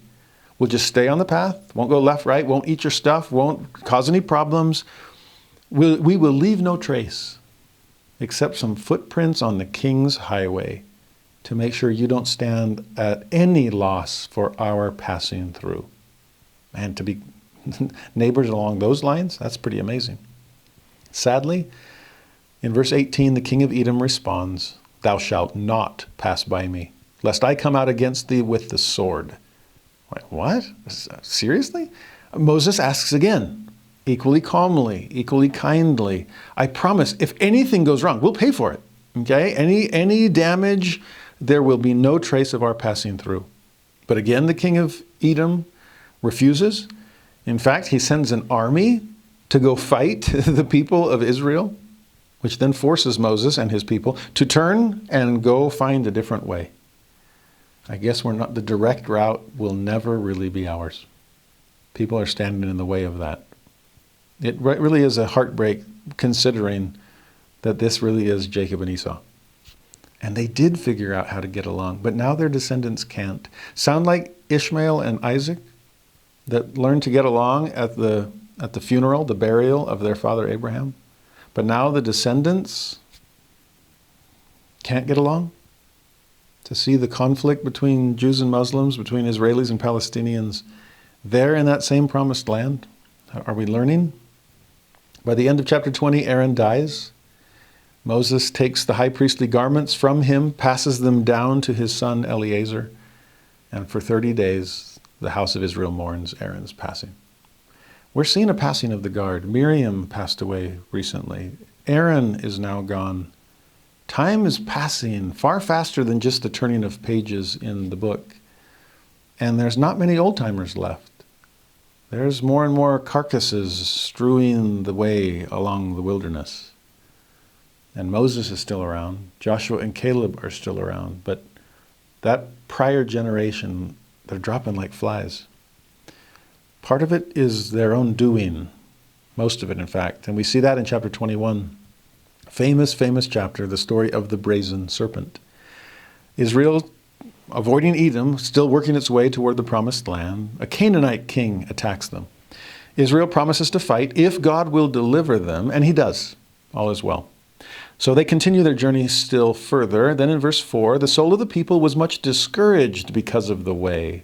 Only one verse after God delivered them from an enemy. But yeah, it happens quick. And the people spake against God and against Moses. Those always seem to be the whipping boys. Take out my frustration on God. I don't believe in him. Take out my frustration on the prophet. Don't want to follow him either. And they say, "Wherefore have ye brought us up out of Egypt to die in the wilderness?" Not this again. For there is no bread, neither is there any water, and our soul loatheth this light bread. That's the manna. Are we looking every gift horse in the mouth? Are we complaining about everything God has provided for us just because it's not exactly the kind that we asked for?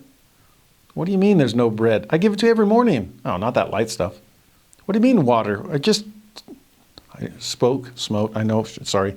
You've had water every time you've asked for it. But here they are frustrated yet again. In verse 6, the Lord sent fiery serpents among the people. And they bit the people, and much people of Israel died. Dropping like flies, like I said. Now, fiery in that verse, same with 2 verses in Isaiah. The word translated as fiery is actually the word seraphim, which is the word for some kind of heavenly being. We've got cherubim and seraphim. And there's the cherubim, these heavenly creatures with wings overshadowing the altar. The Ark of the Covenant. Seraphim must be some kind of similar heavenly being, but of a fiery sort. It's mentioned twice in the book of Isaiah, like I said. Actually, it's referred to as, several times in Isaiah, because Isaiah 6, he sees, there's Isaiah in the temple, and seraphim are there to burn the iniquity out of him. Interesting. They have 6 wings, he says. 2, they cover their feet. There's humility for you. 2, they cover their head, their face. There's reverence for you. With 2, they fly. There's a willingness to go serve for you. That sounds like heavenly messengers. And later in Isaiah, twice he speaks of fiery serpents, fiery flying serpents, in fact. And the word there is seraphim as well. So are these literal snakes? Perhaps. I don't know. Are they fiery in a literal way? Perhaps. I don't know. The fire might actually refer to the sensation, the burning you feel from the venom that's coursing through your veins. That's a possibility too. So how literal, how figurative, how natural, how divine? Oh, I'm sure the answer is yes, a little of everything. But here they are suffering as a result of their own sin. They admit it in verse 7. The people come to Moses and say, "We have sinned." Oh, finally, important admission there. "For we have spoken against the Lord and against thee." So this is a very specific confession. They're realizing what they've done. "So pray unto the Lord," they beg, "that he may take away the serpents from us." So they knew that help would have to come from God, and they turned to their mediator, the prophet, to seek it. And what did Moses do? He prayed for the people, willing to intercede, as always. Verse 8, the Lord said unto Moses, "Make thee a fiery serpent, and set it upon a pole, and it shall come to pass that every one that is bitten, when he looketh upon it, shall live." And Moses made a serpent of brass and put it upon a pole. No questions asked, just totally trusted, acted immediately. And it came to pass that if a serpent had bitten any man, when he beheld the serpent of brass, he lived. That's it? Yeah, that's it. And the rest of the chapter just describes Israel's movements toward the promised land. They ask the Amorites if they can pass through, and they're rebuffed, just like always. They fight the Amorites, they defeat them. Later they fight and defeat the people of Bashan. It's just the story continues. It's amazing how short this quick little episode with the Brazen Serpent is, when for many people it's the one story they remember from the book of Numbers. Well, it is worth remembering. It's actually worth pausing here and thinking, turn aside to see, what's up with these fiery serpents? In fact, the way Nephi describes them, they are fiery flying serpents. That goes on, together with what Isaiah said and with seraphim and so on. And for the Nephites, they looked back to this story about looking and living often, because it was a lesson that they needed to learn. To Laman and Lemuel, again, true Israelites in the worst possible way, Nephi says in 1 Nephi 17:41, "God did straighten them in the wilderness with his rod, for they hardened their hearts, even as ye have. And the Lord straightened them because of their iniquity. He sent fiery flying serpents among them. And after they were bitten, he prepared a way that they might be healed. And the labor which they had to perform was to look. And because of the simpleness of the way, or the easiness of it, there were many who perished." Fast forward to Alma. And what does he teach? The apostates he's trying to reclaim. Alma 33:18, these are not the only ones who have spoken concerning the Son of God. Behold, he was spoken of by Moses. Yea, and behold, a type was raised up in the wilderness, that whosoever should look upon it might live. And many did look and live. That's good to know. They weren't all hardened of heart. But few understood the meaning of those things, and this because of the hardness of their hearts. Many still did.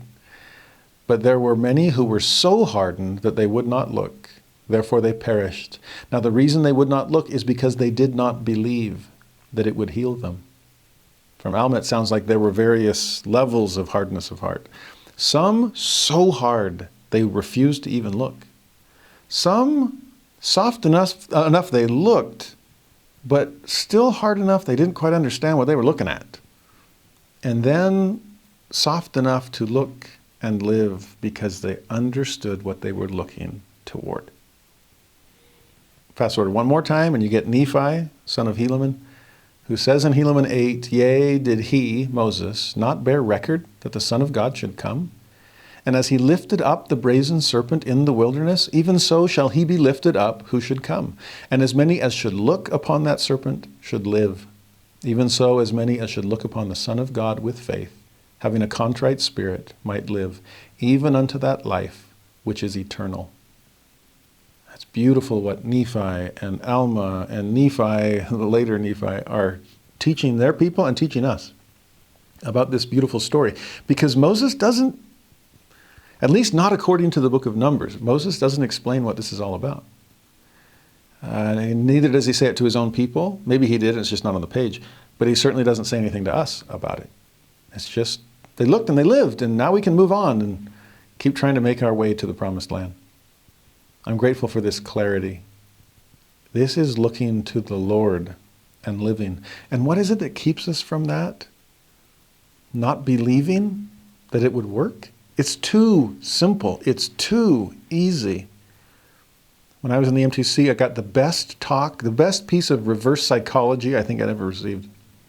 When one of our, I think in the MTC presidency, was giving a talk at a devotional and just talked about how simple missionary life and work really was. How simple to keep the Spirit with us. But he kept saying to us, it's so simple, you probably won't do it. Simple things like keeping the mission rules, simple things like following the commandments, simple things, stay with your companion, simple things, study your scriptures every day and pray and give God your all. So simple that you probably won't do it. And I just remember as a 19-year-old, just full of zeal, like, I'm going to do it because it's that simple. And his reverse psychology worked on me. Well, whatever kind of psychology is happening here, it's not working on a lot of the people. Look at a brass serpent, a bronze serpent that Moses made, stuck on a stick. Are you kidding me? Yeah, that's really going to help me. In fact, serpents were the cause of this problem. Why on earth would I look back at a serpent thinking it's going to heal me? No, this is illogical. It's nonsensical. It's too simple. It's too easy. I don't believe it's going to happen. They lacked faith. They lacked a contrite spirit. And that's really what God is after. Yeah, this might sound nonsensical. Will you just believe? Will you just look? This might sound, it's like, how on earth are we going to protect our families from the onslaught of worldly wickedness in our day? And you picture the prophets going, oh, I got a great idea. What do you say we, I don't know, get together maybe on a Monday night and sing some songs and share some stories and have some treats? And we're like, huh? I'm up against the powers of evil in high places. A song and a game? Yeah, you'd be amazed. Just look and live. Just give it a shot. Exercise some faith. Have a humble enough spirit that you'll do it the Lord's way. How's your way been working out for you, Israel? Yeah, not so good. But even back to that idea of why look at a serpent when a serpent was the cause of my problems, maybe he's making a point there. Maybe it's a matter of quit trying to run away from your sins. Sit with them for a while. Let this bitter water settle into your belly and see if it swells the way it should. So that pricked by your own conscience, you can make some changes and turn to the Lord. Oh yeah, turning, looking, living. That's what repentance is all about. This whole story is just about repentance. So maybe I do need to face my serpents, face the devils within me, and try to root them out by turning to the source of light and life. Then again, another element here, just more layers of symbolism. I wonder, is the serpent, we just automatically assume the serpent's a bad thing. We're kind of wired to be scared of snakes. And in the Garden of Eden, there's good reason, right? But Satan is such a counterfeiter. Makes me wonder if he's ever actually come up with anything purely original. So maybe he was sending this slithering serpent as a trick. Because when you think about it, serpents actually could be amazing symbols for God. For resurrection, in fact. Because what do serpents do? They're able to shed their skin, to leave their former body, and yet go on living. Yet in some ways, is Satan just making another counterfeit, pulling another fake? So I do wonder if perhaps this is also an element of truly look to God. The God that can give you new life, the God that can pull you out of your surroundings, shed your sinful skin, and give you newness of life. If you'll look to him, if you'll come unto him. Some did, some didn't. And that's true of us too. Now, speaking of metaphors and truths writ large in symbol, the next 3 chapters give us a chance to see an amazing story and to see beyond the story to an interesting symbol. These next chapters, 22, 3, and 4, is the story of Balaam. Most famous for Balaam's ass. He had a donkey that ends up speaking to him. We'll see in a moment. Strange story. In context, Israel is working its way toward the promised land. They keep going through foreign territory, right? It's all inhabited.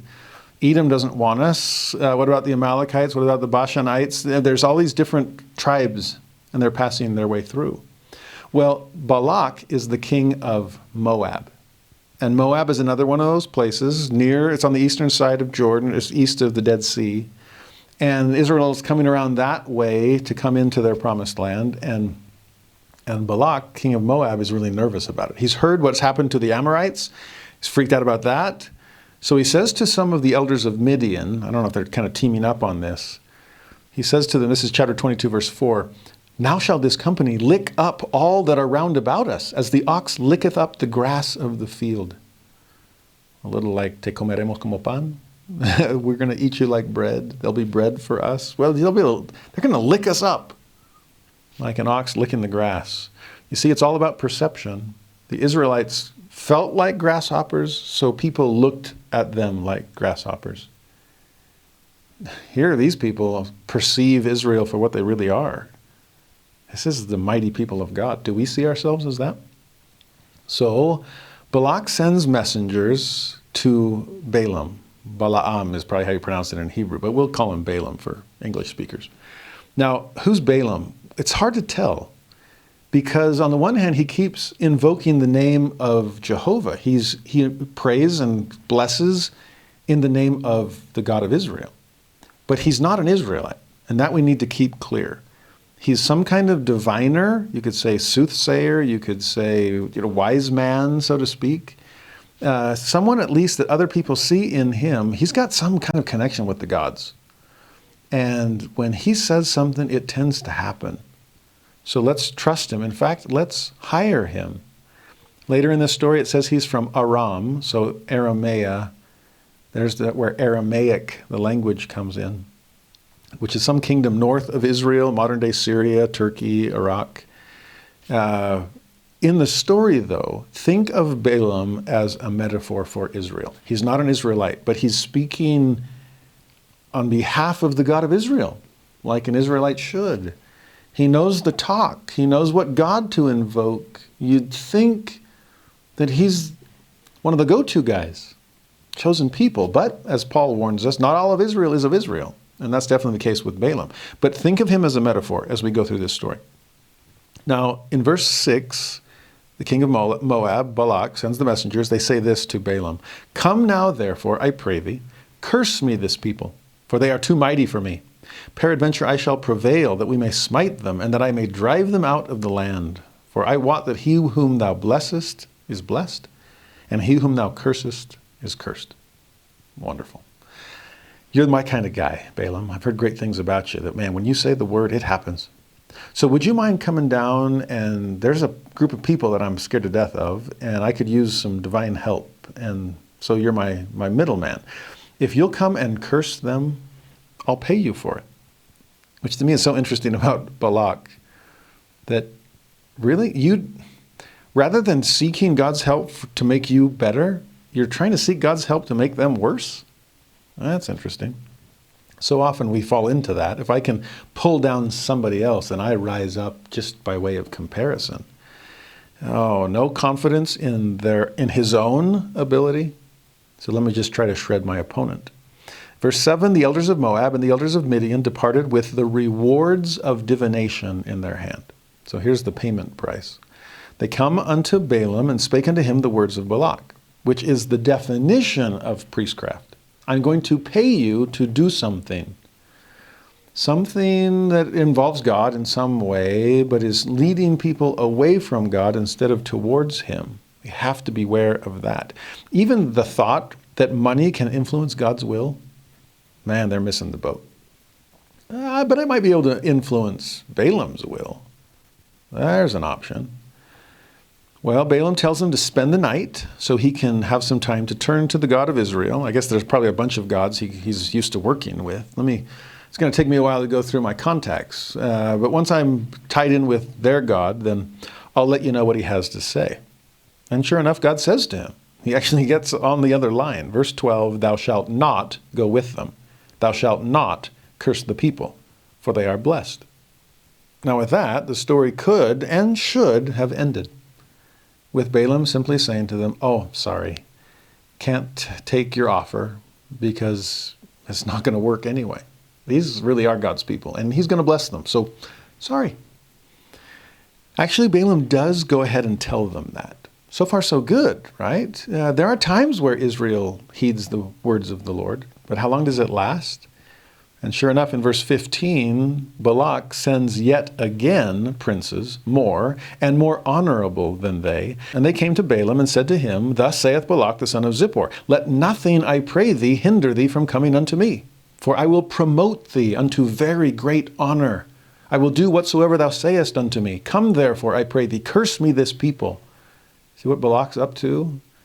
He's hoping that Balaam will waffle on this one, like Israel always seems to do. That's why Balaam is such a good metaphor for the house of Israel. For us, sadly. We're the Balaam in this story, okay? Let the guilt sink in, and hopefully it'll help us repent. But Balak is trying to sweeten the deal. I couldn't tempt you with this much. How if I tempt you with this much? I'll send more princes than before. I'll send you more honorable princes than before. You understand what I'm willing to give you? I'll promote you to very great honor if you'll just do me this favor. And we've seen Israelites struggling with wanting the honors of the world. We've seen princes and men of renown wanting to be kings with greater renown. And is Balaam going to fall prey to this? Well, we'll see. Verse 18, he answers, sorry, if Balak could give me his whole house full of silver and gold, I cannot go beyond the word of the Lord my God to do less or more. Now that's a great statement if it would have ended there. Instead, he went on in verse 19, now therefore I pray you, tarry ye also here this night, that I may know what the Lord will say unto me more. Sound a little like Martin Harris and Joseph Smith with 116 pages. Yeah, I know he said no, so sorry I can't do it, but stick around. Let's ask again. Maybe he'll change his mind. Really? Change his mind? Does God change his mind on these things, or does he just give in to you, since you won't change your mind, to submit to him? That seems to be what's going on. It was never a good idea to give the 116 pages. God didn't change and just go, oh, you were right, Joseph. Thanks for giving me a few more chances to come to my senses. No.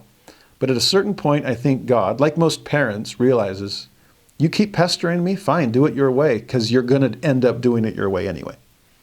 And that seems to be what's going on here. So, verse 20, God does come to Balaam that night. Says unto him, if the men come to call thee, rise up and go with them, but yet the word which I shall say unto thee, that shalt thou do. It really makes me wonder, is this God speaking or Balaam rationalizing? Hard to know. Because that's what he's really wanting. Remember the first one? Don't go with them and do not curse them, because they're blessed. And I wonder if here Balaam is justifying, rationalizing, going, well, what if I went with them but didn't curse them? I could, see what it is that Balak has to offer. Maybe he'd pay me at least for the trip. I can cross the first line. I definitely won't cross the second.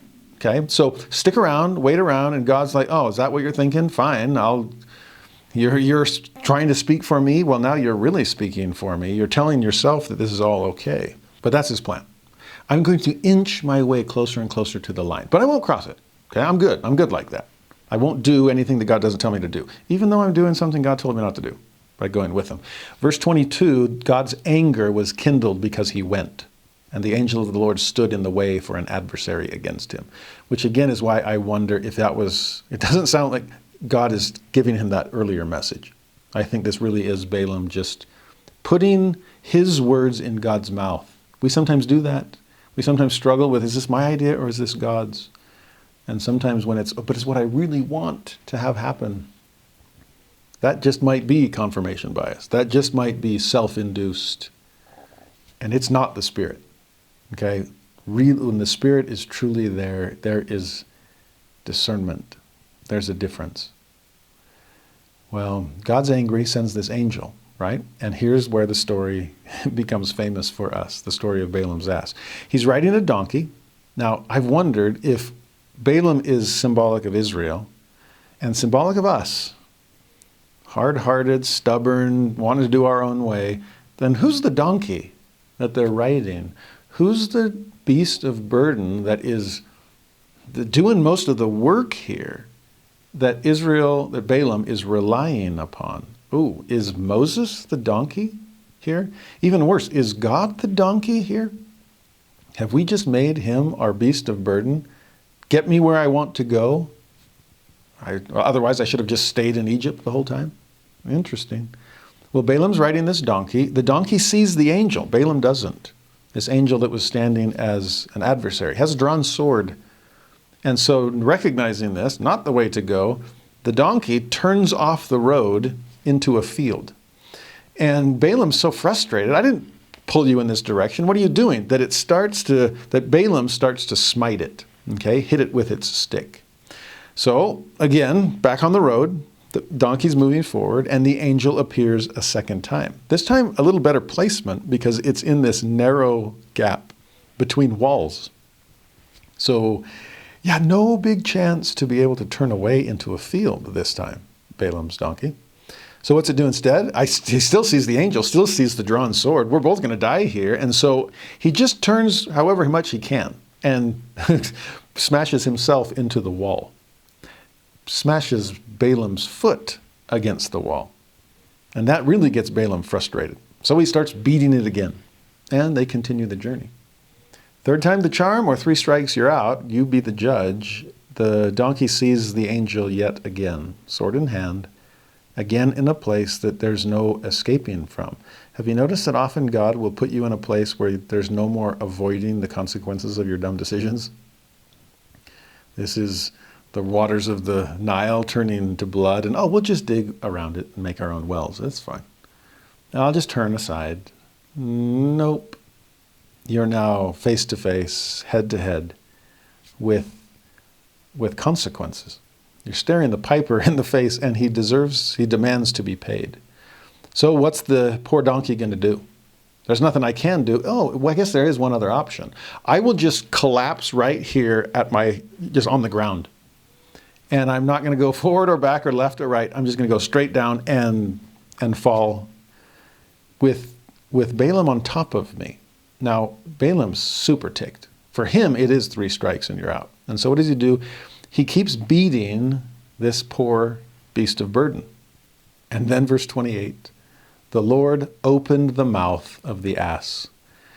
And she said unto Balaam, what have I done unto thee, that thou hast smitten me these 3 times?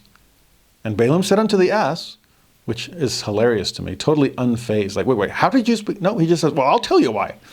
Because thou hast mocked me. I would there were a sword in mine hand, for now would I kill thee. And the ass said unto Balaam, am not I thine ass upon which thou hast ridden ever since I was thine unto this day? Was I ever wont to do so unto thee? And he said, well, nay. You understand what the donkey is defending herself with? I've always been a good donkey, haven't I? Have I ever led you astray? Again, picture Moses saying that. Picture God saying that. Have I ever not provided for you when you needed it? Have I ever brought you down to destruction? No, I'm delivering you from it. I have carried you every step of the way. Trust that I'm still doing right by you now, even though it doesn't seem like it.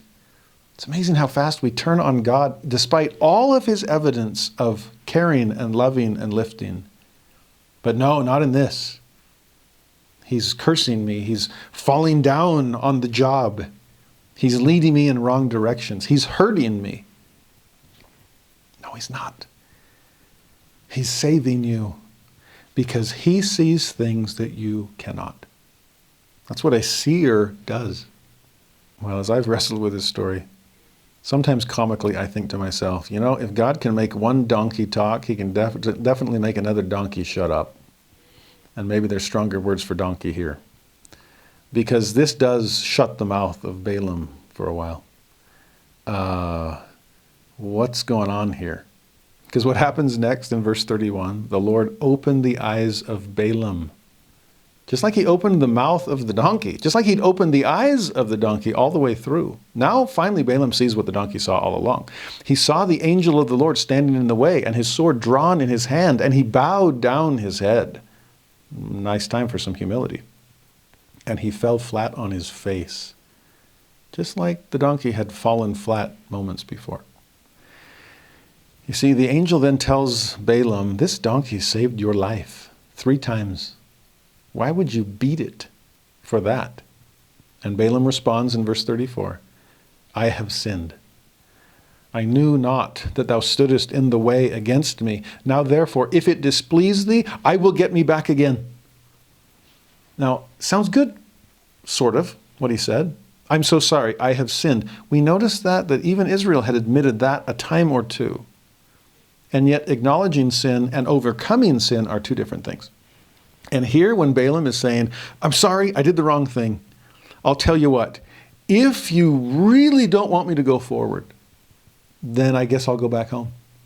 And right there, I can picture the angel ripping his hair out going, are you seriously still asking if you should go forward? 3 times and now you get it? Or do you get it? Evidently not. You're still wondering? Again, is this God speaking, or is this Balaam rationalizing like, maybe I shouldn't go forward? I don't know. I mean, I've had 3 answers very clearly recently, beyond the first answer that was crystal clear. But, you know, when I keep pushing my luck, God usually gives in. So I'll give him another chance to rethink this. If you really don't want me to go, I'll go back home. Verse 35, whether it's the angel speaking to Balaam or Balaam speaking to himself, here's the word, go with the men, but only the word that I shall speak unto thee, that thou shalt speak. So Balaam went with the princes of Balak. Okay, I'm going to cross the first line, but I promise I'm not going to cross the second. Again, does this sound like Pharaoh, who is us, saying, no, I'm not going to let the people go? Or maybe I'll let them go a little, but not too far, just these ones, then come and then come back. So much rationalization, justification. I just don't want to repent. And that seems to be what's happening here. Then he finally makes it. Balaam gets to Balak, and Balak says to him, this is verse 37, did I not earnestly send unto thee to call thee? Wherefore camest thou not unto me? Am I not able indeed to promote thee to honor? You see, that's really what he wants weighing heavy on the heart and mind of Balaam. He's trying to get Balaam to weigh more the risks and rewards of what the world has to offer. Oh, the honors of God, or no, the honors of men, what I can really give you here. Verse 38, Balaam said unto Balak, Lo, I am come unto thee. Hey, better late than never, I'm here. Have I now any power at all to say anything? The word that God putteth in my mouth, that shall I speak. Oh, there you are again, Balaam, saying all the right things. That's what always confuses people. Like, this has got to be a true prophet. I mean, I'm only going to say the things God puts in my mouth. Well, real question is, will you obey the things God puts in your heart? Because it doesn't seem like you're doing that. Interesting that so often we keep putting ourselves in harm's way because I'm not going to cross the ultimate line. I wonder how close I can get. Speaking of the ox licking up the grass, we seem to be sticking our head through the barbed wire fence, trying to lick the furthest piece of grass. But I'm still inside the farmer's field. I'm still on my side of the line. Are you? Maybe, maybe not. That's how chapter 22 ends. The story continues on without a break in chapter 23. Balaam tells Balak, okay, let's try this. Build 7 altars, offer a bullock and a ram on each one. Because I know enough about Israelite customs, I guess. I've heard some stories. That's what they do. Their God really seems to like the smell of burnt bullock and ram. 7 also seems to be a really good number as far as Israelites are concerned. So let's go with that. 7 altars, 7 bullocks, 7 rams. And I'm like, seriously, Balaam, are you trying to bribe God? Are you trying to sweeten? I mean, Balak sweetened the deal and it worked for you. Maybe if you sweeten the deal with God, it'll work with him. And so that's what he's trying.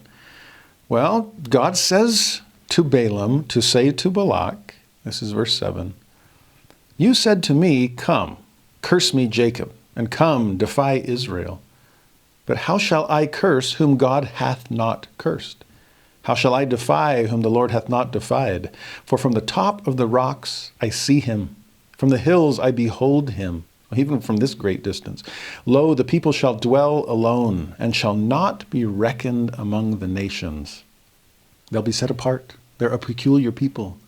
Who can count the dust of Jacob, and the number of the 4th part of Israel, their seed like the stars in the sand?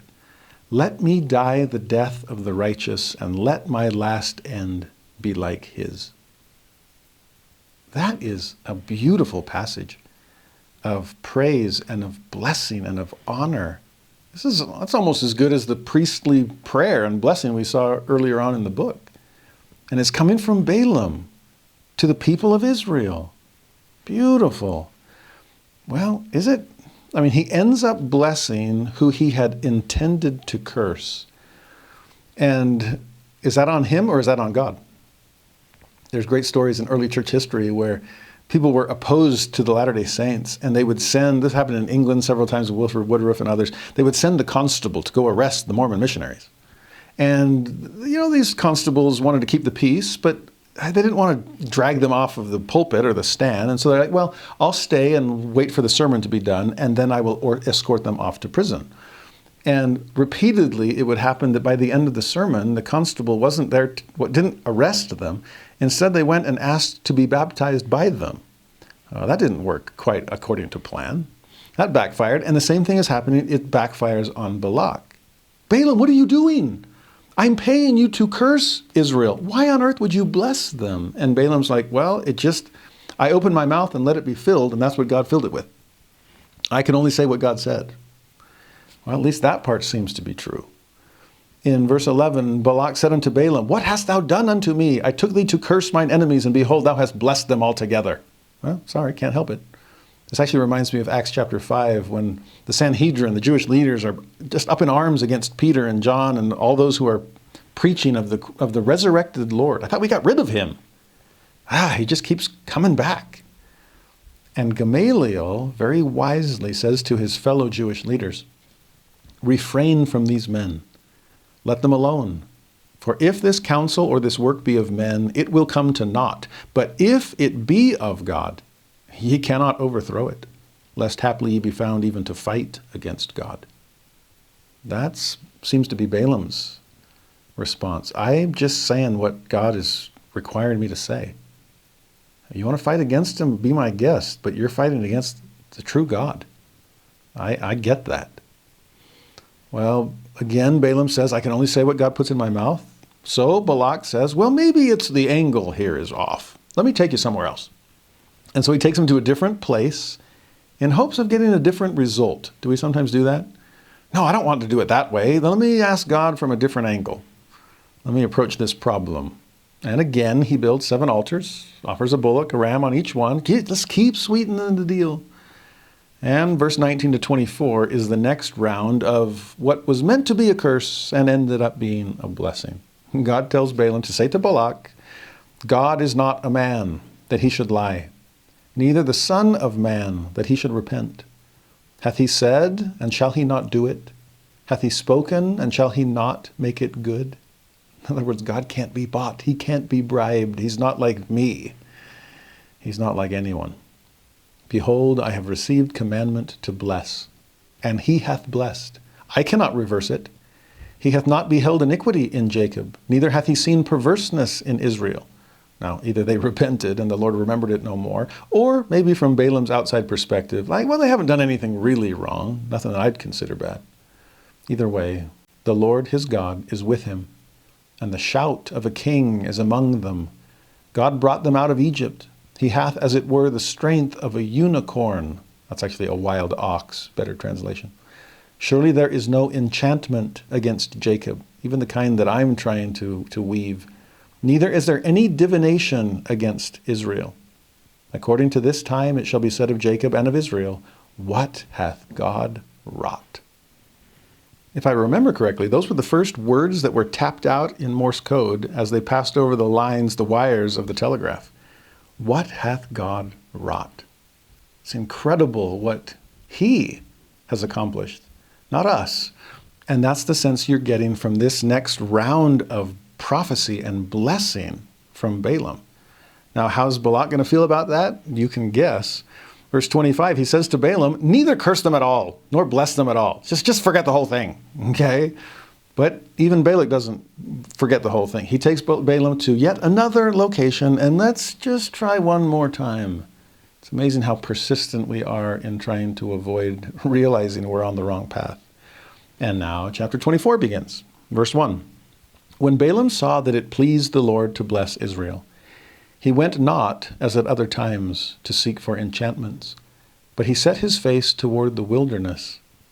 Makes me wonder if he's starting to rethink this whole life as not a hired gun, but as a hired God, so to speak, or one who wants to hire God against others.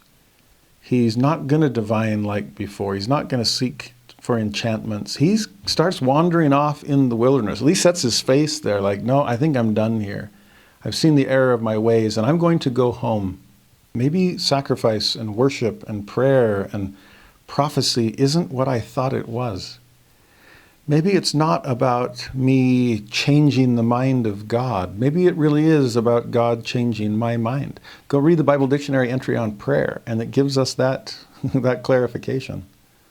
I think Balaam is starting to get it. I'm not trying to change God's mind. I'm trying to win God's good graces. And not by offering sacrifice to bribe him, but rather out of sincere worship, just wanting to understand and follow his will. So in verse 2, Balaam lifted up his eyes. He saw Israel abiding in his tents according to their tribes, and the Spirit of God came upon him. And he took up his parable and said, Balaam the son of Beor hath said, and then repeats it. The man whose eyes are open hath said, I finally see. He hath said, which heard the words of God, which saw the vision of the Almighty, falling into a trance, but having his eyes open. That whole set of verses was talking about himself. But what is he describing? I see, I hear, I'm starting to get it. I'm seeing as God sees. My eyes are finally opening. And so what's the ultimate blessing Balaam will give? Verses 5 through 9. How goodly are thy tents, O Jacob, and thy tabernacles, O Israel. As the valleys are they spread forth, as gardens by the river's side, as the trees of lign aloes which the Lord hath planted, and as cedar trees beside the waters. There's the prosperity. He shall pour the water out of his buckets, and his seed shall be in many waters, and his king shall be higher than Agag, and his kingdom shall be exalted. So there's posterity to add to prosperity. Blessed is he that blesseth thee, and cursed is he that curseth thee. Balaam's finally getting it. Now Balak, as expected, is absolutely livid. Verse 10, I called thee to curse mine enemies, and behold, thou hast altogether blessed them these 3 times. Therefore now flee thee to thy place. I thought to promote thee unto great honor, but lo, the Lord hath kept thee back from honor.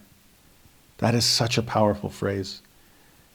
Has the Lord kept us back from honor, or only honors of a particular kind? Is he trying to prepare us, reserve us for the honors only he can give? Because God will honor those who honor God. The world is the one that is trying to honor us in things that are not honorable. And sometimes God is holding us back from those things. If you think about the great story about Hubie Brown being held back, the honors of military rank advancement being held from him, and how frustrated he was. This is the God is the gardener story. And God did keep him back from those particular honors, but was reserving him for honors of a far higher sort. Elder Maxwell commented on this verse in an amazing talk called The Tugs and Pulls of the World, and that's what Balak is using to try to tug Balaam in the wrong direction. Elder Maxwell said, granted, some sincerely wish for more power in order to do good, but only a few individuals are good enough to be powerful. But craving power and the spotlight sucks out the spiritual oxygen, leaving some past feeling. Strangely, though desensitized, some are still able to hear the beckoning click of a TV camera at 100 yards. Doesn't the churning over the places of mortal power remind us of the childhood game of musical chairs? Actually, discipleship may keep the honors of the world from us. As Balak told Balaam, I thought to promote thee unto great honor, but lo, the world hath kept thee back from honor. The rouge of recognition is so easily smeared anyway. We wince as we watch those once flattered by the world, like Judas, being used, despised, and discarded. Thus, while granting the deserved role of commendation and praise, we must not forget the words of Jesus about the recipients of mortal honors. They have their reward. That was October of 2000. I was at the beginning of my career teaching, and I just remember really being struck by that phrase. I don't think I'd ever really caught it in the story of Numbers chapter 24. But Elder Maxwell, that stuck in my mind at an important moment, not to care about the honors of the world, and that God might hold me back from some, but only to give me something better. And I believe in that. I'm still holding to that promise. Well, but Balaam protests. I told you this from the start. I told you from the very beginning I'd only do what God told me. In verse 13, if Balak would give me his house full of silver and gold, I cannot go beyond the commandments of the Lord, to do either good or bad of mine own mind. But what the Lord saith, that will I speak. Again, the best imaginable words. I love the language of Balaam. It's just, I don't know about the life and if it's backing it up or not. In verse 14, he says, now behold, I go unto my people. Come therefore, and I will advertise thee what this people shall do to thy people in the latter days. So this is going to be Balaam's last message. Okay, sorry I couldn't qualify to get that house full of silver and gold, but let me give you one last word. And it will be latter day related, which is interesting. We don't know much about Balak and the people of Moab anymore. They've kind of gone the way of all the earth, but Israel still stands. And as the house of Israel is preparing the earth in these latter days, what did Balaam see of us? Verse 15, the man whose eyes are open hath said. And then he gives the same preface as last time. I finally have eyes to see. And this is what he sees. I shall see him, but not now. I shall behold him, but not nigh. This is a prophecy for a future day, latter day. There shall come a star out of Jacob, Here's light, here's direction. And a scepter, there's power and authority, shall rise out of Israel, and shall smite the corners of Moab, and destroy all the children of Sheth. And Edom shall be a possession, Seir shall be a possession for his enemies, and Israel shall do valiantly. It's like his people will finally become like him, like this star, like this scepter. Out of Jacob shall come he that shall have dominion, and shall destroy him that remaineth of the city. This is a prophecy of Christ, the star, the scepter, but it's a millennial Messiah that he's referring to, because this is not what happened during Jesus' mortal ministry. It is what will happen during Jesus' millennial ministry, coming in glory. Every knee shall bow, every tongue confess, and Israel will do as valiantly as her king. That's what we need to be preparing for. We can't afford to be Balaams. We need to have eyes to see and ears to hear and the willingness to move forward in faith. Now, if we ended there, we might think, okay, at least Balaam saw the error of his ways and he left and didn't accept all of their treasures, and God withheld him not only from Balak's honor, but withheld him from his own self-destruction. I do believe God does sometimes do that with us in his mercy. But Balaam's end suggests a different path for him. In fact, a cautionary tale, as suggested by many others. We saw a bunch of examples in the Book of Mormon of prophets looking back to the Brazen Serpent and telling their people to look and live. Well, in the New Testament, there are 3 examples of apostles looking back at the story of Balaam and warning their people, do not be like him. One is in Revelation chapter 2, as John is writing a message to the church at Pergamos. He says, I have a few things against thee, because thou hast there them that hold the doctrine of Balaam, who taught Balak to cast a stumbling block before the children of Israel. It's like, I can't curse them, but that doesn't mean I can't tempt them. That way I can cause them to curse themselves. What kind of stumbling block did he teach Balak to cast? Well, here it is. To eat things sacrificed unto idols, there's idolatry, and to commit fornication, there's adultery or infidelity. There's the lusts of the flesh.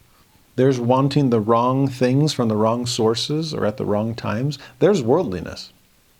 And so according to John, that's what Balaam was up to. Yes, he'd say the right things, but then kind of behind the scenes, okay, Balak, I'm sorry, I can't get God to curse them, but I think there is a way to get them to curse themselves. I can't turn God against them, but I think you could turn them against God. And the best ways to do it is with all this stuff you're offering me. I mean, it's kind of working. And if I'm the metaphor of Israel, it'll work on them too. Oh, work towards moving them in the direction of worldliness and wickedness. Don't send curses their way. Send wealth, and they might fall for it. Actually do this. Send your daughters. Forget princes. Send your daughters and tempt them. Have them fall prey to fornication and indulge in idolatry. And God will not be able to give them the blessings that he always intended. By the way, it's interesting, John would be writing this to the church at Pergamos. Pergamos, I call it the ancient equivalent of Boston because it was a place of great higher learning. And Boston's I love Boston. It's a great place. High academia, intellectualism. But sometimes that leads us to seek the honors of the world. And Pergamos, the word parchment comes from that. Okay, it had the second biggest ancient library other than Alexandria. It was supposed to be a second Athens in Asia Minor. Oh, pretty good choice on John's part to say, it's you people I'm most worried about following the example of Balaam. It's the intellectual elite. It's the worldly wise. It's the movers and shakers. It's the princes and men and women of renown. Be careful about worldly honors. That siren song can sound pretty loud in your ears. That was John. How about Peter? 2 Peter 2, Speaking of his people, he worries, which have forsaken the right way and are gone astray, following the way of Balaam, the son of Bosor, who loved the wages of unrighteousness, but was rebuked for his iniquity. The dumb ass, speaking with man's voice, forbade the madness of the prophet. Oh, interesting language there. Even a dumb donkey could see, but a dumb prophet couldn't. He was the mad one, not just angry, beating his mule, but foolish, crazy, thinking he could go against God. And for what? For the wages of unrighteousness? Because he loved those and was so pulled by them? Maybe I won't cross the ultimate line, but can I cross enough lines to get as much of what the world has to offer and still end up with all that God has promised me as well? Can I get the best of both worlds now and then? I hope so. Careful. One last example, book of Jude, chapter 1, verse 11. Woe unto them, for they have gone in the way of Cain, there's murder and get gain, and ran greedily after the error of Balaam for reward, there's worldly honors over honoring God, and perished in the gainsaying of Kor, which is Korah, Dathan, Abiram, seeking authority over others, like we saw a few chapters ago. Interesting that Jude would pull out all those examples from the Old Testament, two of which we've studied today. Are we falling prey to that in these latter days? And is it keeping us from doing valiantly to prepare the earth for the coming of Christ? We've got to be better than Balaam. We've got to get past worldly honors and seek the blessings of God. We're almost done, my friends, if you've been enduring it well. Chapter 25, more on idolatry and adultery, since that's what these New Testament prophets were warning, or apostles were warning people about in their day. You see, Balaam's intended curses didn't work, like I said, but Balak's temptations sure did. 25, verse 1 and 2, Israel abode in Shittim. Interesting name. That's the wood of the tabernacle. But they're drifting from that because the people began to commit whoredom with the daughters of Moab, Balak's people. They called the people unto the sacrifices of their gods, and the people did eat and bowed down to their gods. Exactly what we were being warned about by Peter and by John and by Jude. You see what Balak's new plan is? Thanks to some of the hints from Balaam, evidently. Oh, we can't defeat them physically. Let's take them down spiritually. If we can't turn their God against them, let's turn them against their God. We can't take away their lives militarily, so let's try to convince them to follow our lifestyles. No more opposition. That'll just harden them against us. Let's go with invitation instead, and just lead them slowly down to hell along this downward spiral. Now, adultery and idolatry were both capital offenses according to the Mosaic law. And the people knew that. They had sworn to the covenant. All that the Lord hath commanded us, we will do. Well, did they? Here they are brazenly breaking those two of the 10 commandments. Other gods, you must have none other before me. And yet they're eating food sacrificed to the Moabite idols. Thou shalt not commit adultery. Here they are committing fornication with the women of the land. And so God commands Moses to pass judgment and execute the guilty. And they proceed to do so. But in the midst of all of that, talk about brazenness. Verse 6, Behold, one of the children of Israel came and brought unto his brethren a Midianitish woman in the sight of Moses, and in the sight of all the congregation of the tabernacle of Israel, who were weeping before the door of the tabernacle of the congregation. You want to talk about defiance, open rebellion, in your face iniquity. And to think how they got to this point, flaunting their behavior, either underestimating God's justice or overestimating God's mercy, but, to borrow the phrase from Korahor's people, lifting up their heads in their iniquity. Here are people that are worthy, righteous, experiencing more godly sorrow for what other people have done than what the ungodly are experiencing themselves. They are at the tabernacle weeping before the door. I am so sorry for what the house of Israel is doing. You ever felt that way? More sad about someone else's sin than the sinner is feeling themselves? Well, that's Moses and Aaron and others.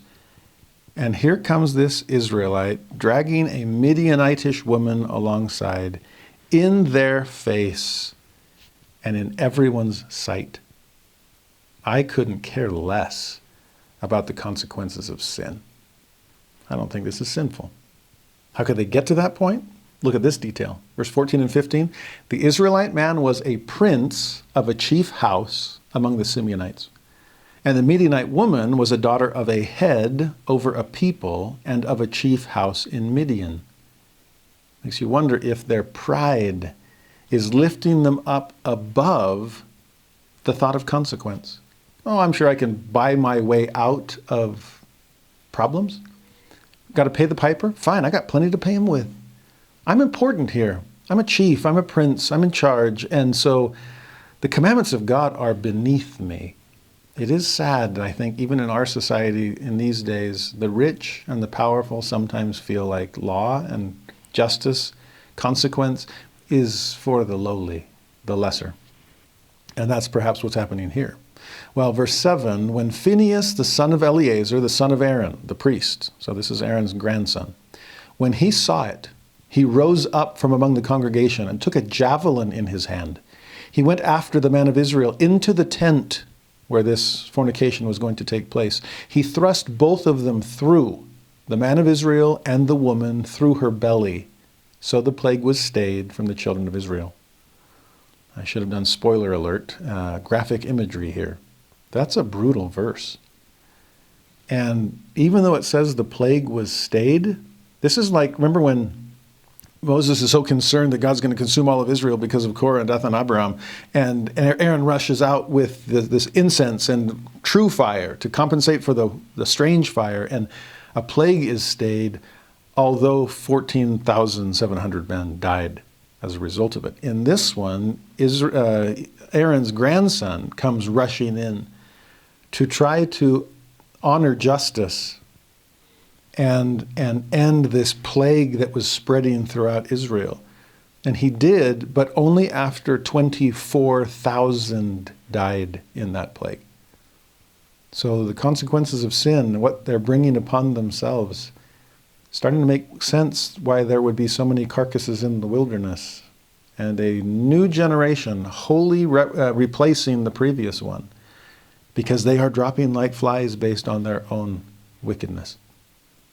What Phinehas had done here, there's clear judgment, quick justice, ending iniquity, if I can borrow the language of the execution, trying to nip iniquity when it was still in the womb. Picture this javelin being passed through this woman's belly. I know it's graphic, I'm sorry for that. But to try, nothing else is working. This is Mormon at the end of the Book of Mormon. If I go soft, if I soft pedal their sin and try to go with mercy, then it just makes them more desensitized. If I use hard language, they just get angry. I'm darned if I do, darned if I don't. And here, nothing is working to help Israel fully change. And here, 24,000 die. And lest you think that Phinehas has done a bad thing. Again, we don't handle things like this in our day like this. Remember, we're trying to get up to a terrestrial level of living here. But for now, it's eye for eye, tooth for tooth. For now, these are capital crimes. And he is administering justice.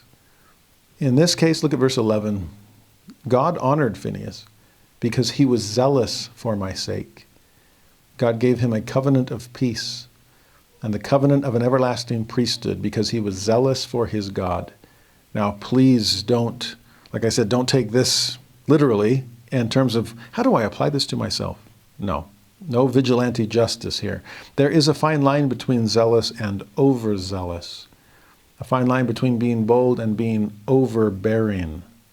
A fine line between justice and being so judgmental that we don't give anyone a chance to change or time to repent. This man was not the repentant type. In your face, Moses, in your face, congregation, right before the tabernacle. And I am flaunting my filth in front of you.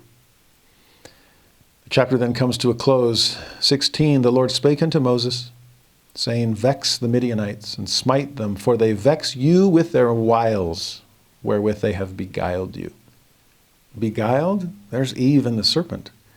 And vexed by the world's wiles?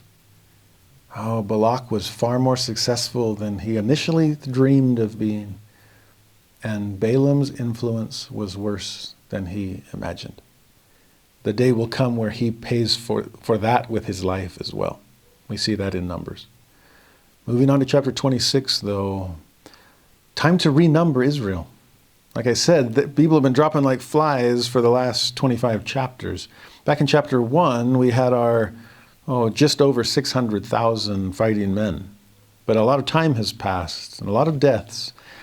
And now that this first generation of Israelites have almost all gone the way of the earth, where are we now? Chapter 26, verse 2, take the sum of all the congregation of the children of Israel, from 20 years old and upward, throughout their father's house, all that are able to go to war in Israel. In some ways, we're asking, how many casualties have there been, and how many new replacements have grown up in their place? Again, each tribe is listed. Main families within those tribes are enumerated. One that I think is interesting is verse 33. Within the tribe of Manasseh, you meet a guy named Zelophehad. And he had no sons. That's what he's most famous for. But he had daughters. And we get their names here. The names of the daughters of Zelophehad were Mahlah and Noah and Hoglah and Milcah and Tirzah. They're remembering women amidst all of these names of father and son and father and son, and he begat him, and so on. We're going to see why that's important in the very next chapter. But to take time to recognize everyone. We're not just numbering men, we're recognizing women as well, and that's important. It's even important in verse 46, the name of the daughter of Asher was Sarah. Now, we don't know anything else about her. At least we'll find out more why the daughters of Zelophehad are mentioned. But Sarah, the daughter of Asher, there's no reason why you and I need to remember that for later. And yet, it was important to Asher. It was important to Sarah. And I love the fact that we still have those names canonized in Numbers 26, verse 46. Jump ahead to 53. God then says to Moses, unto these the land shall be divided for an inheritance, according to the number of names. To many thou shalt give the more inheritance. To few thou shalt give the less inheritance. To every one shall his inheritance be given according to those that were numbered of him. Bigger tribes need bigger land. Makes sense. Smaller tribes can have smaller inheritances. That makes sense too. There can be equality without equivalence. And we can treat everyone fairly. That's what consecration is supposed to do. Then verse 51, back up a few verses. These were the numbered of the children of Israel, 600,000 and 1,730. Now back in Numbers 1, there were 603,550. Now there's 601,730. So less than 2,000 difference. That's another one of those miracles, like we saw with the numbering the Levites and the firstborn. This one, it's almost an identical house of Israel as far as its size, as far as its physical strength in numbers, if you can say. The group that's actually going to conquer the promised land was no bigger than the group before them that could have. Because it was never numbers, it was never arm of flesh that mattered anyway. The real question is spiritual. And will this group be more faithful than their parents? Will they be ready to step forward? Or will they succumb to their parents' fear? See in verse 64 and 65, among these there was not a man of them whom Moses and Aaron the priest numbered when they numbered the children of Israel in the wilderness of Sinai. For the Lord had said of them, they shall surely die in the wilderness, and there was not left a man of them, save Caleb, the son of Jephunneh, and Joshua, the son of Nun. I guess we could add Moses to that, but he's not going to make it across the Jordan River either. And we saw why in his experience, smiting the rock when he should have gently spoken to it. This is a complete replacement. This is a total second take. And to see if faith really does outlive fear, well, here you have a generation to personify it. Honestly, I am waiting for a generation to do just that. Ready to conquer the promised land? Ready to redeem Zion? Ready to follow God? Well, chapter 27, now we see why we mentioned the daughters of Zelophehad just a few moments ago. In verse 2, the daughters of Zelophehad, they have no brothers, they come forward and they have a question for Moses. See, the law is new, and so we've got a lot of precedents to set. And they stood before Moses and before Eleazar the priest and before the princes and all the congregation by the door of the tabernacle of the congregation, saying, and they're going to raise their issue, their big concern. But I love who they're approaching. Moses and Eleazar, there's political leaders and spiritual leaders. The princes, there's local leaders. The congregation, there's the people. At the tabernacle, there's God. I'm not trying to get around or work behind the scenes. I'm out in the open, not trying to make myself an exception to the rule. But I really do feel like I'm in exceptional circumstances. And I would love, rather than just coming up with some new game plan for myself on my own, I would love to hear everyone's opinion on this. I want to do this above board. If I feel like I'm different, or if I feel like a change of policy should be implemented, I'm not protesting here. I'm seeking guidance from leaders, general and local, and people, and God himself. This is a good approach when you differ over something. This is a gentle place to be spiritually, and just trying to understand, what about me? With all of this, they go and ask this question. Our father died in the wilderness, Zelophehad did. He was not in the company of them that gathered themselves together against the Lord in the company of Korah. He died in his own sin. So yes, he wasn't perfect. None of us are. But he wasn't a rebel. He wasn't destroyed by God in that way. But when he died, he had no sons. So here's our question. Why should the name of our father be done away from among his family, because he hath no son? And here's our proposed solution. Give unto us, therefore, a possession among the brethren of our father. These women are so far ahead of their time. I love the daughters of Zelophehad. This is women's rights. These are exceptional circumstances seeking specific reconsideration. You see, if inheritance passed from father to son and there are no sons, then our father is forgotten. And he receives no inheritance for his posterity, even though there is some posterity and you're looking at us. Is there a way that we could receive that inheritance instead? Well, verse 5, Moses brought their cause before the Lord, like he's had in so many other places where we don't have anything established. That's a great question. I love that he doesn't automatically assume, well, no, of course not. You're women. This is for men alone. It's like, no, your concern makes total sense to me. Wow, okay. I'm glad you thought of this. I hadn't. That wasn't my circumstance. And so thank you for bringing this to my attention. I'm not going to pass hasty judgment in one direction or the other. He brought their cause before the Lord, and the Lord spake unto Moses. And this is what he said. The daughters of Zelophehad speak right. Thou shalt surely give them a possession of an inheritance among their father's brethren, and thou shalt cause the inheritance of their father to pass unto them. God honors and provides for his daughters as much as he loves and honors and provides for his sons. I hope you sisters feel that. I can't convince you of it, but God can if you'll turn to him as Moses did. And God can say to you, you're right, you're equal. I love that statement. The daughters of Zelophehad speak right. So honor them. Are we open to other people's perspectives and experiences? And are we open to God weighing in on those things? That's key. Sometimes we only do one at the expense of the other, and that can go in either direction. There's a contrary here too. The Lord then expands that not just for the sake of the daughters of Zelophehad, but this is a new precedent, and it will then create a new rule for those in exceptional circumstances. Okay, if you don't have any sons, then the inheritance goes to the daughters. If you don't have any brothers, then it goes to siblings. If you don't have any siblings, then it goes to uncles and aunts. None of those, it goes to the next of kin. We're trying to honor what it is that people have been promised. Then in verse 12, the Lord says to Moses, "Get thee up into this Mount Abarim. See the land which I have given unto the children of Israel.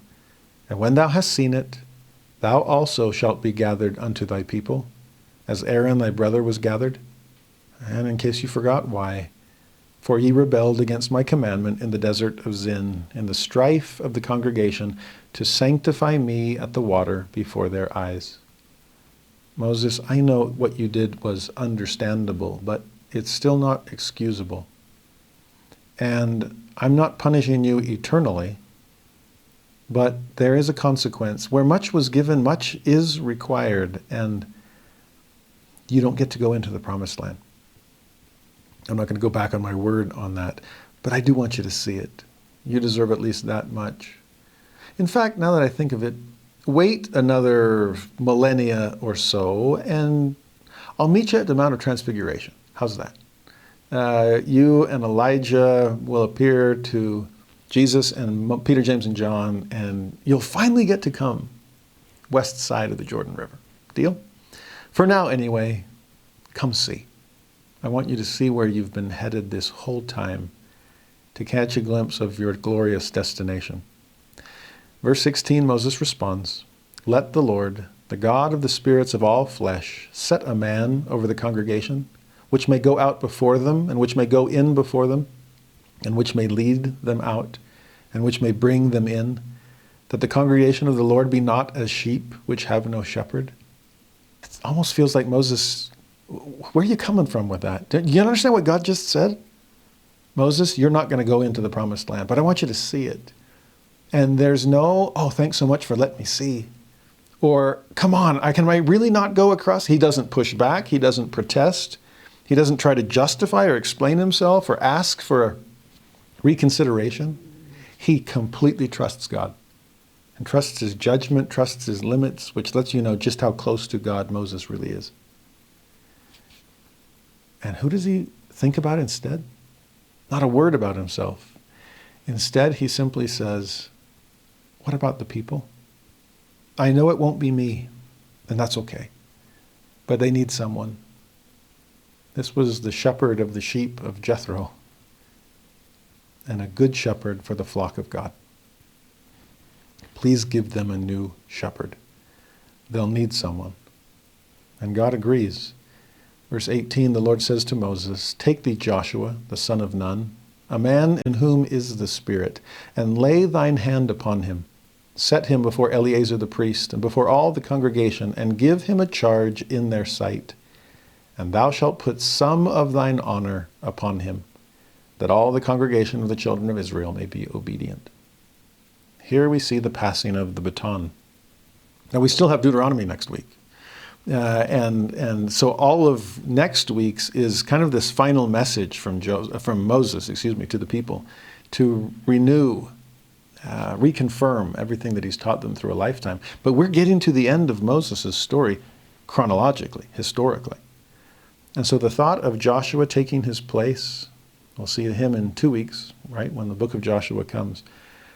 But for Moses to lay his hands on him, to give him a charge before all the people, to give him some of his glory. To me, it's frustrating to think of people who set up their successor not for success, but for failure. To leave the cupboard bare, to leave things in disarray or a mess, to try to go out on their best moment and someone else to come in on their worst. And that's not Moses. Here's a man keeping the first great commandment, honoring God's decision here, and keeping second great commandment, honoring, loving the people, wanting them to be well led. And so let me honor Joshua. I'll lay my hands on him. I'll lift him up in the eyes of the people so they know following him is just like following me. So do that. I had heard in a fireside once that Arnold Friedberg had given, the great painter of all those Book of Mormon paintings and Bible paintings, and he was the costume director for Cecil B. DeMille's great classic, The Ten Commandments. When they were filming this scene of Moses ordaining Joshua, Cecil B. DeMille, according to Arnold Freeberg's memory, was a little bit confused about what Charlton Heston should do with his head. Yes, you put your hands on, but do you look down at Joshua? Do you look up at God? What do you do when you pass the mantle of authority? Well, Arnold Freeberg knew. So, we do this all the time in settings apart and priesthood blessings and ordinations and so on. You don't look up at God as if you're hoping that God will honor your request. No, you're authorized. You know you have that authority. So you look down at the person you're giving it to. And with that confidence, knowing you have authority from God to do it, you bestow that authority upon the next person. And Cecil B. DeMille liked that. And so it went. Numbers 28 and 29 then unfold pretty quickly with sacrifices and Sabbaths and holy days. Chapter 28, the Israelites are reminded to offer the daily sacrifice, the sacrifice of the Sabbath, sacrifice at the start of every month, sacrifice at Passover, at the Feast of Unleavened Bread, at the sacrifice of the Feast of First Fruits, Pentecost, lots and lots of sacrifice. There's the ritual calendar. And then 29, don't forget Rosh Hashanah, the Jewish New Year. Don't forget the Feast of Tabernacles, those high holy days. Make sure you offer sacrifice then as well. And then Numbers chapter 30. You've got to keep your vows. You've got to keep your oaths. But he says some interesting things about it. Verse 2, he reminds the people, if a man vow a vow unto the Lord, or swear an oath to bind his soul with a bond, he shall not break his word. He shall do according to all that proceedeth out of his mouth. You said it, then do it. Keep your word. Keep your covenant. But here's an interesting exception. Now, this might sound sexist, misogynistic. Please try to look past that. This was a different time period, okay? But I think there's a principle that does apply to us in an important way. From verse 3 through verse 16, it suggests that if a young daughter or a wife, this is where the gender issues might come up, but a young daughter or a wife, if they make a vow, the father or husband can step in to either confirm or deny the efficacy of that personal promise. Okay? Now, again, get past thoughts of patriarchy, of misogyny, and think instead of someone, male or female, who is a spiritual mentor for you. And if you're in a moment of, again, think of a young daughter here, just someone young in the faith, or young in repentance, young in commitment, young in the mission field, whatever it might be, male, female, get past the gender issues here, okay, please. And think, if a spiritual mentor, someone with a lot more experience and insight, wisdom, were to come to me and weigh in on the personal commitment I'm making and the vow or the plan that I'm setting out for myself, would it be helpful for them to say, yeah, that's a great idea? Or would it be helpful for them to say, you might be running faster than you have strength. So let's take it a little bit slower on this. I sense that sometimes when someone who's really struggled with addiction, for example, repents, is forgiven. It's like, and I'm never, ever, and it's like, okay, careful, good. I don't want you to pre-plan your prodigalism, but be patient with yourself, okay? Or like a greenie missionary that's like, I'm going to work and just, I don't want to squash your zeal, but I don't know if that's sustainable discipleship. It might be a bishop speaking with someone that has a plan of, I've heard this actually from some people. It's like, I want to know the scriptures as well as you do, and so I'm going to give 2 hours a day, and it's like, this is like my full-time job, and I can do this for like 40 hours a week. There's no way I could keep up with this if I had any other job, okay? I'd still be studying every day, believe me. I'd still be giving it plenty of time. But, and I've been doing this for 30 years, so be patient with yourself, okay? I don't know if I were you, I wouldn't make that particular covenant, okay? And these are just the personal kind. I hope that makes sense. You see, in verse 4, if that authority figure, if that spiritual mentor, if he hear her vow and her bond wherewith she hath bound her soul, and he shall hold his peace at her, then all her vows shall stand. Every bond wherewith she hath bound her soul shall stand. In other words, I have nothing to say against that. You go for it, and I'm here to back you up and help you achieve it. But verse 5, if he disallow her in the day that he heareth, not any of her vows or of her bonds wherewith she hath bound her soul shall stand. And the Lord shall forgive her because he disallowed her. You see, God's actually trying to be merciful here. It's like, you promised, you gave your word, and we saw at the beginning of this chapter, you keep it. You made the oath. But again, if we are young in our faith or our conversion or our repentance or whatever it might be, if a older or wiser person steps in and says, you know what, I'm going to take you off the hook. You are not responsible to do what you just said you would do because it's too much.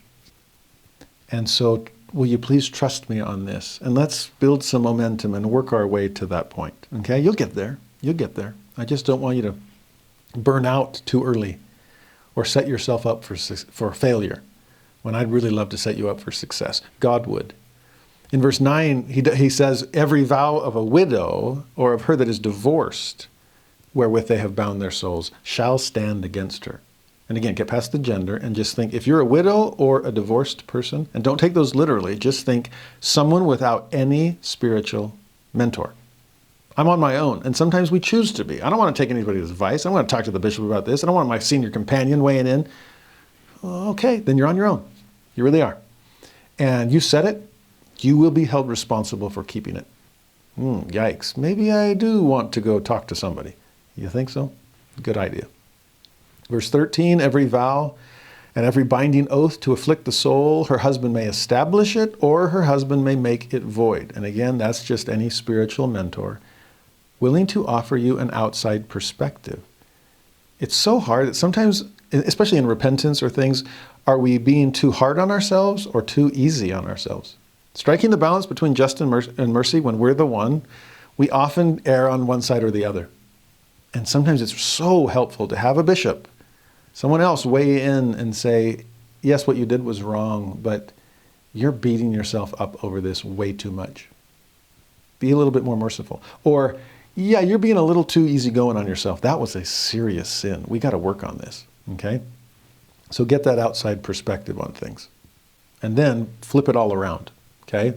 Because that's for the person seeking or not seeking that spiritual mentoring. What about the spiritual mentor? Okay. You've got a responsibility here, either to confirm or deny, either to speak up or remain silent. And the Lord makes that clear too, verse 14. But if he altogether hold his peace at her from day to day, then he establisheth all her vows, or all her bonds, which are upon her. He confirmeth them, because he held his peace at her in the day that he heard them. You see, your silence might make you complicit in someone else's sins. If I don't speak up, I might be guilty of setting someone else up for failure if I didn't try to rein them in a little bit, or at least weigh in on things. We'll see this later in Samuel. Yes, we'll honor their agency when all is said and done, but we've got to speak up, or our silence will be construed as confirmation that we're totally behind them, even if we're not. And the flip side, verse 15, if he shall anyways make them void after he hath heard them, then he shall bear her iniquity. So mentors, you better be sure about the advice you're giving. Because if you hold them back from something that was good, it's on you. Just like if you don't hold them back from something that would be bad, then you're partly to blame as well. Numbers chapter 31 then, you have a war that develops between the Israelites and the Midianites, which again is sad since Midianites do come from Abraham far enough back. And again, that's Midianites, that's Jethro's family, that's Zipporah's family. It's like, Moses, those are your in-laws.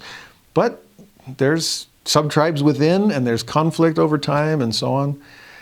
God commands Israel to avenge him against the Midianites. I'm guessing here that it was the Midianites that joined with the Moabites to try to hire Balaam. And so, yes, there's some frustration there on the Israelites' part. The Midianites, especially since they're from Abraham, should have known better. But it seems to be a minor skirmish. And so 1,000 men from each tribe come together into this army of 12,000, and they defeat the Midianites. They kill many of their kings. They slay Balaam, which, there was someone to pay the piper there. Balaam wasn't just saying great things and then leaving. He was tempting Balak to tempt the people. Oh, I didn't cross the line. Yeah, you did. And God knows it. And so do his people. And he pays for that with his life. Now, they killed the men, but they saved the women. And again, in our day, from a more gentle perspective, that's a good thing.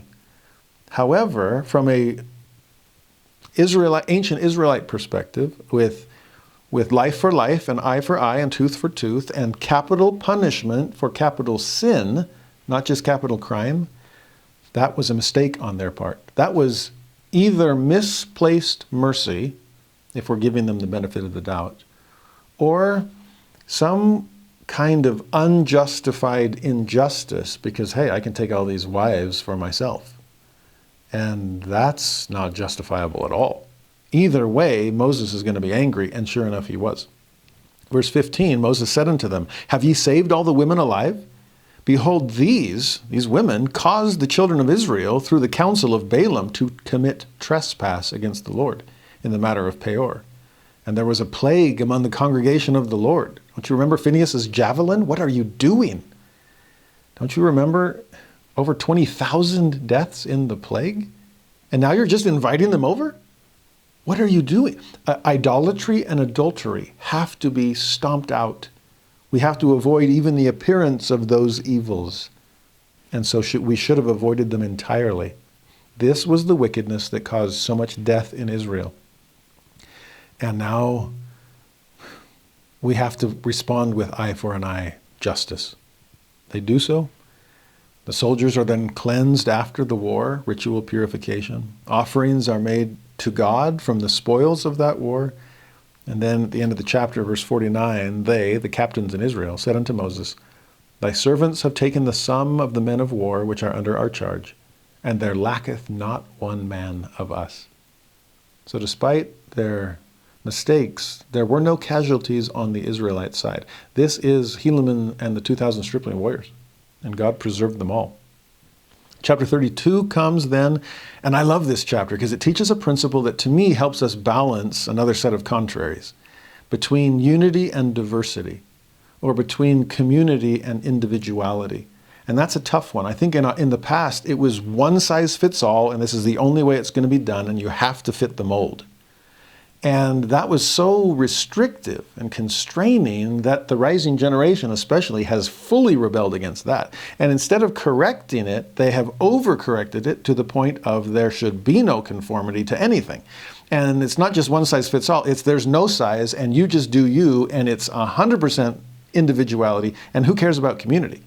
It's all freedom and no order. Now, order without freedom is tyranny, but freedom without order is anarchy. And so, like I said, we're overcompensating and overcorrecting from previous extremes. And now just replacing it with a new one. I love sharing with my students, the rising generation that knows this, that has felt the pull, the swing of the pendulum. I love teaching them Numbers 32 because to me it establishes a beautiful analogy for what it is that we're trying to accomplish with better balance. Now here's what's happening in Numbers 32. Israel is finally getting closer and closer, inching their way to the promised land. The 40 years are about up, right? And as they're going through the east side of Israel, east of the Jordan River, technically it's not promised land. Abraham was given the west side between the Jordan and the Mediterranean. And as they're coming around the east side and then going to cross the Jordan westward, 2.5 tribes. It's Reuben, Gad, and half the tribe of Manasseh. They were herdsmen, had lots of flocks and herds and cattle. And as they're passing through the eastern side, it's the well-watered plain that Lot was so enamored by. And they thought, this is excellent grazing land. This is like the ideal place for people like us to settle. I don't know so much about the west side of Jordan. Looks like hill country, looks pretty rocky and pretty steep in places. I don't know how good that's going to be for our cattle. So they go to Moses in verse 4 and they ask him, even the country which the Lord smote before the congregation of Israel. these lands that we're fighting our way through. They say, it's a land for cattle. And guess what? Thy servants have cattle. Oh, it's a match made in heaven.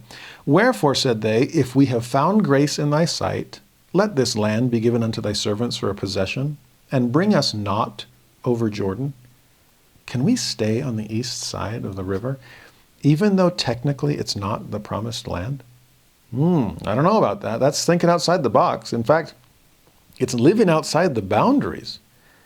This is diversity at the expense of unity. This is individuality with no nod to community at all. Well, I don't know about this. Well, verse 6, Moses responds, shall your brethren go to war, and shall ye sit here? And wherefore discourage ye the heart of the children of Israel from going over into the land which the Lord hath given them? Oh, careful, 2.5 tribes. Are you trying to keep everybody else from crossing? Because that happened a generation ago. Believe me, I was there. Go ask the old timers, Caleb and Joshua. We've got to cross the river. Don't be scared of what's over there. Oh, it's not that we're scared. It's just that we really like what's over here. Okay, but careful. Are you going to send them to do things that you should be involved in doing too? Well, verse 14, he goes on. Behold, ye are risen up in your father's stead, an increase of sinful men, to augment yet the fierce anger of the Lord toward Israel. For if ye turn away from after him, he will yet again leave them in the wilderness, and ye shall destroy all this people. Amazing what they're saying, what he's saying there. Like, have you just grown up to replace your fathers and be no different from them? Are you really going to succumb to fear instead of faith? Are you going to stay outside the promised land? Really? An increase of sinful men, because guess what? And here's what he hints at. He will yet again leave them in the wilderness. It's wander, wander, die, wander, die. God is still eternal, which means he can still wait.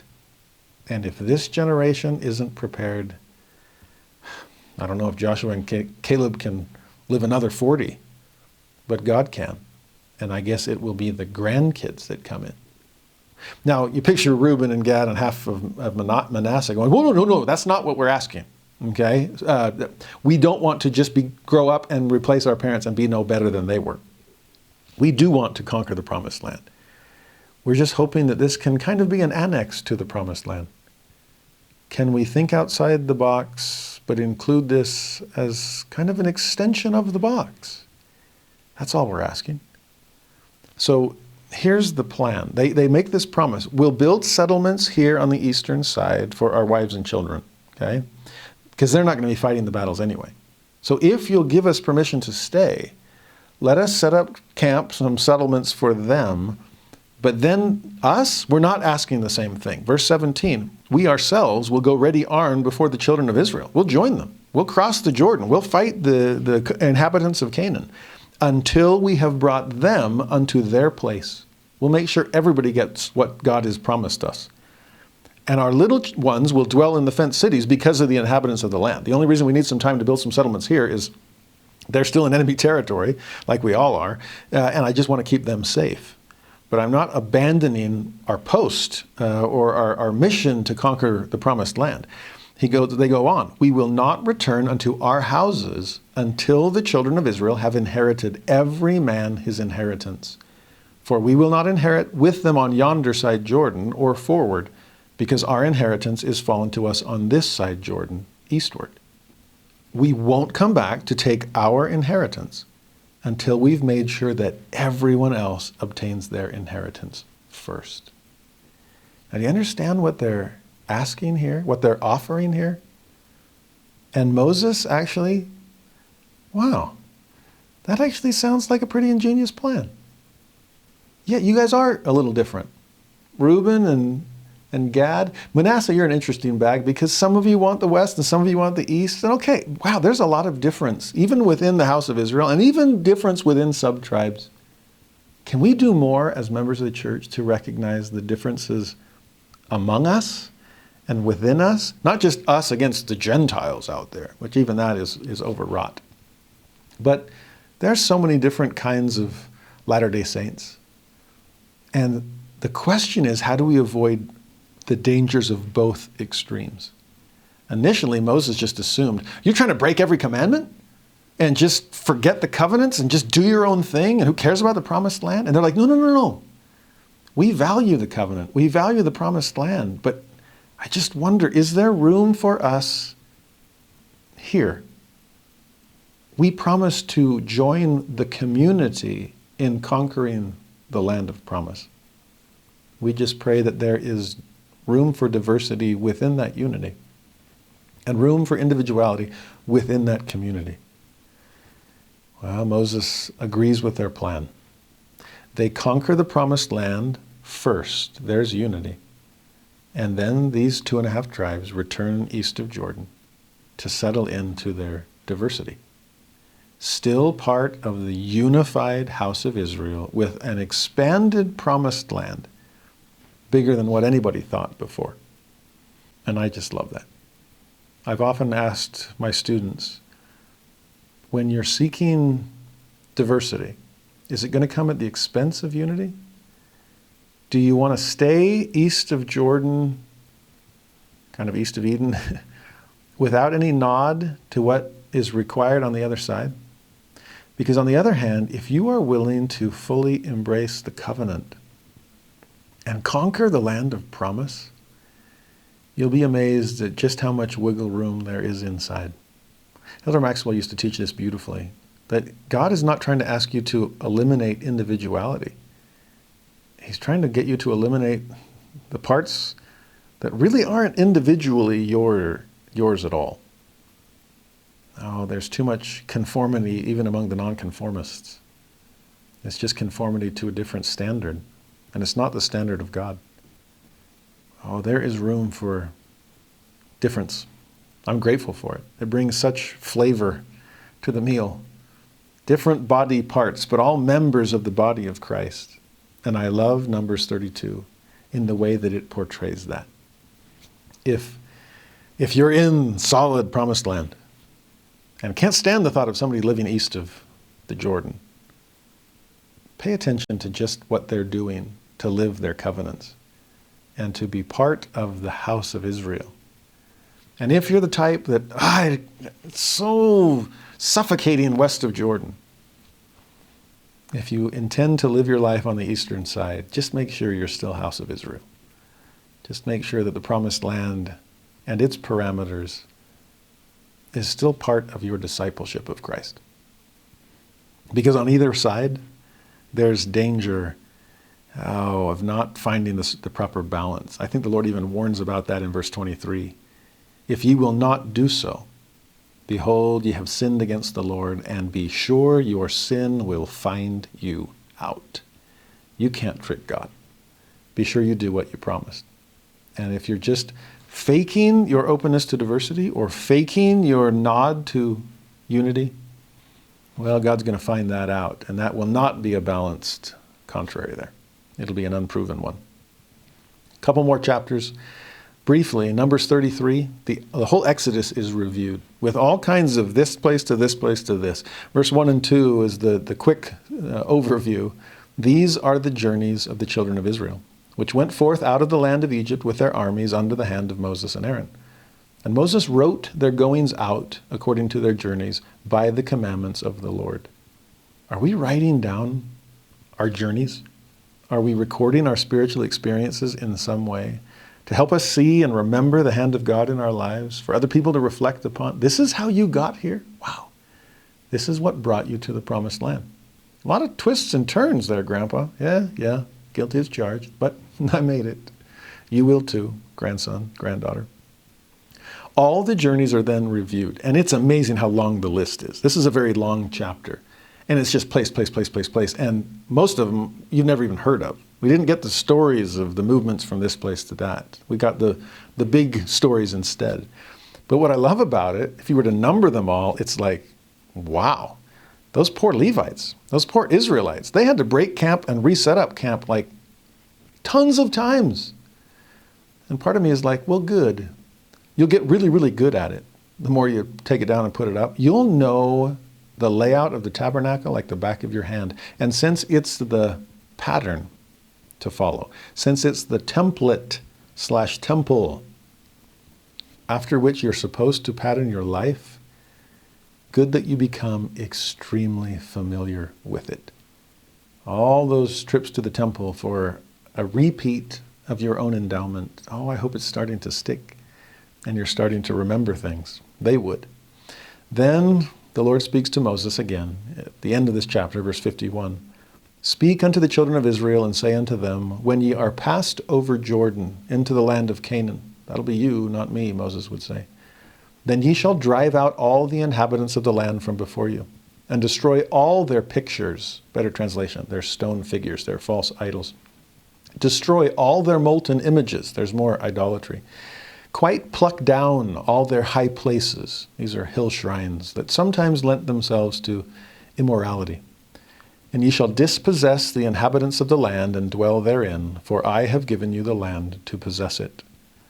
We cannot fall prey to the kinds of stuff that Balak was sending in our direction. Idolatry, adultery, any type of spiritual infidelity, it's got to go. And so we need to remove the sources of those temptations as much as we are able. Eliminate where it's coming from. Abstain from the appearance of evil. In 55, but if ye will not drive out the inhabitants of the land from before you, again, even if it's misplaced mercy, then it shall come to pass that those which ye let remain of them shall be pricks in your eyes and thorns in your side, and shall vex you in the land wherein ye dwell. If you've ever gone camping, speaking of setting up and taking down the house of Israel every so often, have you ever put a tent down before you did anything to clear the ground? And as you lie down, you realize, yep, all the rocks and all the roots are right underneath me. Figures. Well, talk about pricks in the eye and thorns in the side. Talks about a vexing night sleep. Well, no sleep probably. That's going to be the problem if you just allow all these things to remain. So you got to clear things out. You have to be aware of what you're able to handle, the kinds of influences you can bring in, plundering the riches of Egypt to turn them into tabernacle implements and furnishings, or the kinds of things you must shun, including worldly honors, including anything that would pull you toward building a golden calf. We have to be more discerning. We have to be more wise. The chapter then ends 56. Moreover, it shall come to pass that I shall do unto you as I thought to do unto them. Yikes. What had he intended to do unto them? Cast them out of Israel. This is another nod to the scattering. This is the land vomiting out her inhabitants. It's vomiting out the Amorites because their iniquity is finally full. Oh, be careful.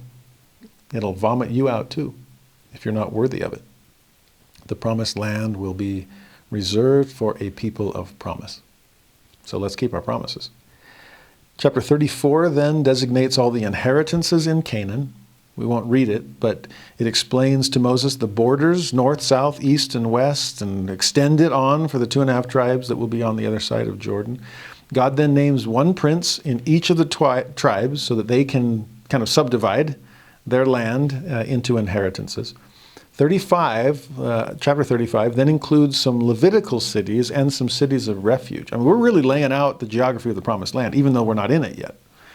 And according to chapter 35, there's going to be cities designated for the Levites. We saw earlier, you don't get a land inheritance. I'm your inheritance, okay? That's good enough. I need priesthood not concentrated, but spread throughout the whole. And so he lists 42 cities scattered throughout the tribes of Israel and names them Levitical cities. That way that people are in that vicinity have Levites to work through and access to priesthood. And then he adds 6 more cities. So now there's a total of 48. The math is looking pretty good here. 12 tribes, 48 cities, Levites. 6 of those will be refuge cities.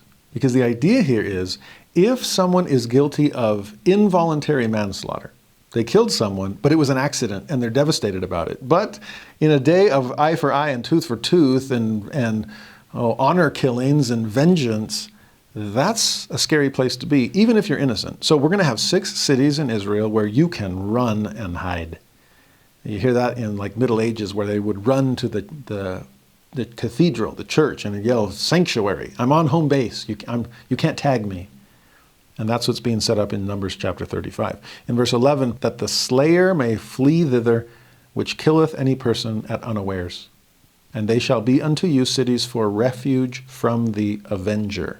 Oh, okay.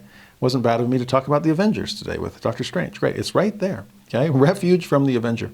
That the manslayer die not until he stand before the congregation in judgment.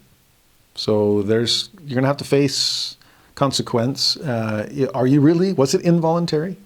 Are you innocent? Are you guilty? But let's do innocent until proven guilty, and you can have a place to run to seek refuge. But refuge cities are not to harbor the willfully guilty. Again, your sin will be found out, okay? If the person guilty of manslaughter leaves the city of refuge, and if the avenger finds him outside, and if he ends up killing him, then the avenger will not be held responsible. It's like, no, you had a place to go.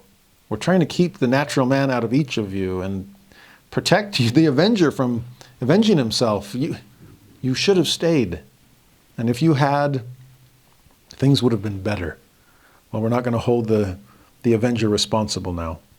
It then adds an interesting detail that after the death of the high priest, then the manslayer can return to the land of his original possession. So the death of the high priest is a sort of jubilee year, saying, okay, you're not stuck at the sanctuary anymore. You can go home. There's something to be said for the death of the high priest, wink, wink, nudge, nudge, as we consider, can I go home? Or am I just in some kind of holding cell, some kind of witness relocation program? I just want to be completely free and have all of this behind me. Oh, okay, yeah, you can be. That just takes the death of the high priest, which is exactly what Jesus offers. Then verse 33, so ye shall not pollute the land wherein ye are. For blood defileth the land, and the land cannot be cleansed of the blood that is shed therein, but by the blood of him that shed it. Defile not therefore the land which ye shall inhabit, wherein I dwell. For I, the Lord, dwell among the children of Israel. We talked about the rules of hospitality with Abraham and with Lot. Well, how's this for the ultimate rules of hospitality? I want to dwell among you. Will you let me stay? Will you keep the land clean so that even the ground upon which you walk is holiness to the Lord? Finally, the book of Numbers ends in chapter 36. And in some ways, it's kind of a nondescript ending. Well, it's not ending. We got Deuteronomy next week. We got plenty of more to cover, believe me. But what this chapter does give us is, as time goes on, a thought crosses the mind of the leaders of the tribe of Manasseh. Manasseh's kind of had to think outside the box, because half wants to be on the east and half wants to be on the west. And what are we going to do here? There's certain parts of the church that are like that. Extremes on both sides, and we got very liberal and very conservative people in the same units, and how are we going to keep the peace, right? Well, in this case, they're thinking, again, about a very specific circumstance, and it has to do with the daughters of Zelophehad. They were Manasseites. And what they're realizing is, okay, this was an exception to the rule, and I'm glad God created the exception. It was necessary. But I do wonder, it opens up a new can of worms that I hadn't perceived. And that's often the case. And so we just kind of keep figuring things out as we go, or better yet, keep asking God for guidance and revelation as we go, right? And this is how it works. The thought was, what if they marry someone from a different tribe? Because as soon as they are married, then in this couple, again, get past the patriarchy, then it would fall to the husband. But if these Manasseites, with their land inheritance in the middle of Manasseh, fall in love with a Gadite or an Asherite or those adorable Judahites, then what are we going to do? This little pocket of Simeon in the middle of Manasseh, the little farm for Naphtali, this could get really messy, especially since it's a new precedent. With this could really jumble the whole house of Israel all over the place. What do we do? Well, Moses says, good question. Verse 5, the tribe of the sons of Joseph hath said well, So he's like, yeah, the daughters of Zelophehad were really smart. You leaders are really smart too. I'm glad you guys are all thinking this through. I recognize your wisdom, your foresight. So here's the plan. This is the thing which the Lord doth command concerning the daughters of Zelophehad. So again, he's turning to God for direction. Saying, let them marry to whom they think best. There's the flexibility. Only to the family of the tribe of their father shall they marry. There's the fixity. You see, we're trying to balance agency with order. We're trying to honor both individuality and community. So can we compromise here? Marry anyone you want, but make sure they're from your tribe. Again, this is an ancient rule, okay? But for them, it's like, oh, that makes sense. I still have plenty of options. And marriage in those days was much more, had less to do with romance, I'll put it that much. You can still pick who you want. Just make sure it's a Manassehite. That way it stays within the larger tribe. And we'll go with that. And they were great with it. And thus ends the book of Numbers. But what doesn't end is its relevance in our lives. I hope we've seen, among other things, the causes of our tendency to fall into the trap of wander, wander, die, wander, die. To think about the obstacles we sometimes face. I mean, on the one hand, it's beautiful that this book begins with big picture 603,000 Israelite men and ends with 5 women that we know by name. And are we meeting their individual needs? It's amazing to watch that whole spectrum pass in the book of Numbers. But it's also so amazing, speaking of Numbers, to see how many were lost and ended up losing their lives. As I said at the beginning, they could have crossed the Jordan River after a year and a half. And 38 and a half years later, they finally got a second chance. Because they weren't ready. They didn't know how to get past their complaints and just trust God would provide. They couldn't look past the simplicity of manna or the easiness of the way with that brazen serpent. They wouldn't trust that God really had chosen Moses and Levites. No, they all wanted to be chosen themselves, but in the wrong way. They succumbed to some of the temptations of Balaam and Balak.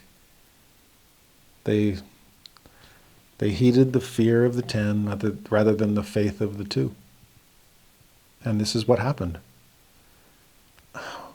When will a rising generation truly rise to the level of their potential?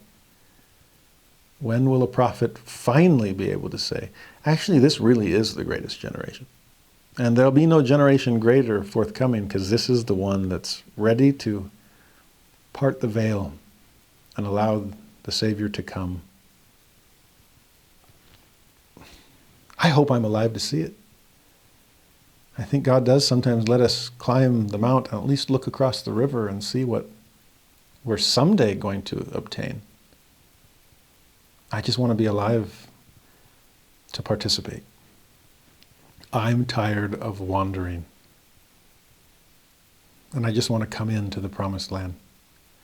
I know that God is making that possible. When I was on my mission, I dreamed of miracles and reaching goals that seemed out of reach and getting closer and closer and closer to it and almost reaching it. I was in the office and serving with the president, and the very last set of zone conferences I got to teach at. Right before that last area where I was sent off to try to find one last soul to save. And I knew it would be my last chance to teach the whole island, to teach the whole mission. And I felt so strongly the kinds of things I've been teaching today from the book of Numbers about wander, wander, die. There are certain goals I set from 2 years ago, the beginning of my mission. And as a mission, we are this close. But I'm going home in a month, and I want to live to see the promised land.